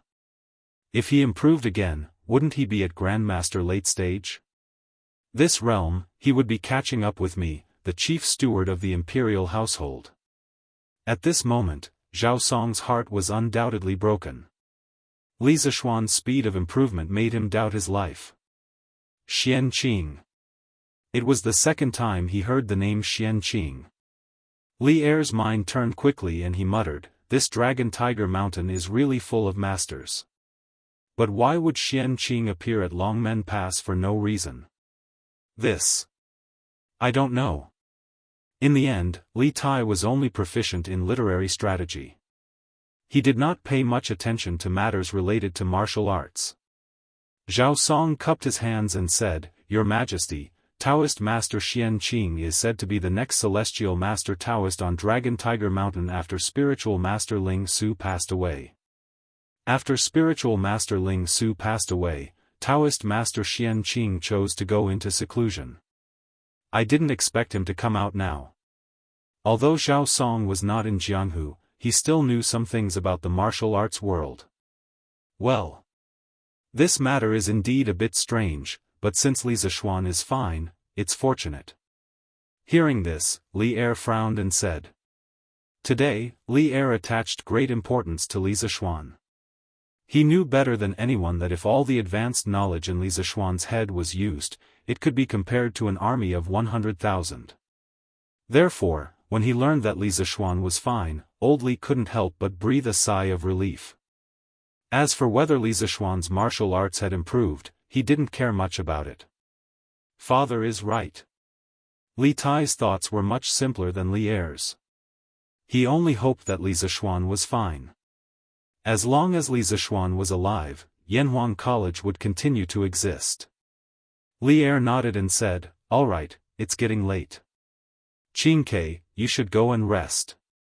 It was indeed getting late. In a while, the rooster would start crowing. Li Tai stood up and cupped his hands. Then I'll take my leave. Father, you should rest early too. Well. Go. Li Er grunted. Li Tai packed up the telegraph and turned to leave the Sweet Dew Hall. Chapter 1559. More than 2 hours ago, we received news that last night, Turkic Great General Ashina Shirkan led 50,000 elite wolf cavalry into the pass and routed the garrisons of Yanmen Pass, Yonghe Pass, and Medu Pass. Turkic state teacher Wu Jia, after stealing the academy's secret dossier, wanted to meet up with Ashina Shirkan. At Longmen Pass, he engaged in a major battle with the Marquis of Yong'an's army. The Marquis of Yangon fought with all his strength, and although he was no match, he left behind the Yanhuang College dossier that Wuxia had stolen. Wuxia fled and successfully met up with Ashina Shirkun at Madu Pass. Afterward, Ashina Shirkun and Wuxia charged back into Longmen Pass, wanting to steal the academy dossier. The garrisons of Longmen Pass defended with all their strength, and with the timely arrival of Xu Bao and the reinforcements of Qizhou provincial governor Wang Renbiao, they were able to push back the Turkic army. Duke Yi led his army in pursuit and joined forces with the garrisons of Yunzhou, Daizhou, Shuo, and Yuzhou to encircle the Turkic army. Ashina Shirkun and Wuxia did their utmost to break out, but in the end, they only managed to escape back to the steppe with around 1,000 soldiers. The next day, no, to be more precise, it was today. After daybreak, Li Er, who had slept for more than 2 hours, once again got up to preside over the morning court. Li Er was an extremely disciplined emperor, and unless it was absolutely necessary, he would not miss the morning court.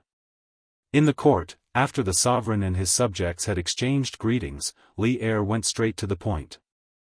The entire court was stunned by his words. Other than Li Jing and Li Ji, who had participated in the war simulation yesterday, when the other officials heard that the 50,000 Turkic elite wolf cavalry had charged into Longmen Pass, they all gasped in shock. At the same time, they couldn't help but think that the Great Tang and the Turks had been at peace for more than 2 years. Were they finally about to declare war? Since ancient times, wars between nations had never been a small matter. From the emperor to the commoners, they were all drawn to the war between nations. The Great Tang had been founded on martial prowess, and the court had many civil and military officials who had never feared war. Thus, when Li Er spoke, someone immediately stepped forward and clasped his fist. "Your Majesty, Xieli has gone too far, daring to once more attack my Great Tang. Does he still think the Great Tang is as weak and easy to bully as it was 2 years ago? This old subject requests battle. I am willing to lead the army into the grasslands and capture Xieli alive." The one who stepped forward was Niu Jinda. This time, Li Er had ordered Qin Qiong, Cheng Yaojin, and Yuqi Jingda to lead the army north to pursue Wu Jia, but he had been left out.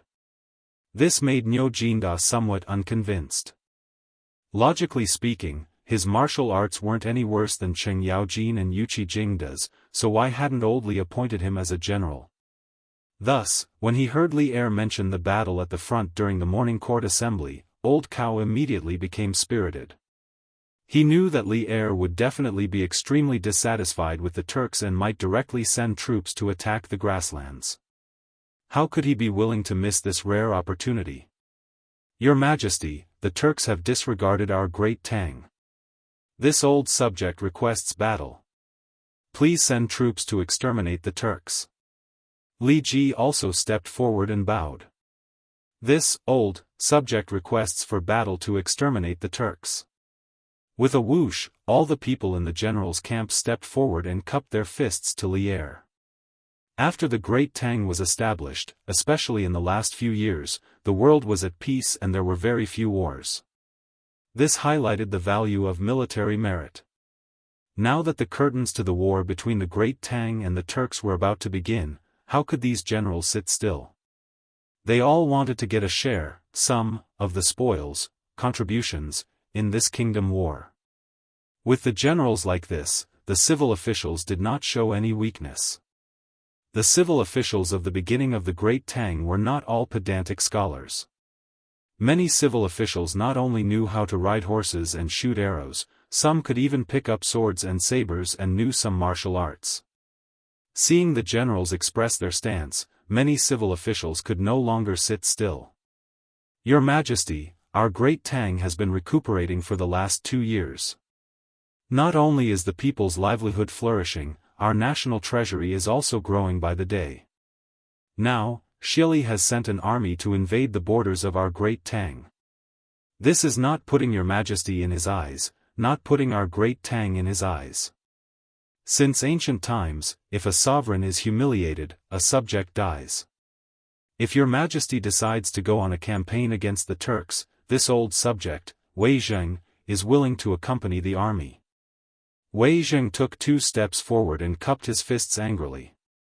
Even though Wei Zheng usually scolded Li Er, what was the saying again? The deeper the love, the more the blame. Even though this saying was not very appropriate for Wei Zheng and Li Er, Wei Zheng's goal in scolding Li Er was to hope that Li Er could become a sage. In the 2 years since Li Er ascended the throne, even though there were still some areas where he was lacking, he had not made any major mistakes. He was already very close to the sage in Wei Zheng's heart. Seeing that the Great Tang was getting better and better, more and more prosperous, the Turks were actually marching south and invading the Great Tang's territory. Even though Wei Zheng was only a civil official, he was also filled with patriotism. For this country, he was willing to personally go to the front lines and kill the enemy. Wei Zheng was definitely not just saying this. If there was really a need, he would immediately return home to pack his things and prepare to follow the army. The spirit of a scholar, full of vigor. This was precisely Wei Zheng's current state. At this time, there was no need to be calm. What was needed was the spirit of a scholar and the strength of patriotism. Your Majesty, Left Minister Wei is right. Now that our Great Tang is strong and prosperous, our strength is no longer the same as before. Xieli sent his army to invade our Great Tang's borders. This is looking down on our Great Tang's prestige. Only by severely punishing and killing the chicken to warn the monkey can our Great Tang's borders be completely stable. Only then can the surrounding small countries put away their thoughts of coveting Great Tang. Your subject believes that the imperial court should send out troops and also has the ability to send out troops to suppress the Turks. Fang Xianling also stood out with Wei Zheng and cupped his fists towards Li Er. This old subject agrees. Zhang Sun Wuji pondered for a moment, then stepped forward and cupped his fists.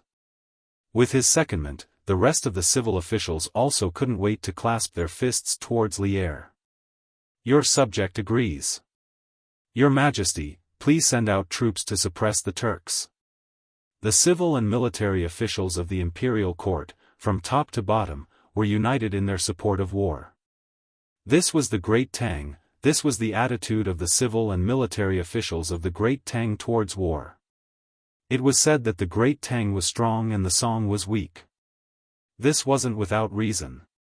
It was precisely because of the Great Tang's martial spirit that caused them to be able to stand out bravely and fight for the country when faced with a war between countries. It was unlike the Song dynasty, where almost no one in the entire imperial court could stand out when faced with a war. Most of them were in favor of peace. They only wanted a moment of peace. Who cared if their descendants would be slaughtered by other races in the future? Good. My beloved subjects are indeed the pillars of the country. I am very comforted. Seeing that his subjects were all eager to go to war, Li Er was very happy. He laughed and said, now that the locust plague in the Guangzhou region has mostly been quelled, even if there are some places that haven't been quelled, the food stored in Taicang and Hanjiakang is more than enough to deal with the disaster. The 6 departments of the imperial court should be able to free up their hands and prepare for the upcoming war. For this attack on the Turks, I plan to send out 300,000 soldiers. These 300,000 soldiers will be transferred from the Chang and 12 guards. Along the way, I will recruit the elite soldiers of the various provinces to expand the army to 400,000. I want to fight with Xieli on the grassland. Officials of the 6 ministries, within 3 months, they must prepare the provisions, armor, war horses, and medicine needed for an army of 300,000. Officers and soldiers of Chang'an, during these 2 months, they must step up their training and must not slack off in the slightest. Zhen will enter the camp to inspect. If anyone is found slacking off in training, the officers in the camp will definitely punish them severely. 3 months later, the army will officially set out. I want to destroy the entire Turks and let the northern border of the Great Tang be completely peaceful, so that the descendants of the Great Tang will no longer be threatened by the foreign tribes in the north. Everyone's heart trembled. They did not expect that Li Er would actually plan to attack the Turks in 3 months. This was somewhat sudden, but it was also reasonable. After all, in a few more months, it would be winter, and fighting in winter would be very disadvantageous for the great Tang army. However, at the same time, everyone's blood was boiling from Li Er's bold words. Thus, as soon as Li Er finished speaking, the civil and military officials in the imperial court bowed in unison and said, "We obey the decree." This was a massive war between two countries, the first time the two most powerful countries in the world were going against each other. Even though the Great Tang had a strong army and ample treasury, against a colossus like the Turks, they still had to go all out. The 300,000 soldiers that Li Er had spoken of was already the minimum estimate.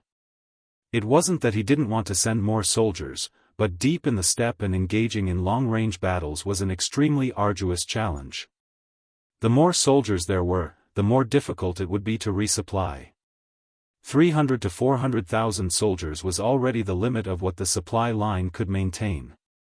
Any more and there would be problems with supplies.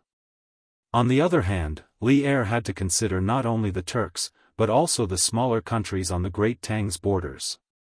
If the Great Tang mobilized its entire army, it would inevitably leave its rear empty.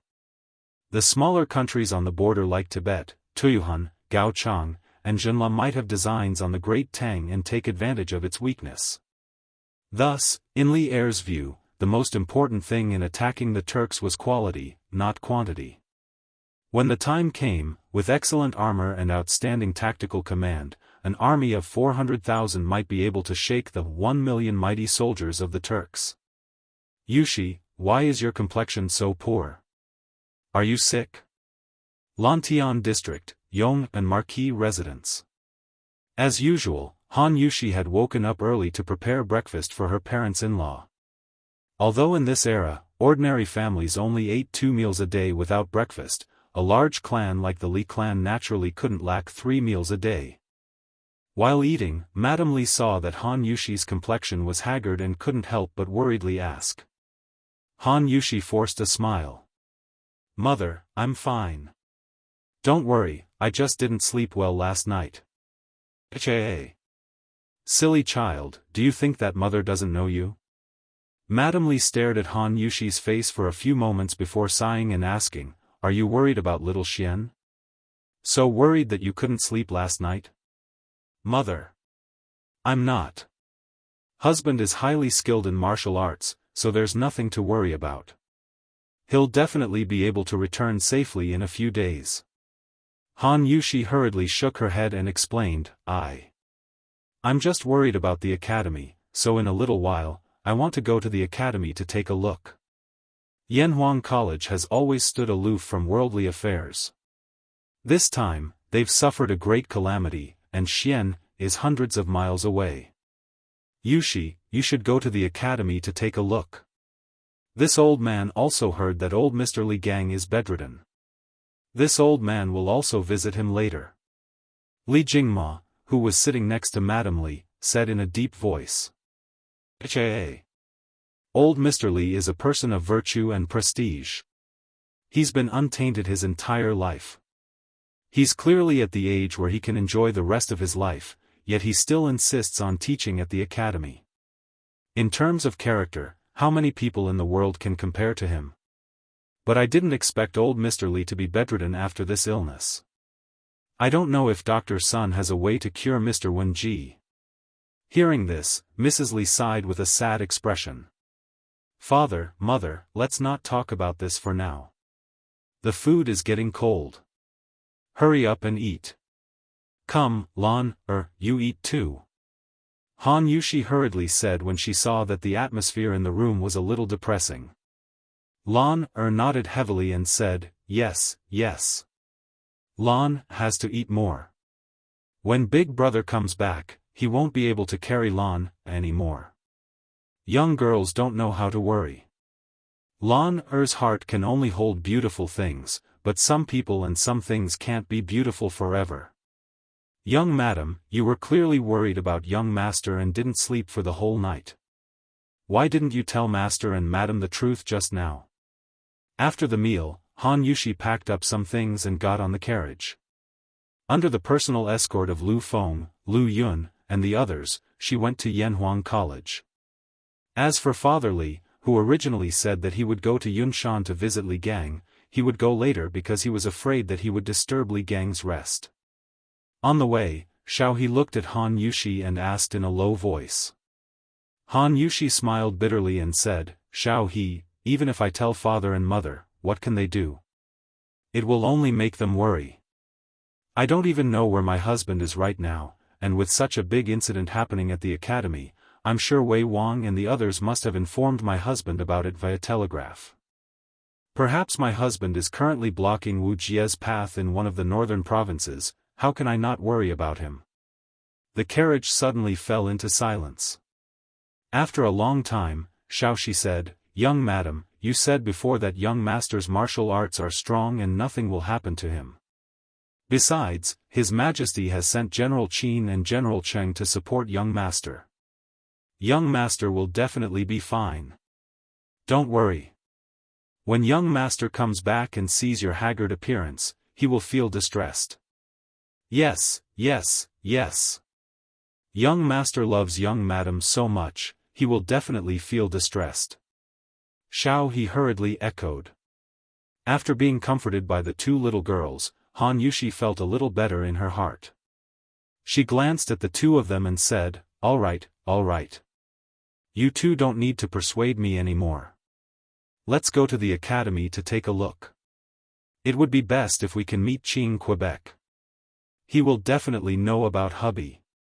Han Yushi thought to herself that she must have a telegraph machine at home in the future. This way, when Li Zishuan went out, she would be able to receive news immediately. As for how to use the telegraph machine, she didn't have to worry about it at all. Before she got married last year, Li Zishuan gave her a telegraph machine to use for sending love letters. Therefore, she could be considered one of the first few people in the Tang Empire to use a telegraph machine. Chapter 1560. Reporting. Reporting to the Khan, the special service and state teacher have returned to the grasslands. They are now at the Scarlet Pagoda Division and will reach the royal court in another hour. In the depths of the grasslands, Mount Yujijin of Qibei was the location of the Eastern Turkic royal court's tents. In the most majestic tent, a Turkic soldier reported respectfully to a middle-aged man sitting at the head of the table. The so-called special service was a kind of official title on the Tujue side. The Book of Zhou, History of the Tujue said, high officials have Yi Hu, secondary office, secondary office, secondary office, secondary office, all 28 ranks, all of them. However, the new Book of Tang said that the special service was a title for the Khan's descendants and not a noble title. It was not within the 28 ranks. Because the Khan's descendants monopolized this title, there was such a saying. They were in charge of internal affairs, handled diplomatic relations, and often negotiated military and national affairs. In the beginning, the position of secret service was filled by members of the Turkic Kagan family, Ashina family. Because this position required rich political experience, profound knowledge, and agile adaptability, it was not the specialty of the Turkic people. Therefore, in the later years, it was gradually filled by Sogdians. In the historical records, Taitu was a mistake. In the future, the various ethnic groups in the north continued to use this title, such as the Huigs, Deen, and the Khitans, Taiwan. In the Turkic Khans, there was the Yabgu below the Khan. The Yabgu was equivalent to the king of Qin and the duke of the Central Plains and had considerable power. And below the Yabgu was the special service. That middle-aged man had a stocky build and wore a brocade robe. His hair was combed into small braids, and there was a thick beard on his chin. His eyes were as fierce and sharp as a wolf king's, and he was full of power and influence. This man was the current ruler of the Eastern Turkic Khans, Xieli Khan. The state teacher is back? Do you know if they brought back the confidential files of Yanhuang College on this trip? Hearing this, a glint flashed across Xieli's eyes. He leaned forward slightly and looked at the soldier below and asked in a deep voice. Khan, I don't know about this. However, only a little over 1,000 people came back with the state teacher. The soldier looked carefully at Xieli's expression and then said with a trembling fist and palm salute. What? Only a little more than 1,000 out of 50,000 came back. When he heard these words, Xieli suddenly stood up, his voice also raised by an octave. He walked down from his seat of honor and arrived one zhang in front of that soldier, continuing, last night, this Khan even received news that the state preceptor has already obtained the secret dossier from Yanhuang College, that the Sure Secret Service led 50,000 elite wolf riders to receive the state preceptor. Why is it that in the short span of one night, only 1,000 or so of the 50,000 elite are left? It said that the state preceptor and the special service were ambushed by Li Zishuan at the Longmen Pass of the Great Tang. Later, they were surrounded by the combined forces of the northern provinces of the Great Tang and were almost completely wiped out. The messenger carefully reported to Xieli. Speaking of which, this kind of messenger soldier was considered a high-risk job. When they delivered bad news, they had to be prepared to be killed by their superiors to vent their anger.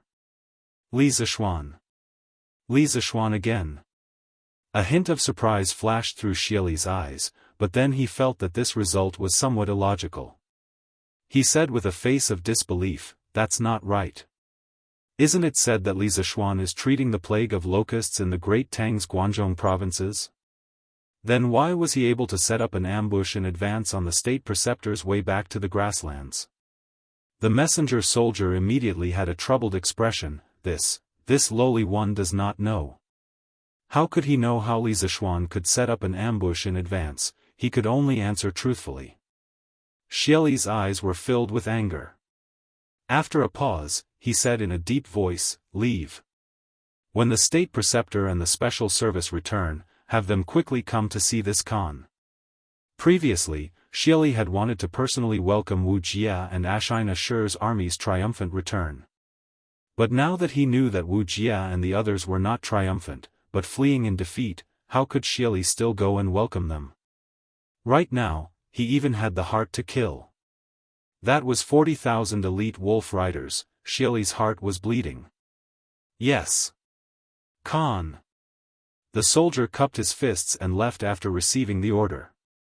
After the soldier left, Xieli snorted heavily and scolded angrily, trash. All of them are trash. A great grandmaster expert and 50,000 elite troops actually fell at the hands of a small Li Zishuan. Could it be that this kid is really the nemesis of our Turks? Great Khan, calm your anger. Seeing that Xieli was unable to calm down, a middle-aged man in luxurious clothes stepped forward and bowed to Xieli, saying, whether it is the state preceptor or the special service, they are both good ministers and fierce generals of our Turks. Although they were defeated in this battle, it is not to the extent of harming their muscles and bones. Moreover, after the state preceptor and the others return and after the great Khan understands the details of this battle, we can then make a decision. Do not create enmity with the state preceptor and the special service because of a moment of anger. This person was Ashina Simo, who had gone to Chang and to ask Li Er to hand over the Khitan chieftain 2 months ago. Back then, he had also held the position of Eastern Turkic Khagan, but later on, he had taken the initiative to abdicate. In terms of blood relationship, Ashina Simo and Xieli could be considered uncle and nephew. Xieli frowned for a while, feeling that Ashina Simo's words were very reasonable. He could not help but nod, saying, N. Simo's words are reasonable, let's see what they say in a while. The inside of the tent quickly fell into silence. About an hour later, a flurry of footsteps came from outside the tent, and a soldier quickly walked in. Bowing, he said, reporting to the great Khan, the state preceptor and the special service request an audience outside the tent.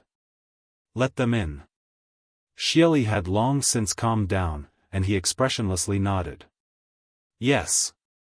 The soldier turned around and exited the tent. Not long after, Wuxia, who was wearing a black robe that had already formed a shell, and Ashina Shi, who was wearing a blood-red leather armor, walked into the tent. Together, they saluted Xieli, greetings, Khan. The state preceptor and the special service may dispense with the formalities. Seeing that the two were covered in blood, Xieli's expression changed slightly, and his tone became somewhat gentler. After the two straightened up, Xieli asked in a low voice, "The special service, this Khan heard that you and the state preceptor were ambushed by Li Zishuan in the Great Tang and suffered heavy casualties. Just what happened? Quickly tell me." Hearing this, Ashina Simo hurriedly bowed and said, reporting to the Great Khan, "This ambush in the Great Tang was all due to the greed of the state preceptor for advancing prematurely. At that time, I had already met up with the state preceptor at the Great Tang's Horse Dipper Pass, but I learned that the secret files that the state preceptor took from Yanhuang College were snatched by Li Zishuan at the Longmen Pass. At that time, Li Zishuan was already seriously injured by the state preceptor. I was unwilling to give up and wanted to take back those secret files and capture Li Zishuan alive, so I led the army back to the Longmen Pass. My army could have broken through the gates of the Longmen Pass quickly, but spiritual master Lingxiu's junior brother suddenly rushed to the battlefield and won some time for the Great Tang's army. After that, Qin Shubao, Cheng Yaojin, and the rest of the Great Tang's army arrived with reinforcements and chased after us. Later, outside the Yonghe Pass, my army was besieged by the Great Tang's army. After a narrow escape, the state preceptor and I escaped from the Great Tang and returned to the grasslands.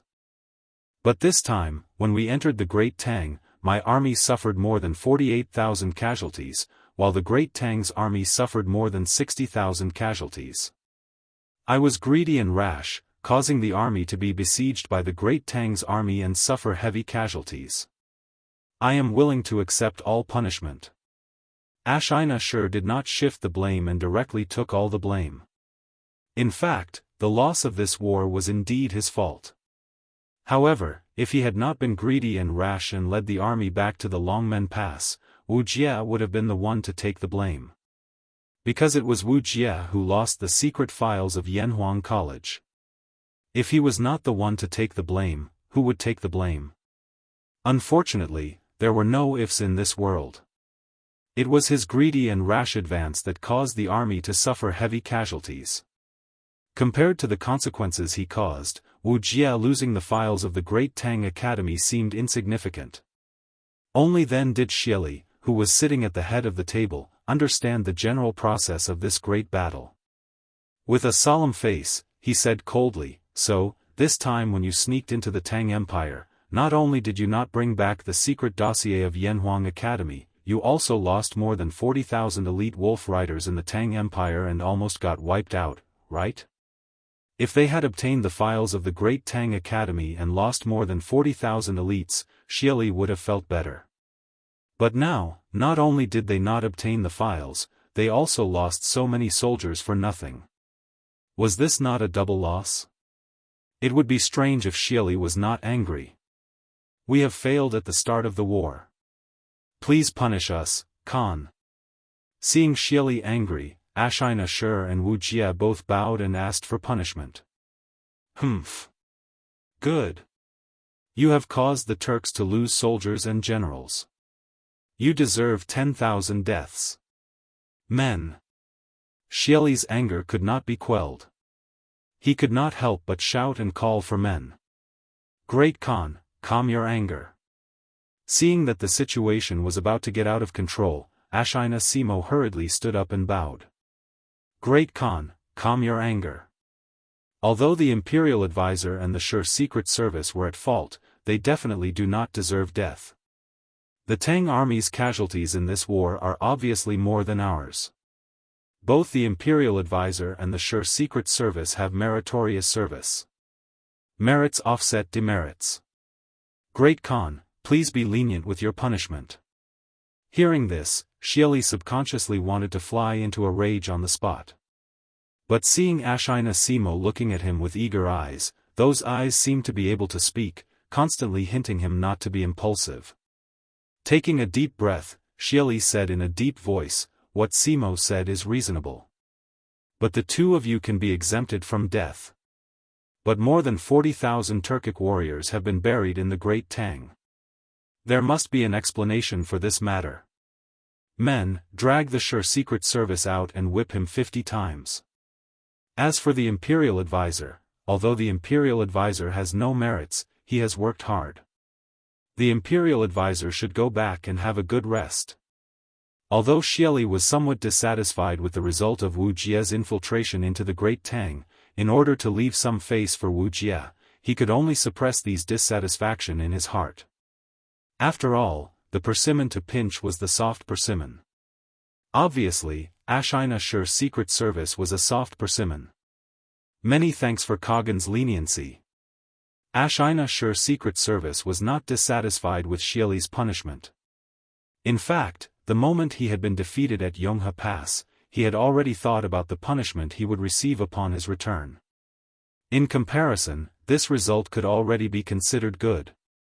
He also did not feel unbalanced because Wu Jie had not been punished. On one hand, the main reason the Turkic army had suffered such heavy losses was because he had made a wrong strategic decision. On the other hand, if not for Wu Jie's formidable strength, he might not have been able to break out of the encirclement with his 1,000-some men, and there was a high chance that his entire army would have been wiped out. Wu Jie was expressionless. He did not show the joy of surviving a calamity or escaping punishment, nor did he show the dejection of defeat. After Xieli's words, he was silent for a few moments. Then, he cupped his fists to Xieli and turned to leave. His departure was very confident, and his departure was also very domineering. He was truly worthy of being the Turkic imperial advisor, second only to one and above all. But even so, Xieli did not say anything. Ashina Simo and Ashina Shu's secret service were also not surprised. It was clear that they had often seen this sort of situation before. Wu Jie, you're finally back. I heard that the army had a bad start. Did Father Khan blame you? After leaving Xieli's tent, Wu Jie headed west to a relatively large tent. He opened the flap and walked in, where a beautiful Turkic woman hurriedly came up and asked with concern. No. Wu Jie indifferently replied, and then he stepped forward and hugged the woman's body, asking, Yen, while I was gone, did your illness relapse? His voice was unexpectedly filled with tenderness. In the eyes of outsiders, Wu Jie was a murderous demon, but in front of a woman, he had transformed into an infatuated man. If anyone were to see this scene, their jaws would have dropped to the ground. The woman gently smiled and said, Don't worry, I'm fine. While you were gone, my first time didn't hurt even once. It's just that I often missed you and was very worried about you. I was afraid that you would encounter danger in the Great Tang. Ah, why is there so much blood on your body? Where are you hurt? Does it hurt? I'll have someone call the Kashi shaman. The so-called shaman was the primitive religion of the northern tribes. It originated from a very early time, and in the matriarchal society, it was already very developed and mature. Shamans were almost all clan leaders, and the deified Queen Mother of the West was both a shaman and a tribal chief. Historians did not use the term shaman, but only referred to them as Wu. In the Xiongnu era, shamans played a certain role in politics and military affairs. In any war or other indecisive matters, the final decision was made by shamans. The shamans of the northern tribes were very different from the Wu of the Central Plains. Shamans needed to have a lot of common sense and knowledge, to be able to expel diseases, to be able to observe the development of things, to predict the future, and to predict good and bad luck. Yen, don't worry, this blood isn't mine. Wu Jie looked at the thick layer of blood on his body and hurriedly comforted the woman. The woman breathed a sigh of relief, but then she frowned and worriedly asked, So much blood, did you encounter danger in the Great Tang? Ha! It's not dangerous. No one in the Great Tang can hurt me. Wu Jie's lips curled into a smile, and then he lifted the black hood on his head, intending to take off his blood-stained robe. But as soon as he lifted the hood, his face hidden in the darkness was revealed. It was a resolute and thin face, not very handsome, but very pleasing to the eye. On the right side of his cheek, there was a very terrifying scar, as if it had been burned by fire. It was a shocking sight. Chapter 1561. I saw a girl in the Central Plains, and the jade bracelet she was wearing was exactly the same as yours. Inside the tent, Wuxia took off his blood-stained black robe and casually placed it on the table next to him. He then sat down across from the Turkic woman, his upper body bared, and suddenly said. Because of his years of cultivation, Wuxia's muscles were well proportioned and there were some large and small scars all over his body, but these were all old injuries, at least 10 years old. In other words, in the past 10 years, he had barely suffered any injuries.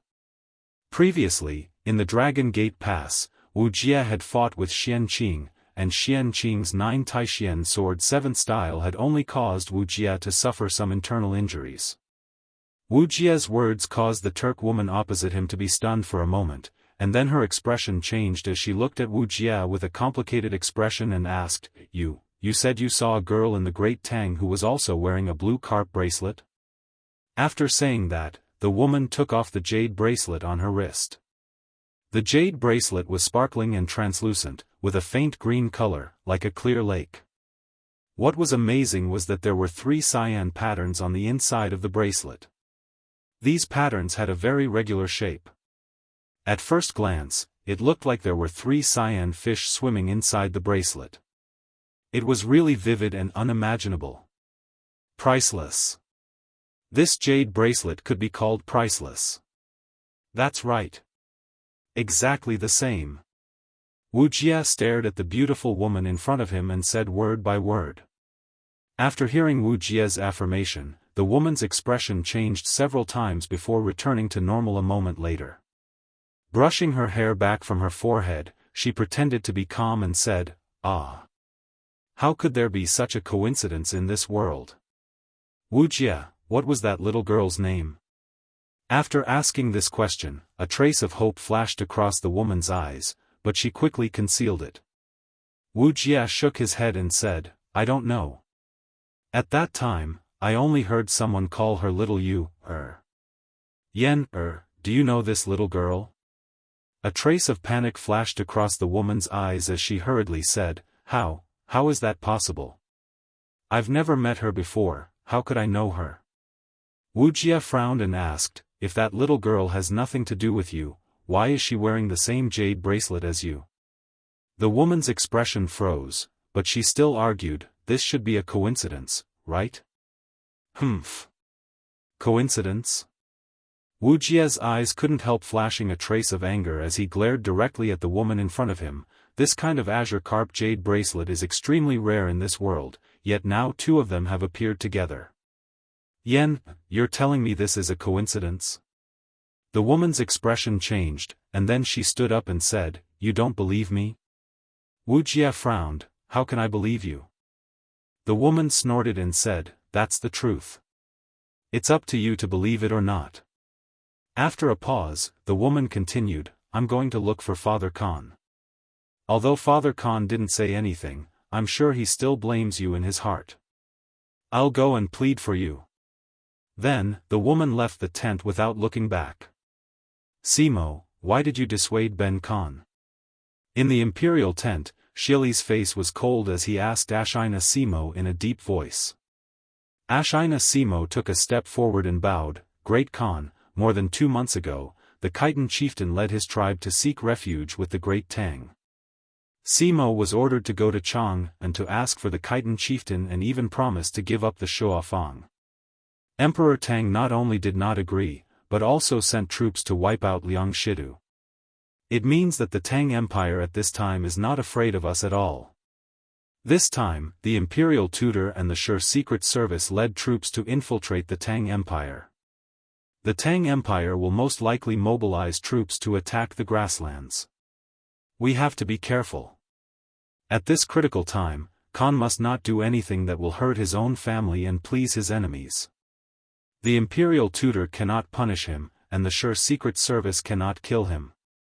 I ask Khan to consider the bigger picture. Shili's eyes flashed as he looked at Simo and said thoughtfully, You mean, Li Shimin might mobilize troops to attack the grasslands? Ashina Simo nodded and said, replying to Khan, It's very likely. Chi. What a joke. Hearing that, Xieli sneered and said, not to mention that this Khan has millions of bowstring control warriors, merely in this boundless prairie. As long as he, Li Shimin, dares to send his troops here, this Khan will definitely make his people unable to return. We are the true kings of this grassland. Confidence. This was the confidence of the ruler of the Eastern Turks. Of course, he did have the right to be so confident. Although there was internal strife in the Eastern Turks now, Xieli still had more soldiers than Lier. On the other hand, the grasslands were a rather unfamiliar environment to the Han people of the Central Plains. There was no reference point on the vast grasslands, and the Tang people could easily get lost here. Therefore, in this away battle situation, Xieli could be said to have taken advantage of the right time, the right place, and the right people. His chances of winning were infinitely high. But Ashina Simo did not think so. Seeing that Xieli did not listen to him, he frowned and said with a worried expression, Khan, 3 years ago, you took advantage of Li Shimin's unstable throne to attack the Tang Empire and directly sent troops to the capital of the Tang Empire. Then, Khan signed an alliance with the Tang Emperor and emptied the treasury of Chang'an, returning happily. Although this action caused great trouble for Li Shimin who had just ascended the throne, do you know that in these few years, the Tang Empire is no longer the Tang Empire that we can bully and humiliate? In June last year, the Tang Empire sent a fleet down south. They exchanged millions of caddies of grain and countless rare treasures in the small Nanyang countries. The treasury of Chang'an that we emptied was once again filled up. Therefore, this year's locust plague in the Guangzhou region of the Tang Empire will not hurt the foundation of the Tang Empire. In other words, as long as the Tang Emperor is willing, the Tang Empire is fully capable of organizing hundreds of thousands of troops to attack the grasslands. Although the grasslands are vast and many Tang soldiers are not familiar with the environment of the grasslands, don't forget that when the time comes, Li Zishuan is likely to be in the Tang army. And Li Zishuan's master, spiritual master Lingxiu, not only killed more than 200 of our elite wolf cavalry in the Yin Mountains, he also traveled the grasslands alone. It's hard to guarantee that he did not leave some map for Li Zishuan. When the time comes, with Li Zishuan leading the way for the Tang army, our advantage on the grasslands will no longer exist. In truth, Ashina Simo greatly admired the culture of the Central Plains, so he collected more detailed information on the Tang Empire. It was precisely because he knew more that he felt that the Tang Empire was a greater threat to the Turks. The Turks were very powerful now, but it did not mean that they were invincible in the world. Seeing Xieli's uncertain expression, Ashina Simo continued, Khan, think about it. When the Han dynasty was first established, was it not suppressed by the Xiongnu? Emperor Gaozu of the Han dynasty, Liu Bang, personally led an army to attack the Xiongnu but suffered a crushing defeat. He was almost captured by the Xiongnu and the great Han Empire was almost destroyed. One must know that when the Han dynasty was first established, there were many strategists and generals. Scholars such as Zhang Liang, Chen Ping, Xiao He, and the others, and martial scholars such as Han Xian, Fan Kuai, Zhou Bo, and the others. They were all outstanding officials and fierce generals. But in the end, it was clear that the Xiongnu were strong and the Han dynasty was weak. It was not until Liu Bang's grandson, Emperor Wu of Han, Liu Che, sent Wei Qing and Hua Zubing to the west to attack the Xiongnu that the Xiongnu's strength and vitality were completely defeated. In the future, they were slowly unable to contend with the Han Empire. Simo felt that the current Eastern Turks were like the Xiongnu of the past. They were extremely powerful in the early stages, but once we let down our guard and allow the Central Plains to recuperate, we will definitely follow in the footsteps of the Xiongnu. In the early stages of the Han Empire's establishment, after the siege of Baideng, Liu Bang had no choice but to marry the Xiongnu. But after only a few decades, the great Han Empire's army was able to kill their way to the Heshi corridor and kill the Xiongnu like stray dogs. This shows that the Central Plains dynasty has an extremely powerful spirit of revival and recovery. We cannot ignore this. After saying that, Ashina Simo bowed deeply to Xieli with a sincere expression. In fact, his analysis was definitely not wrong. The Eastern Turks were indeed extremely powerful in the early stages. For example, when the Tang dynasty was first established, it was also suppressed by the Turks everywhere. There were even rumors that Li Yuan borrowed the Turks' military strength to rebel against the Sui dynasty and attack Chang'an. There were also rumors that Li Yuan purposely submitted to the Turks temporarily to obtain the peace of the northern borders and not be attacked from both sides. The rumors might not be true, but it was enough to show how powerful the Turks were at that time. However, even if the Turks were extremely powerful, they were not absolutely invincible. As the saying goes, when one reaches the peak, there will be a decline. Since this year, the internal strife of the Turks had intensified, and there were more and more tribal leaders who were unwilling to listen to Xieli's orders. The Khitan chieftain was a classic example, and the Turks' little Khan, Tuli Khan, was the most typical representative of the forces opposing Xieli. In truth, the incomparably powerful Eastern Turks were already in danger. After hearing Ashina Simo's heartfelt advice, Xieli's expression finally turned serious. He stood up, his hands behind his back, and his brows furrowed as he paced around the tent. After a while, his eyes were like lightning as he looked at Ashina Simo and said, "Simo, what you said just now is not without reason. The Great Tang is developing too quickly, humph. If this Khan had known earlier, he would have directly attacked Chang'an and killed Li Shimin. Then, today's calamity would not have occurred." These words were not wrong. Back then, there was a great opportunity in front of Xieli, but Xieli did not cherish it, giving Li Er and the Great Tang a precious chance to recuperate. Now, the Great Tang's national strength was rising with each passing day, and it was no longer something that Xieli could casually control.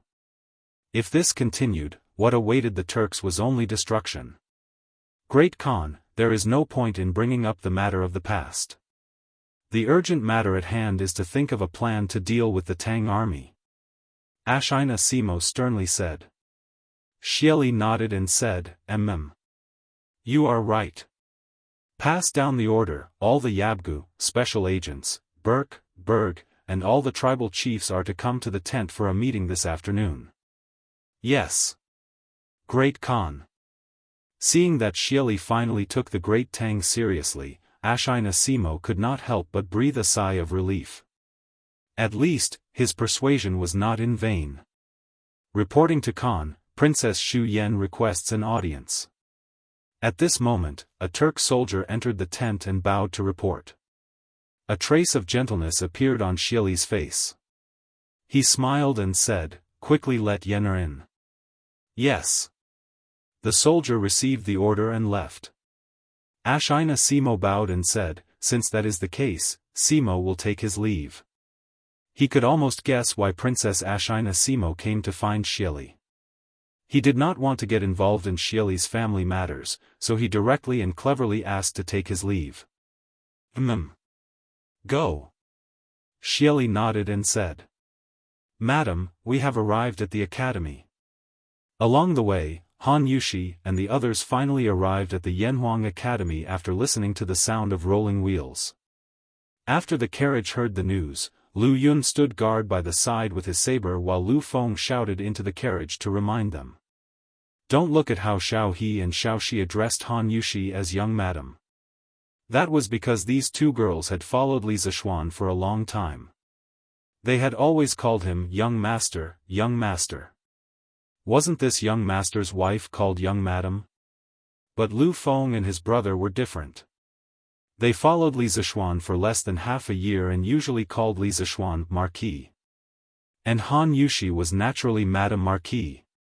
Han Yushi responded, and then jumped off the carriage with the two maidservants. Then, she looked at the magnificent academy. Han Yushi felt something in her heart.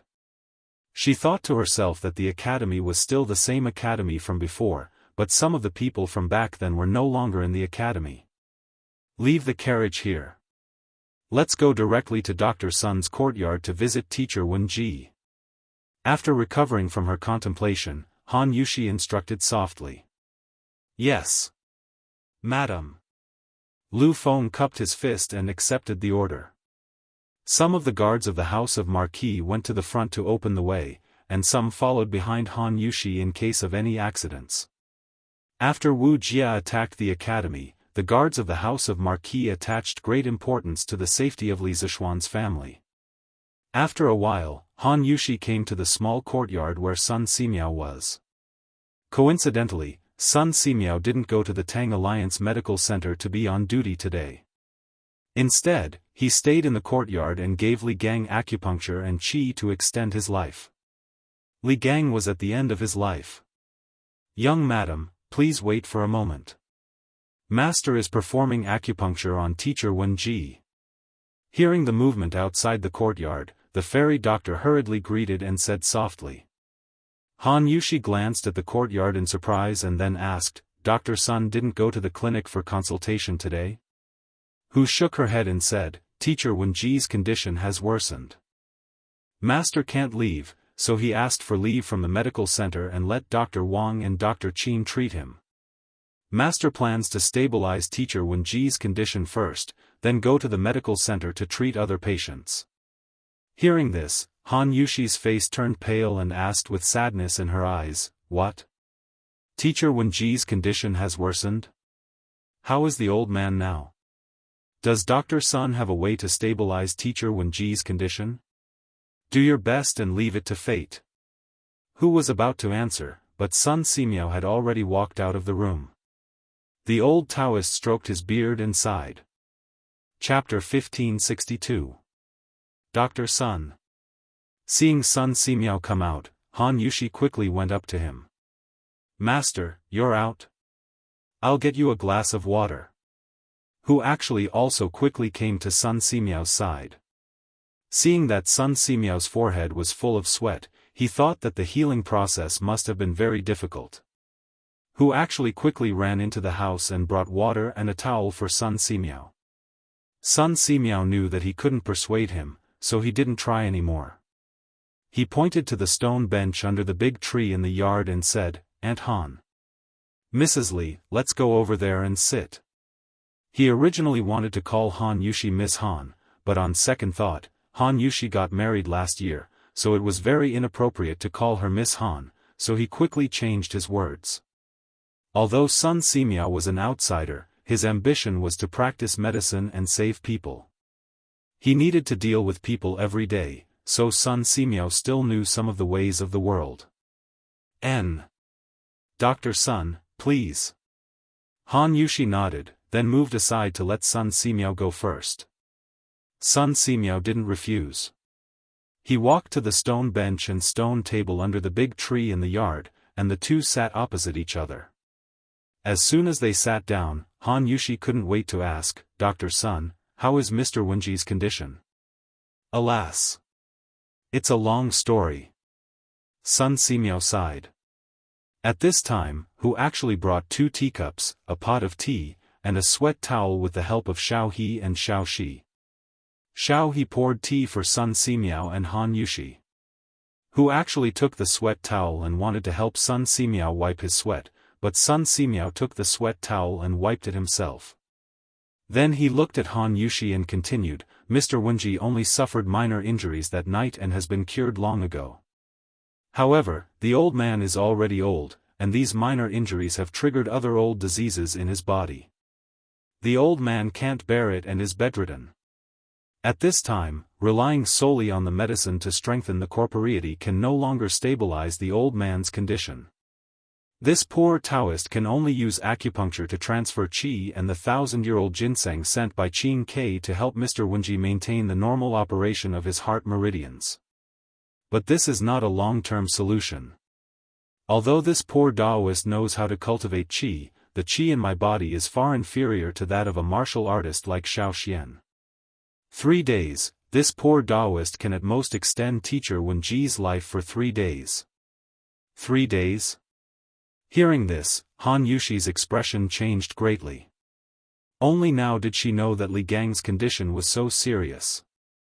After thinking about it, she asked anxiously, "Dr. Sun, is there really no other way? Teacher Wenji is a man of noble character and has lived a clean life. Now that he has finally reached the age where he can enjoy the rest of his life, you must save him. Sun Simiao smiled bitterly and said, "It's not that I don't want to save him, but my ability is limited. Mr. Wenji is now at the end of his rope and there's nothing I can do to save him. Unless there are martial artists in this world who are skilled in both medicine and martial arts, they might be able to help Teacher Wenji by some time." Han Yushi was not stupid. She quickly understood what Sun Simiao meant. She said with a worried expression, "But time is tight. Where can we find someone who cultivates both medicine and martial arts?" Sun Simiao frowned and pondered for a moment before suddenly saying, "Perhaps little Xian can." "My husband?" Han Yushi's eyes lit up, and endless hope rose in her heart. However, not long after, her eyes dimmed again. Frowning, Han Yushi shook her head and said softly, "My husband is now in the north intercepting the Turkic state preceptor. We don't know which county he is in, whether he is in danger, and whether he can escape. Teacher Wenji can only hold on for 3 days. My husband might not be able to make it in time. That kid is doing very well now. He is not in danger. Call him back." Just as Han Yushi finished speaking, a vigorous voice suddenly came from the gate of the courtyard. Everyone looked towards the source of the voice and was shocked. Who else could it be but Li Er? "Greetings, Your Majesty." Han Yushi quickly got up and bowed to Li Er with Xiao He, Xiao Shi, Hu Jing, and the others. Sun Simiao stood up and cupped his hands to Li Er, saying, "Greetings, Your Majesty." Li Er waved his hand and said, "No need to be so polite. I came here today to visit Teacher Wenji. I didn't expect to hear your conversation outside the courtyard. Sit down." Previously, when he learned from Li Tai that Li Gang was seriously ill and bedridden, Li Er had thought of visiting him. Although Li Gang used to be Li Jianxing's teacher, the old man had a noble character. He only cared about teaching and educating people all his life. He never got involved in those political struggles and enjoyed a very high reputation in the literary world. Li Shimin could tolerate Wei Zheng, who repeatedly suggested to Li Jianxing to kill the king of Qin. How could he not tolerate Li Gang? Therefore, when the morning court session ended, Li Er quickly ordered Zhao Song to prepare a carriage and went directly to Sun Simiao's courtyard on Yunshan Mountain. "Thank you, Your Majesty." Under Li Er's signal, everyone sat down. At this time, Han Yushi remembered what Li Er said just now and couldn't help but ask, "Your Majesty, you said that my husband is doing very well now? Is that true?" Li Er nodded slightly and said, "Of course it's true. This morning, Qin Ke received an urgent battle report from Meng Wenhao. Last night, Li Zishuan blocked Wu Jia at Longmen Pass and stole the secret files of Yanhuang College. Although he was seriously injured, Daoist Master Xian Qing of Longhu Mountain suddenly arrived. Not only did he defeat the enemy, but he also cured all of Li Zishuan's internal injuries. If I need someone who is skilled in both medicine and martial arts, I can ask Li Zishuan to hurry back." Sun Simiao cupped his hands and said, "If Xiao Xian can come back, that would be great. If I remember correctly, Xiao Xian also knows how to perform acupuncture. Oh, by the way, Your Majesty just said that Taoist Master Xian Qing of Longhu Mountain is also at Longmen Pass? That's great. If Taoist Master Xian Qing can come back with Xiao Xian, Teacher Wenji might be saved." Li Er's face lit up and said, "Good. I will send someone to ask Qin Ke to immediately send a telegram to Li Zishuan and urgently summon him and Taoist Master Xian Qing to return to the capital." Speaking of which, Li Tai was still crazily sleeping in his bed. In the wee hours of the morning, he was waiting for news from the front line and almost fainted. "Your Majesty is wise." Sun Simiao breathed a sigh of relief in his heart. It wasn't that his medical skills weren't good, but that Li Gang was now at the end of his life. Forcefully extending his life was against the heavens. Sun Simiao's medical skills were indisputable, but sometimes, medical skills weren't omnipotent. "I will go and see Teacher Wenji." After handing over the matter to the eunuch beside him, Li Er stood up and said. Chapter 1563. Young martial uncle, I remember you started your closed-door training last year. You suddenly came down the mountain this time. Have you broken through to the Great Grandmaster realm? After a simple breakfast in Longmen Pass, Li Zishuan followed Xianqing to stroll among the tents and check if there were any severely injured sergeants who needed help. After checking on the recovery of several seriously injured sergeants, Li Zishuan suddenly asked Xianqing. Speaking of which, ever since he recovered from his injuries last night, he had been busy treating the wounds of the heavily injured soldiers in the barracks until dawn. If it wasn't for the military doctor that Hong Wenxing had sent someone to invite over, he would have been busy until now. After that, he went back to the corner tower and slept for more than 2 hours. But even so, Li Zishuan didn't feel sleepy at all. Instead, he felt refreshed. It was mainly because with the help of Xianqing last night, Li Zishuan broke through to the late stage of the Great Grandmaster realm. His mental strength also soared a lot. Not sleeping for a day had no effect on him at all. Besides, when he fought Wu Jia alone, he was exhausted and fell into a coma. He had slept for several hours. When he was interrogated by Xianqing last night, Li Zishuan was in a panic. He was afraid that his identity as a time traveler would be exposed. But after a night of digestion and contemplation, he felt a lot more at ease. But he began to wonder why his young martial uncle would appear here at this time. To reach the Great Grandmaster realm, in addition to talent and hard work, you need more opportunities and martial arts comprehension. It's easier said than done. Xianqing carried the heavy sword case on his back and walked with his hands behind his back. He answered Li Zishuan's question with a blank face. Li Zishuan, who was a little behind Xianqing, glanced at the sword case on Xianqing's back. In the memory of his predecessor, no matter where his young martial uncle went, he would carry a sword on his back. He remembered that his young martial uncle once said, "The sword never leaves the body. As long as the sword is with you, the sword is Xianqing's best brother. It will never betray him." It was because of this almost crazy obsession that Xianqing's talent in swordsmanship was rarely matched by others. It made his swordsmanship so pure that even spiritual master Ling Su felt inferior in this aspect. Then, junior martial uncle, what realm are you at now? Hearing this, Li Zishuan could not help but ask curiously. Regarding Xianqing's cultivation, he really couldn't see through it. What's more, when Xianqing was fighting Wu Jia outside the Dragon Gate, he wasn't there, so naturally he couldn't judge Xianqing's current strength. In his impression, Xianqing was already at the peak of the supreme power realm before he started his closed-door training. With his talent and aptitude, he must have made great progress in the past year of closed-door training. Half-step to Great Grandmaster. Although he had seen the threshold of Great Grandmaster, it was difficult for him to cross it. The further you go on the path of martial arts, the more difficult it gets.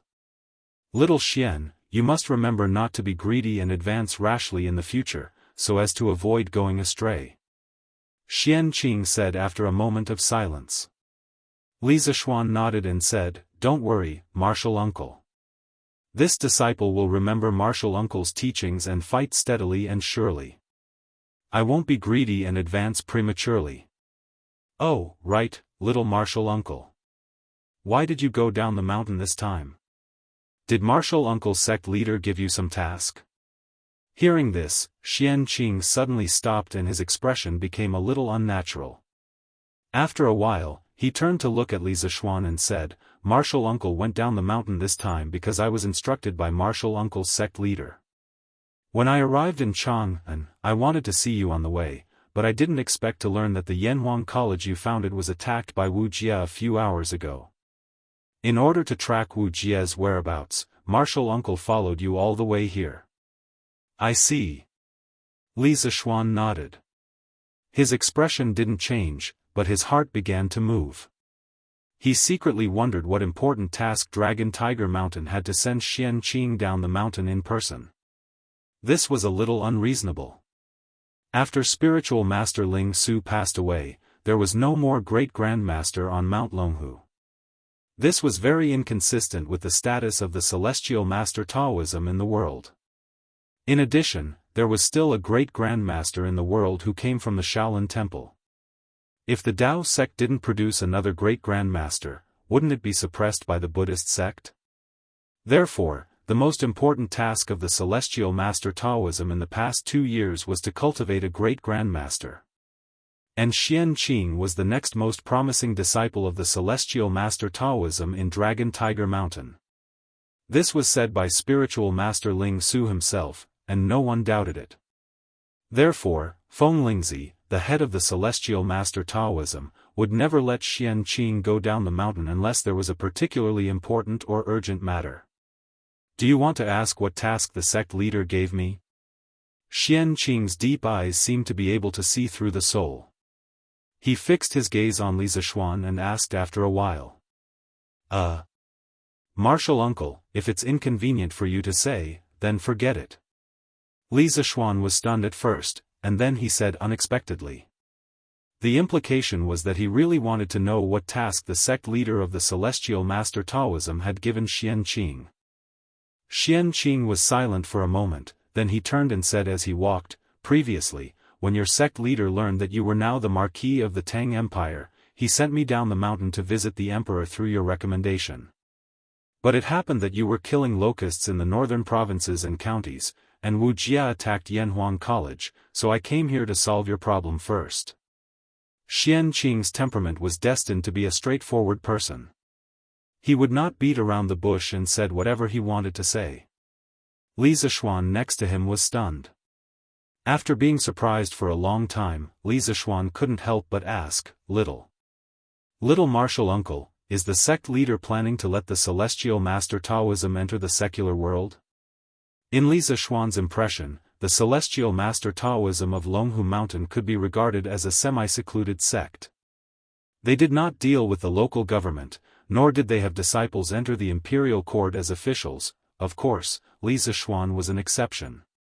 Their usual contact with the outside world was probably only to treat the mountain people. They existed in the world, but they were hidden from the world. This was the previous state of the celestial master Taoism of Longhu Mountain. That was why Li Zishuan was so shocked when he heard from Xian Qing about the mission given by Feng Lingzi. Xian Qing seemed to have prepared for this question. As soon as Li Zishuan's voice fell, he directly replied, Xian, you are also a member of the celestial master Taoism. Since the moment you entered the imperial court, the celestial master Taoism has already entered the secular world.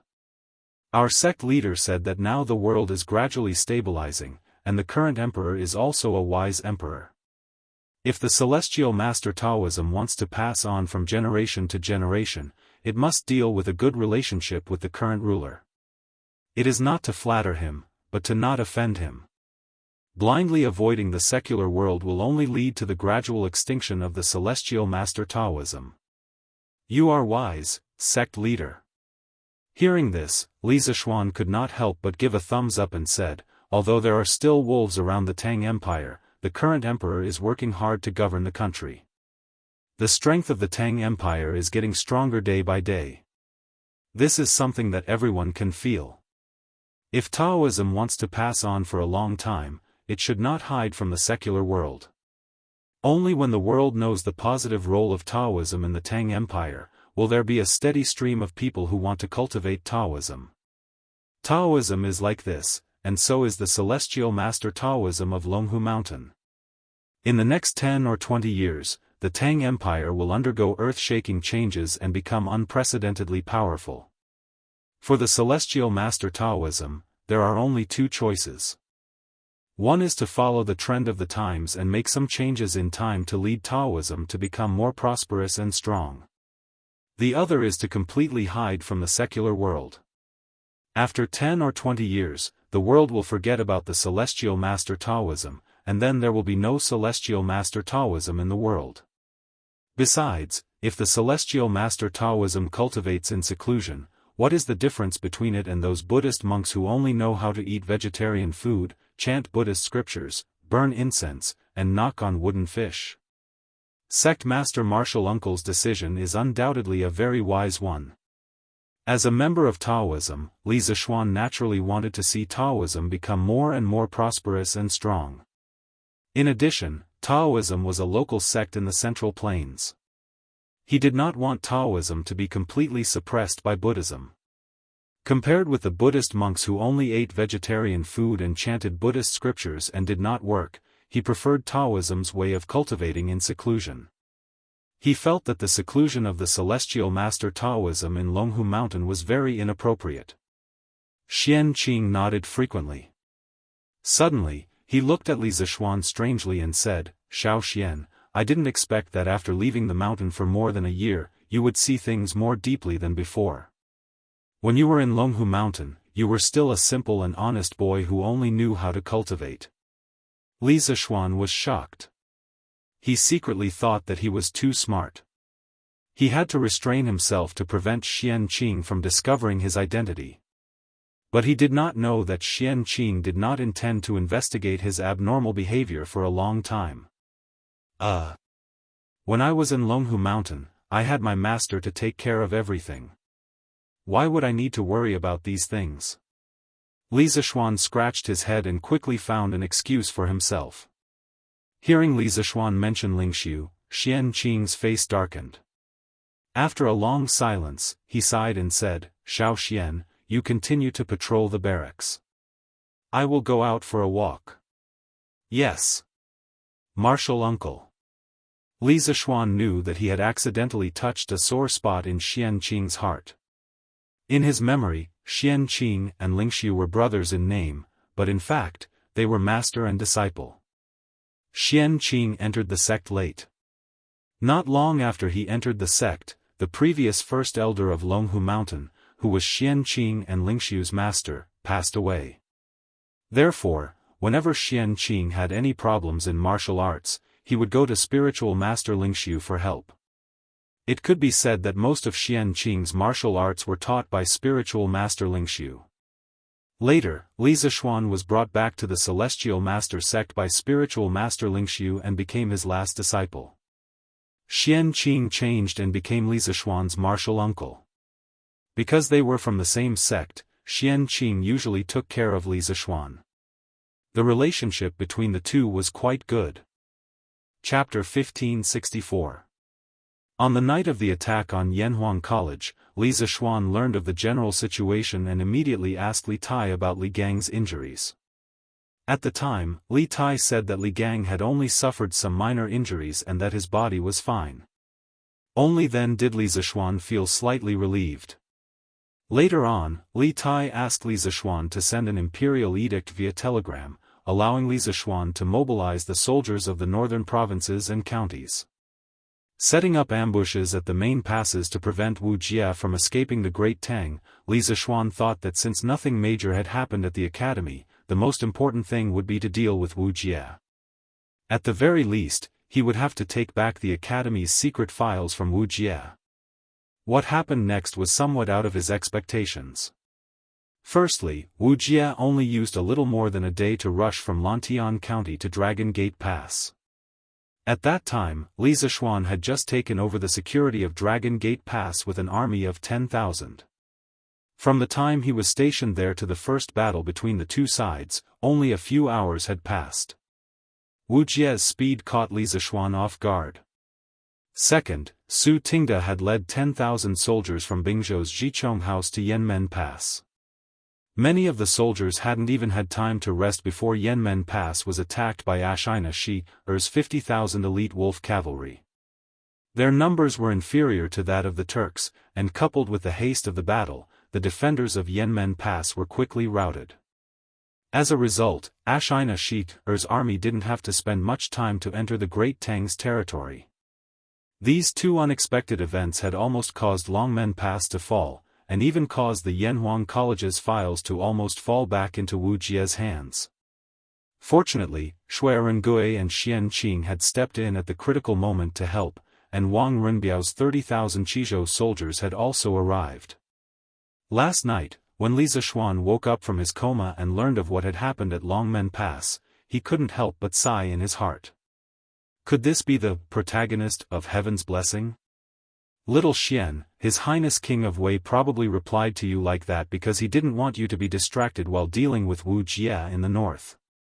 Don't blame him. Li Zishuan found it difficult to accept this sudden news. Right at this moment, Qin Xiong walked over from somewhere and said in a low voice, "Before the army left, this old man made a trip to Yanhuang College. According to Mr. Kong Gui, Mr. Wenji's condition is indeed very serious. Now that the matter here has been settled, little Xian, you should quickly return to Cloud Mountain to take a look." Li Zishuan's expression was a little sluggish as he nodded and said, "Yes. Uncle Qin. I'll pack my luggage and hurry back to Cloud Mountain." Li Gang's serious illness was a huge blow to Li Zishuan. According to the original history, Li Gang died 5 years after Zhengguan, which meant that Li Gang still had at least 3 years to live. But now, because he had temporarily handed the academy over to Li Gang, Cloud Mountain had coincidentally been attacked by Wu Jie, causing Li Gang to be injured and bedridden. His life could even be at risk at any time. If not for Sun Simiao's superb medical skills, Li Gang would have already passed away. Li Zishuan couldn't help but sigh. He had changed history, but he had also changed the fate of many people. For example, Su Tingda and the 10,000 Tang soldiers who died at Yanmen Pass. If not for his existence, they would still be living well in Bing Province's subjugation residence. They were all brave and fearless soldiers of the Tang Empire, but because of his appearance, they died prematurely on the battlefield. There was also Li Gang. If not for his repeated pleas to the old man to come out, Li Gang would be comfortably teaching Li Qingqian in the imperial palace right now. How could he have encountered such a life-and-death crisis? All of this made Li Zishuan feel guilty, and at the same time, a trace of confusion appeared in his heart. He felt that on his path to making the Great Tang even more prosperous, he had inadvertently taken the lives of many innocents. Even though he had done it unintentionally, the truth was that he was shouldering more and more lives. Li Zishuan suddenly felt that his shoulders were very, very heavy. Remember to call Daoist Xianqing. Qin Xiong saw Li Zishuan's brow furrowed in pain, and he couldn't help but feel somewhat distressed, but he still loudly reminded him. "I know, Uncle Qin." Li Zishuan didn't turn his head, only responded in a low voice. "Haa. This child is good at everything, but sometimes his heart is too soft." Qin Xiong stared at Li Zishuan's back, and after a long while, he shook his head and sighed. "Teacher Wenji? It's Li Gang, right?" After leaving the camp, Li Zishuan went up the city gate tower. In the eastern corner tower, Li Zishuan found Xianqing, who was meditating cross-legged. He briefly told Xianqing about Li Gang's serious illness and how Sun Simiao needed their martial uncle and nephew to go back together to help. After hearing this, Xianqing frowned and said, "Then let's go back to Lantian immediately." Without any hesitation, Xianqing agreed to Li Zishuan's request. Li Zishuan had spent so much effort before, but he didn't expect Xianqing to agree so easily. Li Zishuan couldn't get used to this super-efficient communication method, so he was a little confused at this moment. "What are you waiting for? You and I, quickly pack our luggage and go back to Lantian." Seeing Li Zishuan standing there in a daze, Xianqing couldn't help but frown and urge him. "Yes. Little martial uncle." Li Zishuan came back to his senses and hurriedly cupped his hands in obeisance. He couldn't help but think in his heart, little martial uncle's personality really hasn't changed. Not only is he a man of few words, but he is also swift and decisive. He is simply a model of doing more and talking less. The bosses of modern big companies must like a real person like little martial uncle. In fact, in Xianqing's opinion, Li Gang had been the imperial tutor of 2 princes and had a good reputation among the scholars. Now that he was injured and even bedridden because of Li Zishuan's Yanhuang College, he, as his martial uncle, had to go and help no matter what.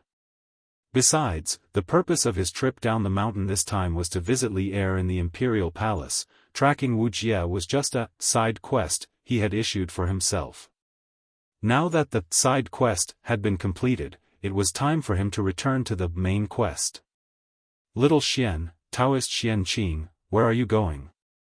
Martial uncle and nephew had finished packing their luggage and had just brought their mounts from the stables when they met Wang Renbiao. Wang Renbiao saw that Li Zishuan and Xianxia were both carrying a bag and couldn't help but ask. There was another person behind him, and that was Leng Yuyao. Seeing that the person who came was Wang Renbiao, Li Zishuan couldn't help but be startled. Then, he felt ashamed. If it wasn't for Wang Renbiao leading the army in time yesterday, it was unknown whether or not Longmen Pass could be completely defended. Wang Renbiao was willing to take the risk of being suspected by his superiors and lead the army of Qizhou to support Longmen Pass 2 or 3 times. Li Zishuan didn't even have time to thank him and almost directly returned to Lantian County without saying anything. He really didn't do it properly and felt sorry for Wang Renbiao's deep friendship. It's Renbiao. You've come at the right time. I have something to tell you. Li Zishuan coughed awkwardly and then shamelessly said with some apology, I just received news from Qingke that teacher Wenji suffered some minor injuries in order to protect the academy that night. Due to his old age, he was bedridden and now his life is in danger. As the Yamacho of Yanhuang College and my youngest martial uncle is quite proficient in medical skills, we must return to Yunshan as soon as possible to save teacher Wenji's life. Wang Renbiao was shocked when he heard that. His expression was serious and he said with some worry, is there such a thing? Teacher Wenji is an upright person and has always been clean as an official. As a teacher, he has noble character and unquestionable integrity. He is one of the people I admire the most in my life. Since this is the case, little Xian, you and Daoist Xianxia should return to Yunshan as soon as possible. As for Longmen Pass, General Qin and I will take care of the aftermath. You don't have to worry. Li Zishuan heaved a sigh of relief and then said with a guilty expression, Renbiao, you led the army from hundreds of miles away to help us. As your brother, I wanted to host a banquet and drink with you to express my gratitude. However, now that teacher Wenji, little Xian, you don't have to say any more. Wang Renbiao did not let Li Zishuan continue. Instead, he interrupted him, little Xian, you and I are brothers. There's no need for formalities between us. Whether it's wine or food, they are all just external things. Since we are brothers, why should we care about such formalities? After such a big thing happened at Yunshan, you should indeed return to the academy. How can I not understand this? You can go with peace of mind. If it weren't for the fact that I can't leave here, I would also want to go back to Yunshan with you to visit teacher Wenji. Thank you for your understanding, Renbiao. With a brother like this, what more can I, Li Zishuan, ask for? Li Zishuan was touched as he saluted Wang Renbiao and said. Chapter 1565. There was no such thing as an impenetrable wall in this world. The news of Wang Renbiao and Li Jingchu's relationship had already reached the ears of the elders of the Wang family of Taiyuan a few days ago. Li Jingchu was just a merchant's daughter. In the eyes of these elders, who had very serious views on family status, Li Jingchu was far from being worthy of the eldest son of the Wang family. Therefore, there was almost no suspense. Almost everyone in the Wang family opposed this marriage. Some elders even threatened that if Wang Renbiao insisted on marrying Li Jingchu, he was no longer worthy of being the eldest son of the Wang family and had to be expelled from the family as a punishment. As Wang Renbiao's father and the current head of the Wang family of Taiyuan, Wang Yu naturally knew about this matter. On one side was his son, and on the other side was his family. Old Wang was actually in a difficult position. Li Zishuan's casual guess hit the nail on the head. Hearing this, Wang Renbiao couldn't help but be startled. He wanted to deny it, but facing Li Zishuan's aggressive gaze, he sighed and said, Xiao Xian, you guessed right. Little Xian, your guess is correct. Recently, the elders of the family have indeed expressed their dissatisfaction with my marriage with Jingchu. In 2 days, my mother will also personally come to Qizhou. If I insist on being with Jingchu, it's very likely that my name will be removed from the family. At that time, I should no longer be the provincial governor of Qizhou. Therefore, I have the heart but not the ability to help Shuai and Gui.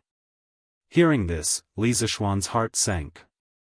When he learned that Wang Renbiao had fallen in love with a merchant's daughter, he guessed that this matter would cause a violent reaction from the Wang family. This was because in history, Wang Renbiao's mother, Princess Tongpan, didn't like Wang Renbiao's wife because of her low birth.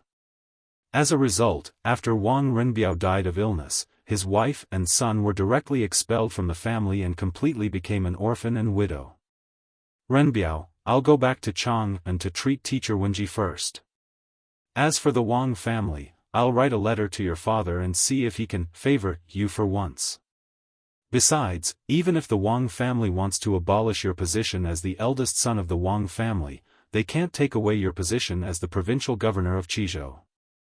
This is an official position conferred upon you by the current emperor. If the emperor doesn't speak, you can't be removed. If the Wang clan sends someone into the palace, I will also plead for you in front of His Majesty. You don't have to worry too much. After pondering for a moment, Li Zishuan said slowly. In Yunshan, Li Gang was critically ill, and this was an extremely urgent matter. Even if Li Zishuan wanted to help Wang Renbiao, he didn't have the time right now.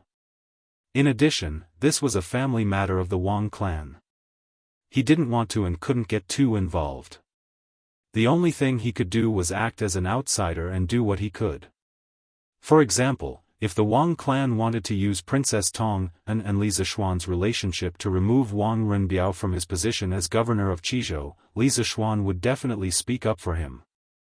Wang Renbiao smiled in relief. Regarding the position of governor of Qizhou, I don't really care about it. You don't have to worry about me, Xiao Xian. You should return to Yunshan to treat teacher Wenji. Even if I don't have the identity of the Wang family's eldest son and the position of Qizhou's provincial governor, I won't starve to death. Even if I'm really at my wit's end, I can still rely on you, right? Xiao Xian, you won't reject me, right? Of course not. Li Zishuan said seriously, we'll always be brothers. Brothers should share weal and woe together. The worst outcome of this is that not only will you lose the identity of the Wang family's eldest son, but you'll also lose the position of governor of Qizhou. But even so, what's the harm? You're still my brother, Li Zishuan. Ha! Xiao Xian, I'm already satisfied with your words. Wang Renbiao couldn't help but smile. Then, he looked at the son and said seriously to Li Zishuan, Xiao Xian, teacher Wenji's condition is still more important. It's almost 9 in the morning, you should leave as soon as possible. Li Zishuan nodded and cupped his hands in farewell, all right. Renbiao, we'll meet again. We'll meet again. Wang Renbiao cupped his hands and said indifferently. Li Zishuan and Xian Qing got on their horses and left Longmen Pass, heading south. Giddy up. Giddy up. Whitey, faster. Faster. On the official road from Jianghu to Chang'an, 2 men were galloping on horseback. The man in front was slightly younger. He was handsome and tall. As the horse was galloping, his hair was pulled back by the wind. The man in the back was slightly older. He was in his 20s or 30s. Although he was handsome, the expression on his face was rather cold. He gave off a feeling that strangers should not approach him. Xiao Xian, where did you get this horse? It's even faster than a Fergana horse. Xian Qing, who didn't like to talk, finally couldn't help but ask after seeing the speed of Whitey under Li Zishuan. The horse he was riding was a mount that had accompanied him for many years. It was one of the best horses, and he spent a lot of money on it. But now, compared to the big white horse under Li Zishuan, it suddenly paled in comparison. The big white horse seemed to have the energy to continue accelerating, but the big black horse he was riding was already running at full speed.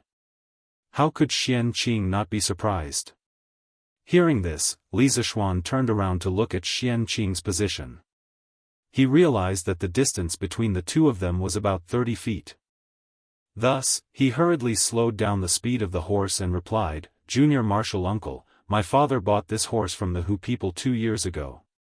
After returning home from Mount Longhu last year, I realized that I had some affinity with this horse, so I asked my father for it to be my mount." "I see." Xian Qing nodded and didn't ask further. He knew that Li Zishuan was anxious to go back to Chang and to visit Li Gang, so he said, "Xiao Xian, your horse doesn't seem to be running at full speed. Don't worry about me, go back to Yunshan at full speed and check on teacher Wenji's injuries first. I'll be there soon." Li Zishuan hesitated for a moment, but finally nodded and said, "Okay. Youngest uncle, I'll go first. You can go directly to Yunshan, I'll be waiting for you there." "Okay. Be careful," Xian Qing said in a low voice. Li Zishuan turned his head to face the front, then patted Whitey's neck and said anxiously, "Whitey, hurry up." Whitey seemed to be able to feel Li Zishuan's anxiety. As soon as Li Zishuan finished speaking, Whitey's speed suddenly increased by 20%, and it was still accelerating.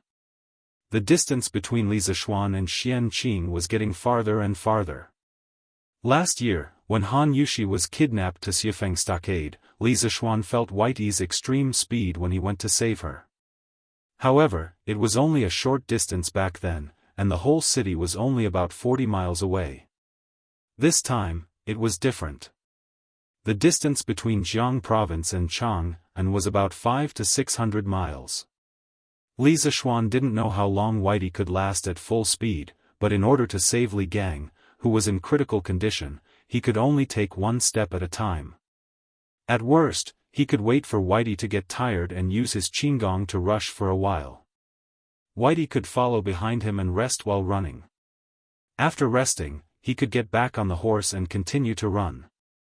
"Brother Crown Prince, is Brother Xiao Xian really okay now?" Not long after the morning assembly, Changel came directly to the East Palace and found Li Qingqian. She asked directly when she saw him. Obviously, some of the discussion in the morning assembly had reached Changel's ears. Li Qingqian frowned and said, "Changel, you've heard about the war in the north?" Changel nodded and said, "Yes, yes. Previously, when I passed by Taiji Palace, the officials had just finished their morning assembly. Uncle and Minister Fong talked about it. Brother Crown Prince, quickly tell Changel whether Brother Xiao Xian is okay or not." As she spoke, Changel's beautiful eyes revealed a trace of pleading as she looked at Li Qingqian. Li Qingqian couldn't bear Changel's pleading gaze and hurriedly replied, "Don't worry, Changel. Although Xiao Xian was injured when he fought with the Turkic state preceptor, his injuries have completely recovered with the help of Daoist Xian Qing from Longhu Mountain. Thinking about it, he should be back after things are stabilized over there." "Really? That's great." Hearing this, Changel was immediately overjoyed and her face lit up with joy. She stood up and said with a smile, "Since that's the case, then I'm relieved." "Oh, right, Brother Crown Prince, Imperial Mother's soaring meteoric prosperity is almost finished. Should we go to the drunken Immortal restaurant outside the palace to help Imperial Mother buy some more?" Speaking of the locust plague that broke out in the Guangzhong area, Li Zishuan took the opportunity to purchase a lot of locusts, so not only did the supply of flying locusts of the drunken Immortal restaurant soar, the price also dropped a lot. Many people knew that flying locusts was made from locusts, but those who had tasted the delicacy of flying locusts could not resist the temptation of this delicacy. Even if they knew that this thing was made from locusts, they still ate happily and fought to come to the drunken Immortal restaurant to eat flying locusts. Empress Zhongsun had heard from Li Zishuan a long time ago that locusts could be used to treat illnesses, especially for those with qi ailments. Locusts were very useful, so when the locust plague broke out this year, a batch of prepared locusts was quickly sent to the imperial palace.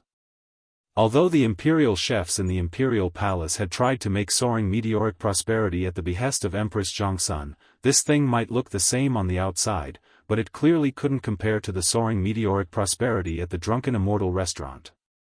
Many times, the soaring meteoric prosperity that Empress Jiangsun ate came from the drunken Immortal restaurant because only the soaring meteoric prosperity at the drunken Immortal restaurant didn't have the earthy taste of locusts. Soaring meteoric prosperity? Hearing this, Li Qingxian quickly shook his head and said, "This thing can be directly sent to the drunken Immortal restaurant to buy some. Why do we need to personally make a trip?" Changel wrinkled her nose and said unhappily, "Brother Crown Prince, we haven't been out of the palace together for 2 months. Now that we finally have the opportunity, do you want to go out of the palace with Changel?" The imperial palace symbolized a life of luxury, but at the same time, for the princes and princesses, the imperial palace was almost equivalent to a cage. The people in the cage wanted to desperately get out, while the people outside wanted to enter and live a life of luxury, but no matter how hard they tried, they couldn't enter the cage. Changel was lively by nature and often liked to go out of the palace. Especially now that her qi ailment had completely recovered, she didn't need Li Er to worry about her health. Li Qingxian thought for a moment and said, okay. But I have other important things to do today. Tomorrow, I'll take you out of the palace and go to the drunken Immortal restaurant in Chang'an City. Changel, what do you think? Tomorrow is fine too. Brother Crown Prince, remember to send someone to call me. Changel nodded and then left. Looking at her lively and lovely back, Li Qingxian had a headache and rubbed his head, but his eyes were full of pampering. Yunshan residence. Previously, Li Anren went into the room with Li Er to see Li Gang, who was lying in bed. At this time, little Anren's eyes were red and swollen from crying. He was hiding in his mother's arms and sobbing slightly. Li Er, after staying here for half an hour, had already set the carriage to return to the palace. Sister Yushi, when will Brother Xiaoxian come back to save grandfather? Li Anren had received a good education since he was young, and he was more sensible than other children. Little Anren had heard some of the conversation between Li Er, Sun Simiao, and Han Yushi, so he couldn't help but ask at this moment. He had a kind of blind trust in Li Zishuan. Don't worry, Anren. Your brother Xiaoxian should be on his way now. He should be back tonight. Han Yushi looked at little Anren with eyes full of heartache and comforted him softly. Chapter 1566. Master. Not good. Mr. Wenji's body is hot and his breath is getting weaker. His condition seems to be worsening. At noon, Sun Simiao had just finished his lunch when Hu ran over and said anxiously. What? This poor Daoist will come right away. Hearing this, Sun Simiao's expression suddenly changed, and then he quickly walked towards Li Gang's room. Master, look, Mr. Wenji is sweating a lot. Shall I get some medicine to reduce his fever? Hu followed Sun Simiao to Li Gang's room. Seeing Li Gang sweating profusely, Hu hurriedly stepped forward and used a handkerchief to wipe Li Gang's sweat. After that, she turned to Sun Simiao and said. Sun Simiao had been observing Li Gang's complexion from the side. He frowned and said, no need. Mr. Wenji is suffering from an internal deficiency and external heat. Yang deficiency is at the bottom and Yang deficiency is at the top. It's hot at the top and cold at the bottom. You can't just use medicine to reduce his fever. Hu frowned and couldn't help but touch the back of Li Gang's foot with her hand. Sure enough, it was cold to the touch. She said in surprise, it's hot on the inside and cold on the outside. Master, Teacher Wenji, speaking of this, she couldn't say the rest of her words, and a trace of deep sadness flashed in her eyes. Sun Simiao sighed and said, alas. You guessed right. This is a sign that his condition is worsening and he is about to die. The remaining life source in Mr. Wenji's body is rapidly dissipating to maintain the circulation of life. Actually, you go out first. Master is going to perform acupuncture for Mr. Wenji. Hu looked at the tired Sun Simiao with tears in her eyes. She shook her head and said, no. Master. You haven't slept since last night and have been performing acupuncture for Mr. Wenji. If this goes on, you will definitely be exhausted. Sun Simiao said with a serious face, actually, saving the dying and healing the injured is the duty of us doctors. It is also the integrity that all doctors in the world have to practice for their whole lives. If I am afraid of difficulties and don't save people, how can this poor Taoist be worthy of the title of divine doctor? How can I face the hundreds of teachers and students on Yunshan? Quickly go and get the golden needles, don't delay teacher Wenji's treatment. Who actually looked at Sun Simiao, who had a haggard face and white hair but a resolute gaze. Endless respect grew in her heart. She knew that Sun Simiao could not be persuaded at this time, so she nodded and replied, "Yes, master." After saying that, Hu turned around and left. Soon, she returned to the room with an exquisite wooden box in her hands. She handed it to Sun Simiao and said, "Master. Your golden needle." "Yes. How dare you leave first? Close the door and don't let anyone disturb us." Sun Simiao took the wooden box and instructed. "Yes. Master." Who actually wanted to stay and help, but she had never practiced internal martial arts. Naturally, there was no true qi in her body. Staying here would not help at all. It was better to go out and help Sun Simiao, because Sun Simiao could not be disturbed when he was performing acupuncture. "Brother Wenji, hang in there. Little Xian will be back soon." In the room, Sun Simiao looked at Li Gang, who was lying on the bed with his eyes closed and a haggard face. He sighed worriedly and said. Only a few days had passed, but Li Gang looked as if he had aged a few years. It was said that illness came like a landslide.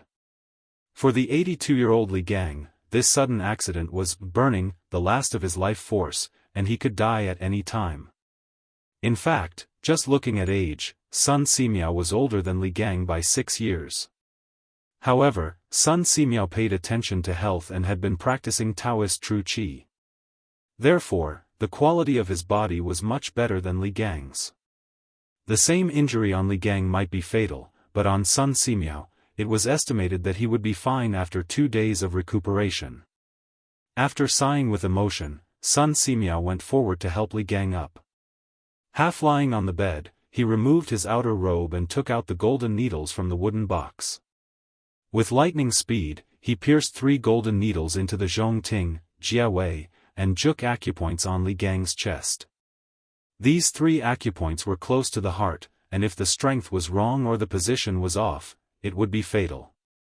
Ordinary doctors would be extremely careful when piercing these 3 acupoints, but Sun Simiao pierced all 3 at the same time.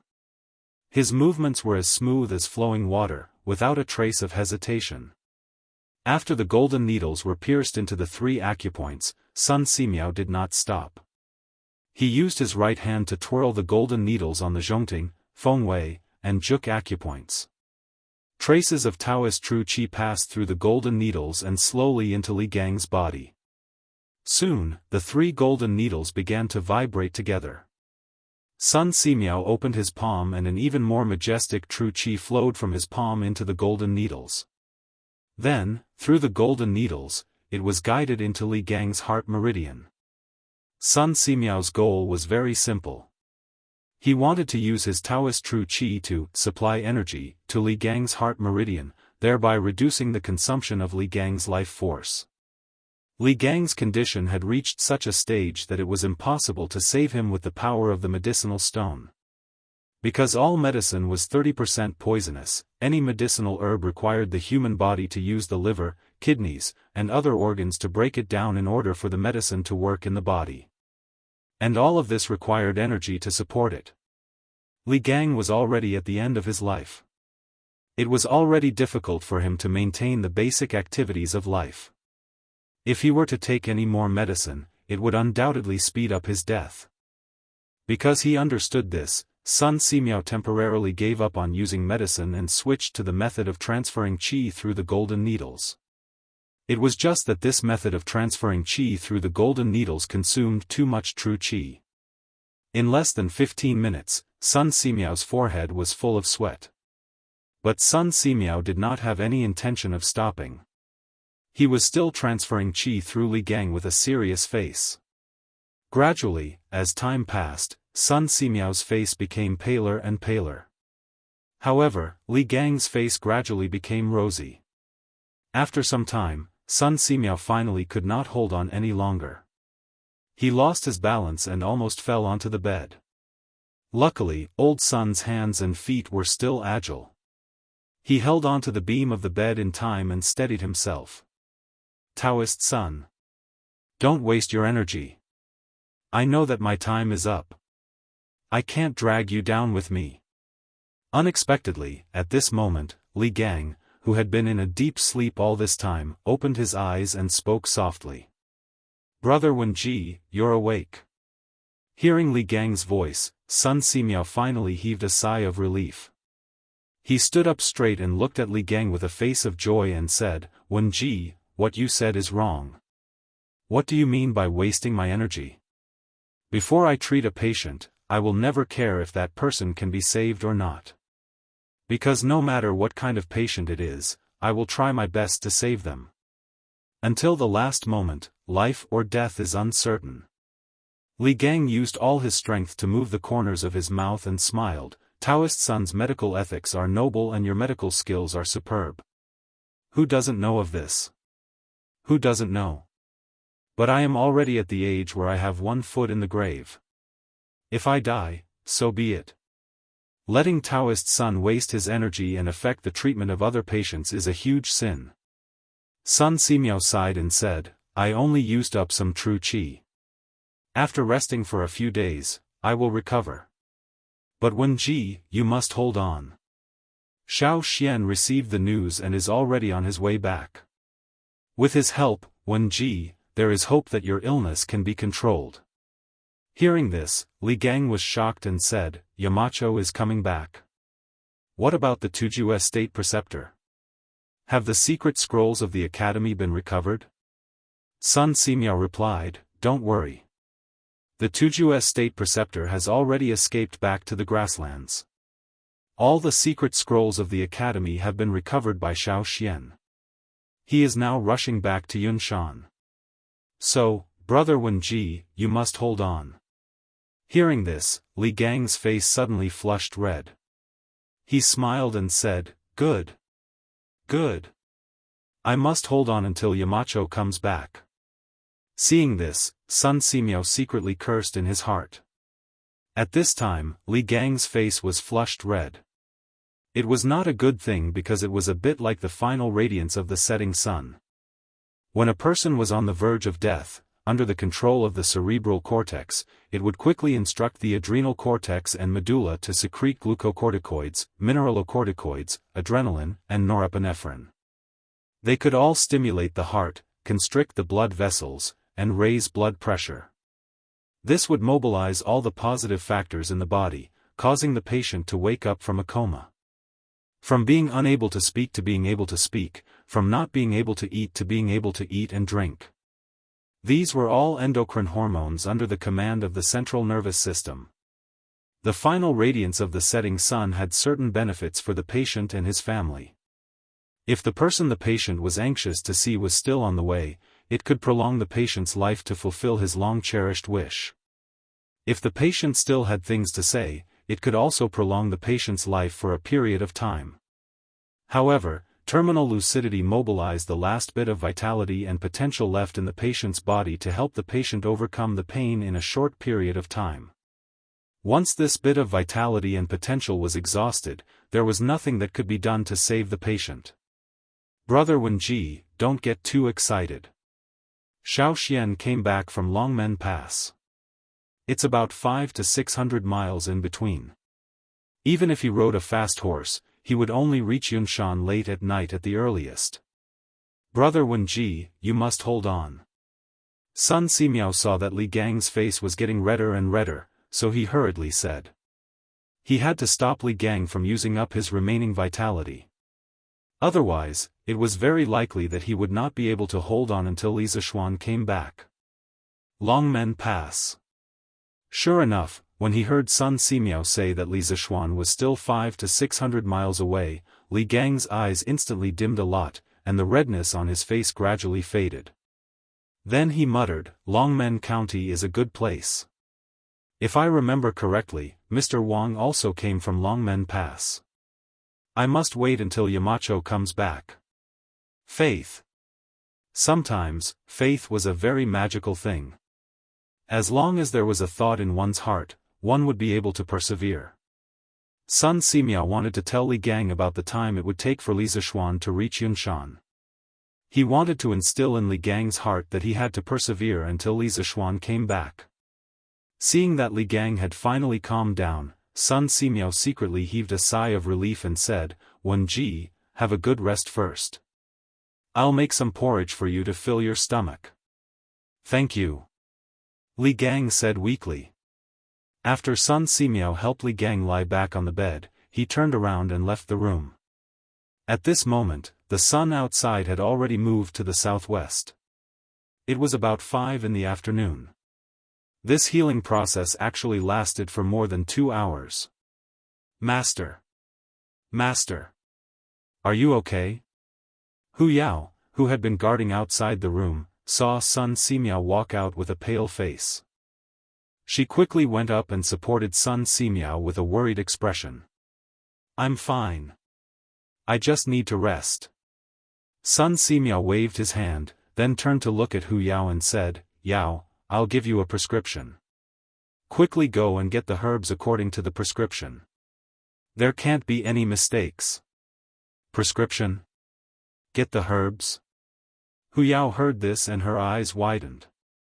She said with a shocked expression, Master, are you planning to use medicine on Teacher Wen Ji? But Teacher Wen Ji's body is so weak now. How can he withstand the medicinal properties of various herbs? Hu Yao was respectfully called Little Fairy Doctor by many people. She still had this bit of medical knowledge. Even if Sun Simiao did not say it, she knew that with Sun Simiao's current body, he would not be able to withstand the power of the medicinal stone no matter what. Sun Simiao sighed deeply and said, Teacher Wen Ji faintly showed signs of terminal lucidity just now, but I suppressed it. The speed of his deterioration is more serious than I thought. Now, even if Xiao Xian and Daoist Xian Qing came to help, they might not be able to completely cure Wen Ji. So, the only thing we can do now is to take a risk. Master. Why do we take a risk? Hu Yao asked curiously. Sun Simiao paused for a moment and opened his mouth to explain, Wen Ji is now completely relying on his will to support himself. Once Xiao Xian returns, this will dissipate and Wen Ji will also show signs of terminal lucidity. At this time, the functions of all the organs in his body will be normal. Although after this short period of normalcy, he will exhaust his life force and die, I can take advantage of this period of time when Wen Ji's body is normal to let the medicine enter his body and extend the time of terminal lucidity through the golden needle. As long as the medicine can take effect during this period of time, it can cure the symptoms and cure the root cause, fundamentally saving Teacher Wen Ji's life. And this terminal lucidity will become a revival from the dead. Chapter 1567. Ginseng nourishes the 5 viscera, calms the spirit, stabilizes the soul, antler nourishes the kidney, generates the essence, strengthens the muscles and bones, sanchi stops bleeding and removes blood stasis, unclogs the meridians and relieves pain, amber calms the nerves and facilitates the water flow, placenta nourishes the innate, nourishes the qi and nourishes the blood. In front of Yunshan's courtyard, after listening to Sun Simiao's prescription, Hu could not help but cover her mouth in surprise and said, Master, although these medicines are in line with Teacher Wen Ji's current physical condition, their medicinal properties are extremely strong and extremely young. If Teacher Wen Ji can't hold on, then, alas. That's why I said this is a risky move. Sun Simiao sighed helplessly and said, with Wen Ji's current condition, even if Little Xian, Daoist Xian Qing, and I join hands, we can only help Teacher Wen Ji extend his life for a few more days.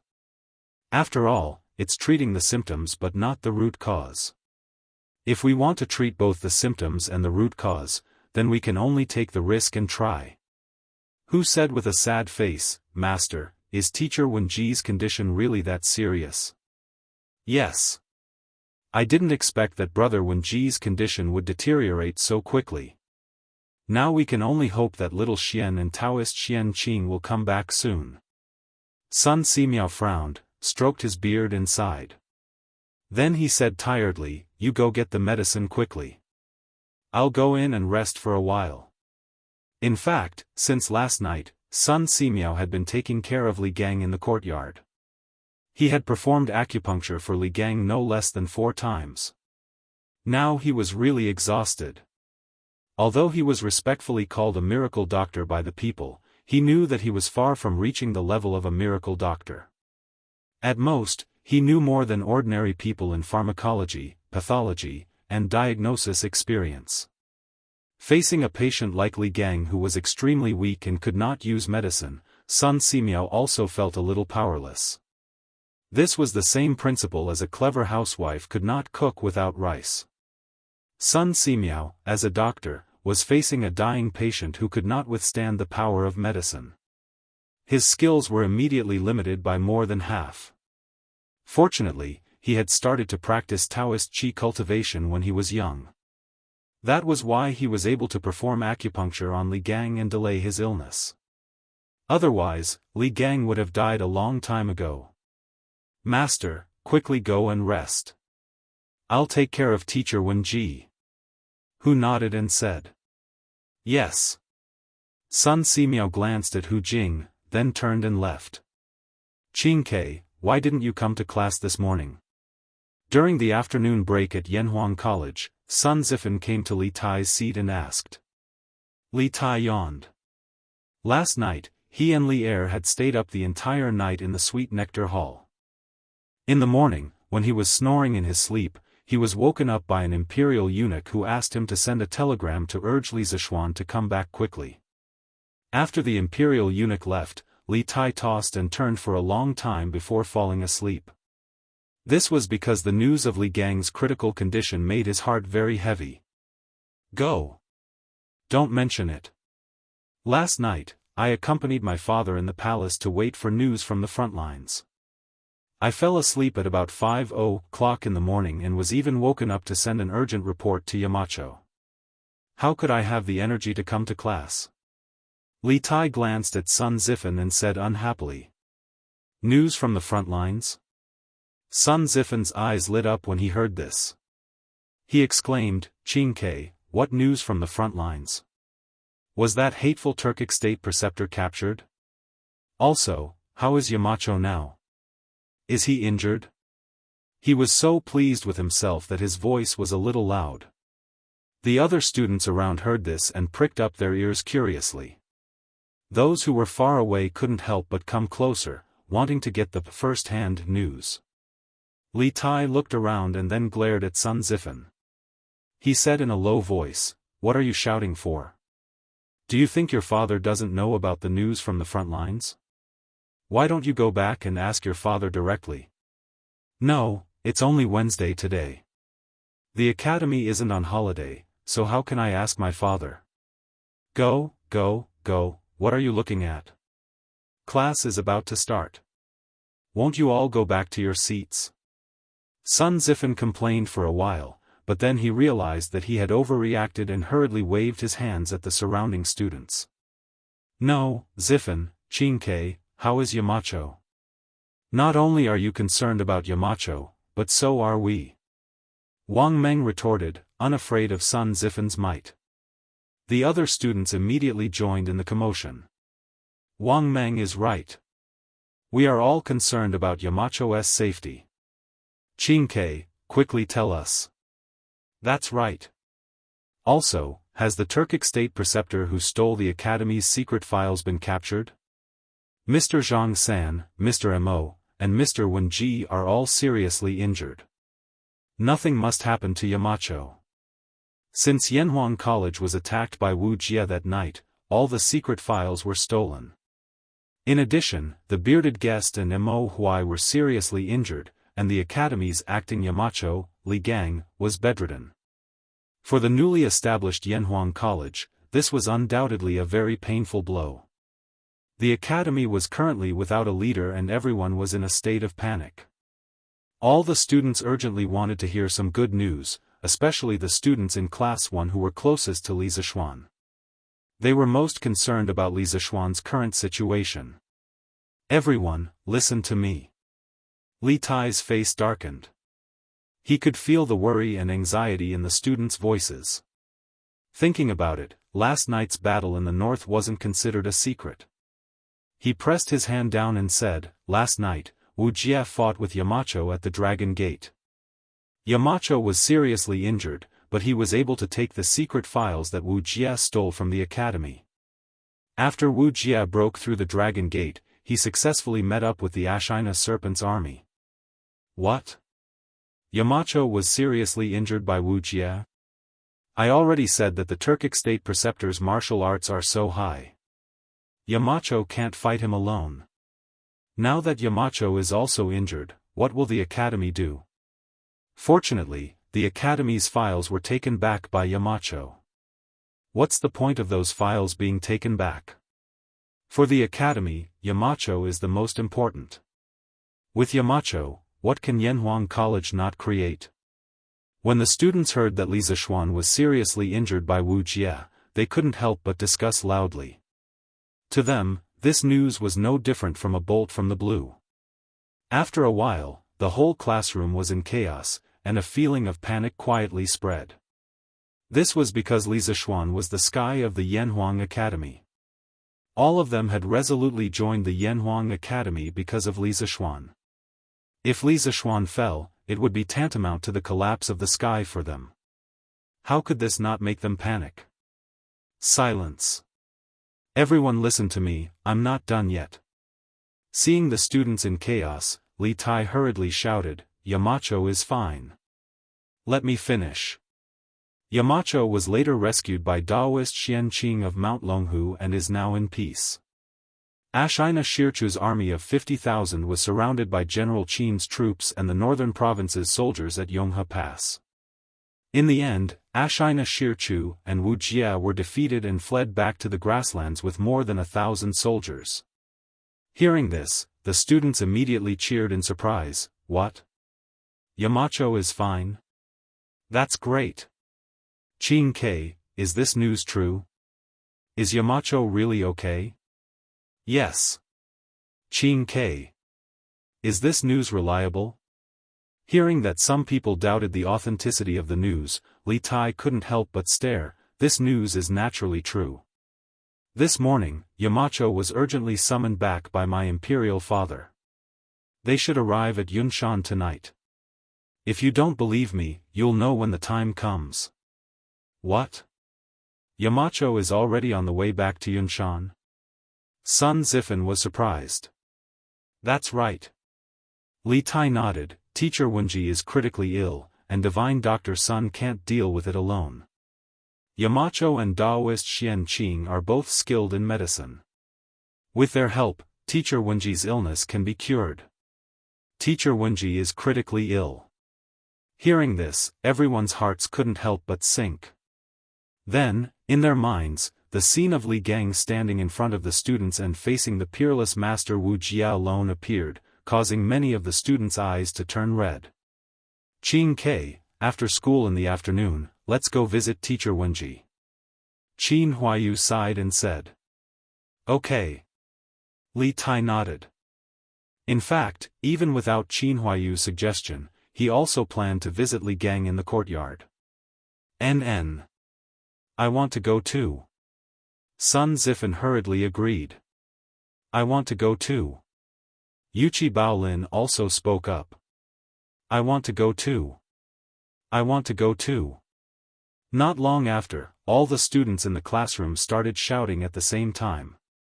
The sun was setting in the west.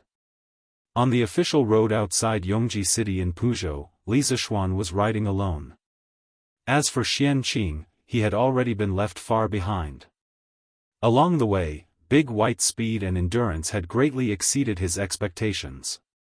Basically, after riding Big White for 40 to 50 kilometers, and then using his qinggong to rush for another 3 to 4 kilometers, Big White would be able to recover more than half of its strength. After that, he would be able to ride Big White and gallop wildly again. For example, the Turkic cavalry rode on 2 horses. This kind of long-distance attack could greatly increase their speed. Li Zishuan didn't have 2 horses, so he could only use this method of riding alone. Overall, his speed wasn't any slower than the speed of a single person riding 2 horses.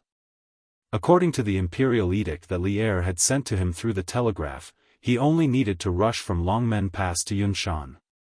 There was no need for him to rush so desperately. However, Li Zishuan had a vague ominous premonition in his heart. As he got closer to Chang'an, the ominous premonition became stronger. Teacher Wenji, you must hold on. Although Li Zishuan didn't want this ominous premonition to be related to Li Gang, at this time, other than Li Gang's illness, he couldn't think of anything else that could make him feel so uneasy. Therefore, he could only pray silently as he ran. At Yunshan, after the afternoon classes, the students of Class 1 were led by Li Tai to Sun Simiao's courtyard to visit Li Gang. The students of the other classes also rushed over when they heard that Li Gang was critically ill.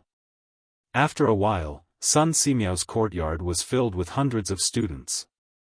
It's actually a girl. Where's Teacher Wenji? The students all wanted to visit Teacher Wenji when they heard that he was critically ill. Li Tai, who was standing at the front of the group, asked Hu Jing, who had gone out to check on the situation. Li Gang usually treated the students of the academy very well. None of the students disrespected or disliked him. Although there were hundreds of people gathered outside the courtyard, no one made a fuss. Everyone was watching Li Tai and Hu Jing negotiate. They didn't dare to make a sound, for fear of disturbing Li Gang, who was recuperating in the room. It was precisely because the students did not kick up a fuss that Hu Jing's expression became slightly better. She looked at Li Tai, frowned, and said softly, "Your Highness Prince of Wei, Teacher Wenji is now critically ill. My master is currently administering acupuncture and transferring qi to Teacher Wenji. Both of them need to be quiet and should not be disturbed. Once my young master and Daoist priest Xian Qing arrive at Yunshan, my master will work with them to save Teacher Wenji. Now, your highness and young masters should return." Although Li Tai was anxious, he knew that Hu Jing's words made sense. He nodded sadly and cupped his hands, saying, "All right then. Miss, if Teacher Wenji gets better, please come to the academy to inform us. Tai will be very grateful." Who actually nodded her head lightly and replied, Go back." Li Tai turned around and waved to the rest of the students. Although the students were unwilling in their hearts, they had no other choice in the current situation. They could only leave. Thus, the students reluctantly looked at the door of the courtyard as they moved their feet and turned to leave. Wait. Chapter 1568. Teacher Wenji, don't worry. We'll definitely do our best tomorrow. Teacher Wenji, don't worry. We'll definitely do our best tomorrow. Li Gang's words didn't sound out of place when spoken by Sun Simiao. Instead, Sun Simiao's low tone resonated with the students.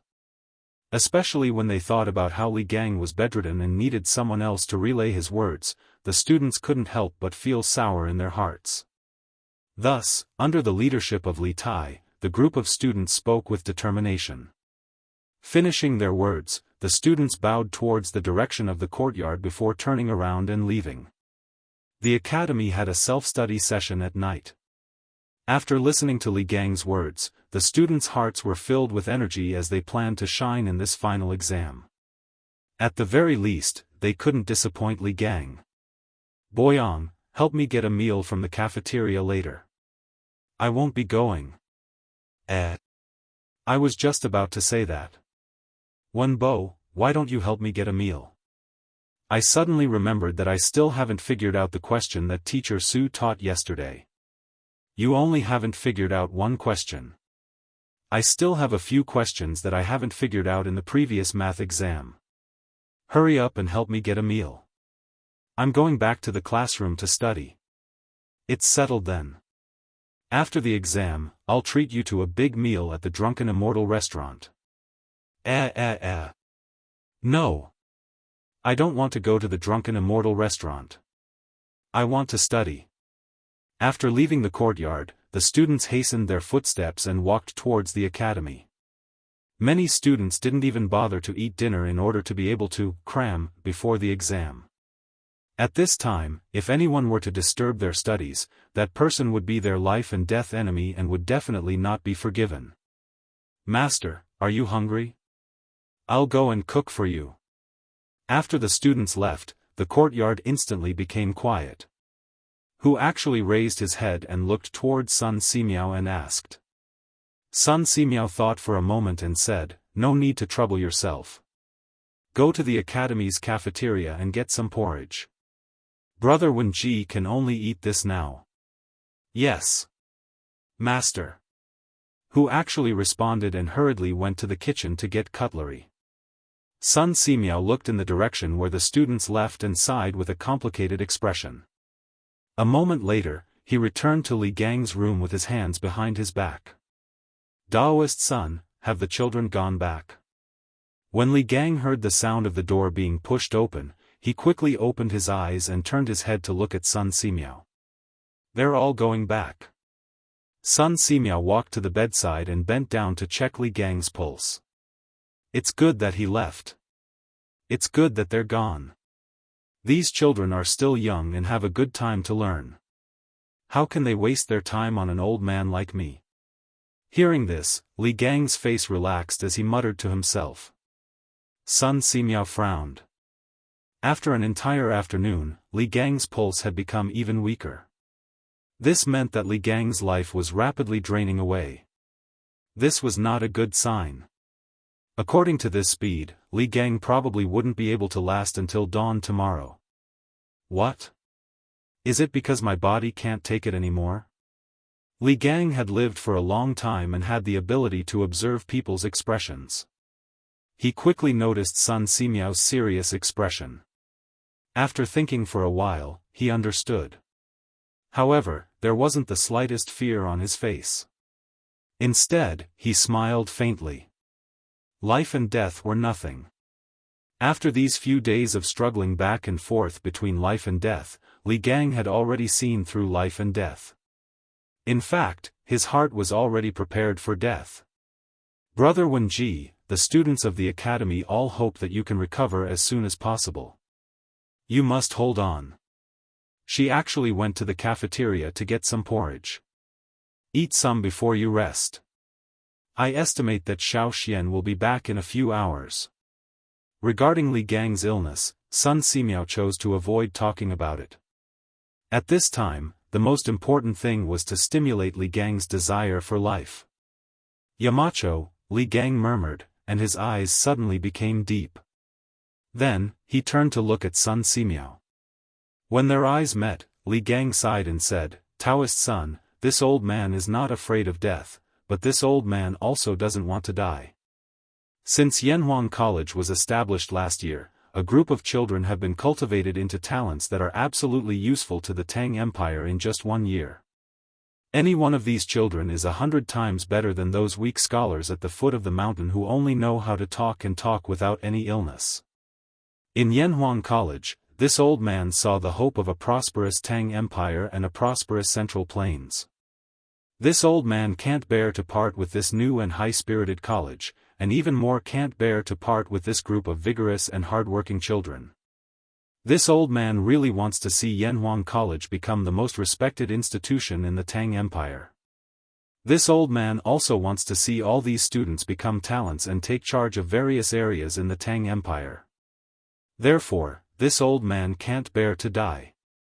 At the end of his speech, a drop of turbid tear slid down from the corner of Li Gang's eye. After hearing this, Sun Simiao couldn't help but fall silent. The time he spent in Yunshan was shorter than Li Gang, only about half a year. However, he was also a teacher at Yanhuang College and a medical student. He often interacted with those vigorous students.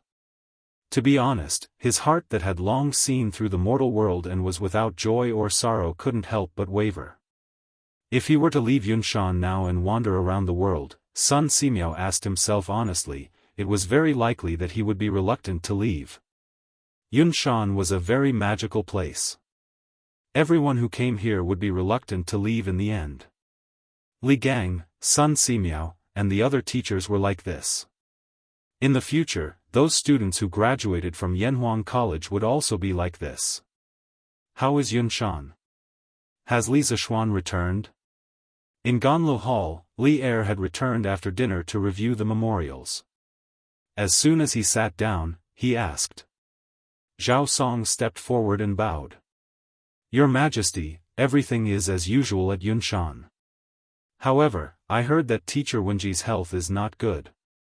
As for the Marquis of Yong'an, he should not have reached Chang'an yet. Continue to investigate. If Li Zishuan returns to Yunshan, report to me immediately. Li Er's gaze was deep. He frowned and pondered for a moment. Then, he looked at Zhao Song and ordered. Although Li Gang was the teacher of the hidden crown prince, Li Gang, this didn't stop Li Er from admiring the old man's knowledge and character. If possible, Li Er was even willing to send all the imperial physicians to Yunshan to treat Li Gang's illness. However, even if all the imperial physicians were sent, it would be futile. In the morning at the Yunshan residence, Sun Simiao had told Li Er that Li Gang's current condition could not be treated with medicine, and it was not something that could be cured with medicinal stones. He could only rely on the golden needle to pass qi to prolong his life. How could ordinary imperial physicians help? Moreover, if Sun Simiao, the peerless divine physician, couldn't treat his illness, what use would the rest of the imperial physicians be? This old servant obeys. Zhao Song bowed and accepted the order. Giddy up! Giddy up! Li Zishuan, who was the subject of countless people's thoughts, was running rapidly on a mountain road 10 miles north of Xinfeng County. The place he was at was called the Taihang Mountains in modern times. In ancient times, it was called the Taibai Mountains. It was surrounded by forests and there was only one main road in the middle for people to walk on. In the middle of the forest, the sounds of insects and birds could be heard everywhere. Anyone walking on this road alone would feel afraid. Although Li Zishuan lived in a village in his previous life, he had never walked on a mountain road in the middle of the night. It was impossible for him to say that he wasn't afraid at all.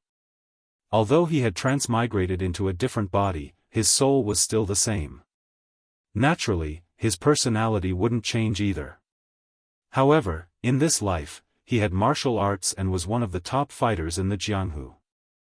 As the saying goes, the skilled are bold. With martial arts, Li Zishuan wasn't scared to the point of cowering in fear even if he was walking on a road in the middle of the night. Furthermore, he was in a hurry to return to Yun Mountain to save Li Gang. How would he have the time to think about such nonsense? Therefore, no matter how dark and scary the forest on both sides of the road was, he didn't turn his head to look at it. He only focused on controlling Big White to run forward. Isn't that the direction of the Serpent Spirit Mountain? Why is there a fire at the top of the mountain? Because it was a cloudy night and there was no moon, the night sky was as dark as ink. Therefore, the fire at the top of a mountain 2 miles ahead of Li Zishuan was particularly eye-catching. Li Zishuan discovered the abnormality at the top of the mountain almost immediately. What surprised him wasn't the fire at the top of the mountain, but the location of the mountain. It was the Spirit Snake Mountain. Back then, Li Zishuan had driven the celestial lamp to the top of the Spirit Snake Mountain and bombed it from all directions. Therefore, he was very familiar with the location of the Spirit Snake Mountain. He was very sure that the mountain with the fire was the Spirit Snake Mountain. Strange. The 7 cultivators of true virtue has already been exterminated. Why is there still a fire at the Spirit Snake Mountain? Could it be that there are still remnants of the 7 cultivators of true virtue living there? Li Zishuan frowned and couldn't help but mutter to himself in a low voice. Although he had all kinds of doubts in his heart, he didn't have any intention of changing his route. After all, the most important thing right now was to return to Yun Mountain and save Li Gang. Li Junjian, you're crazy. The dragon head said that no lights are allowed on the Spirit Snake Mountain at night.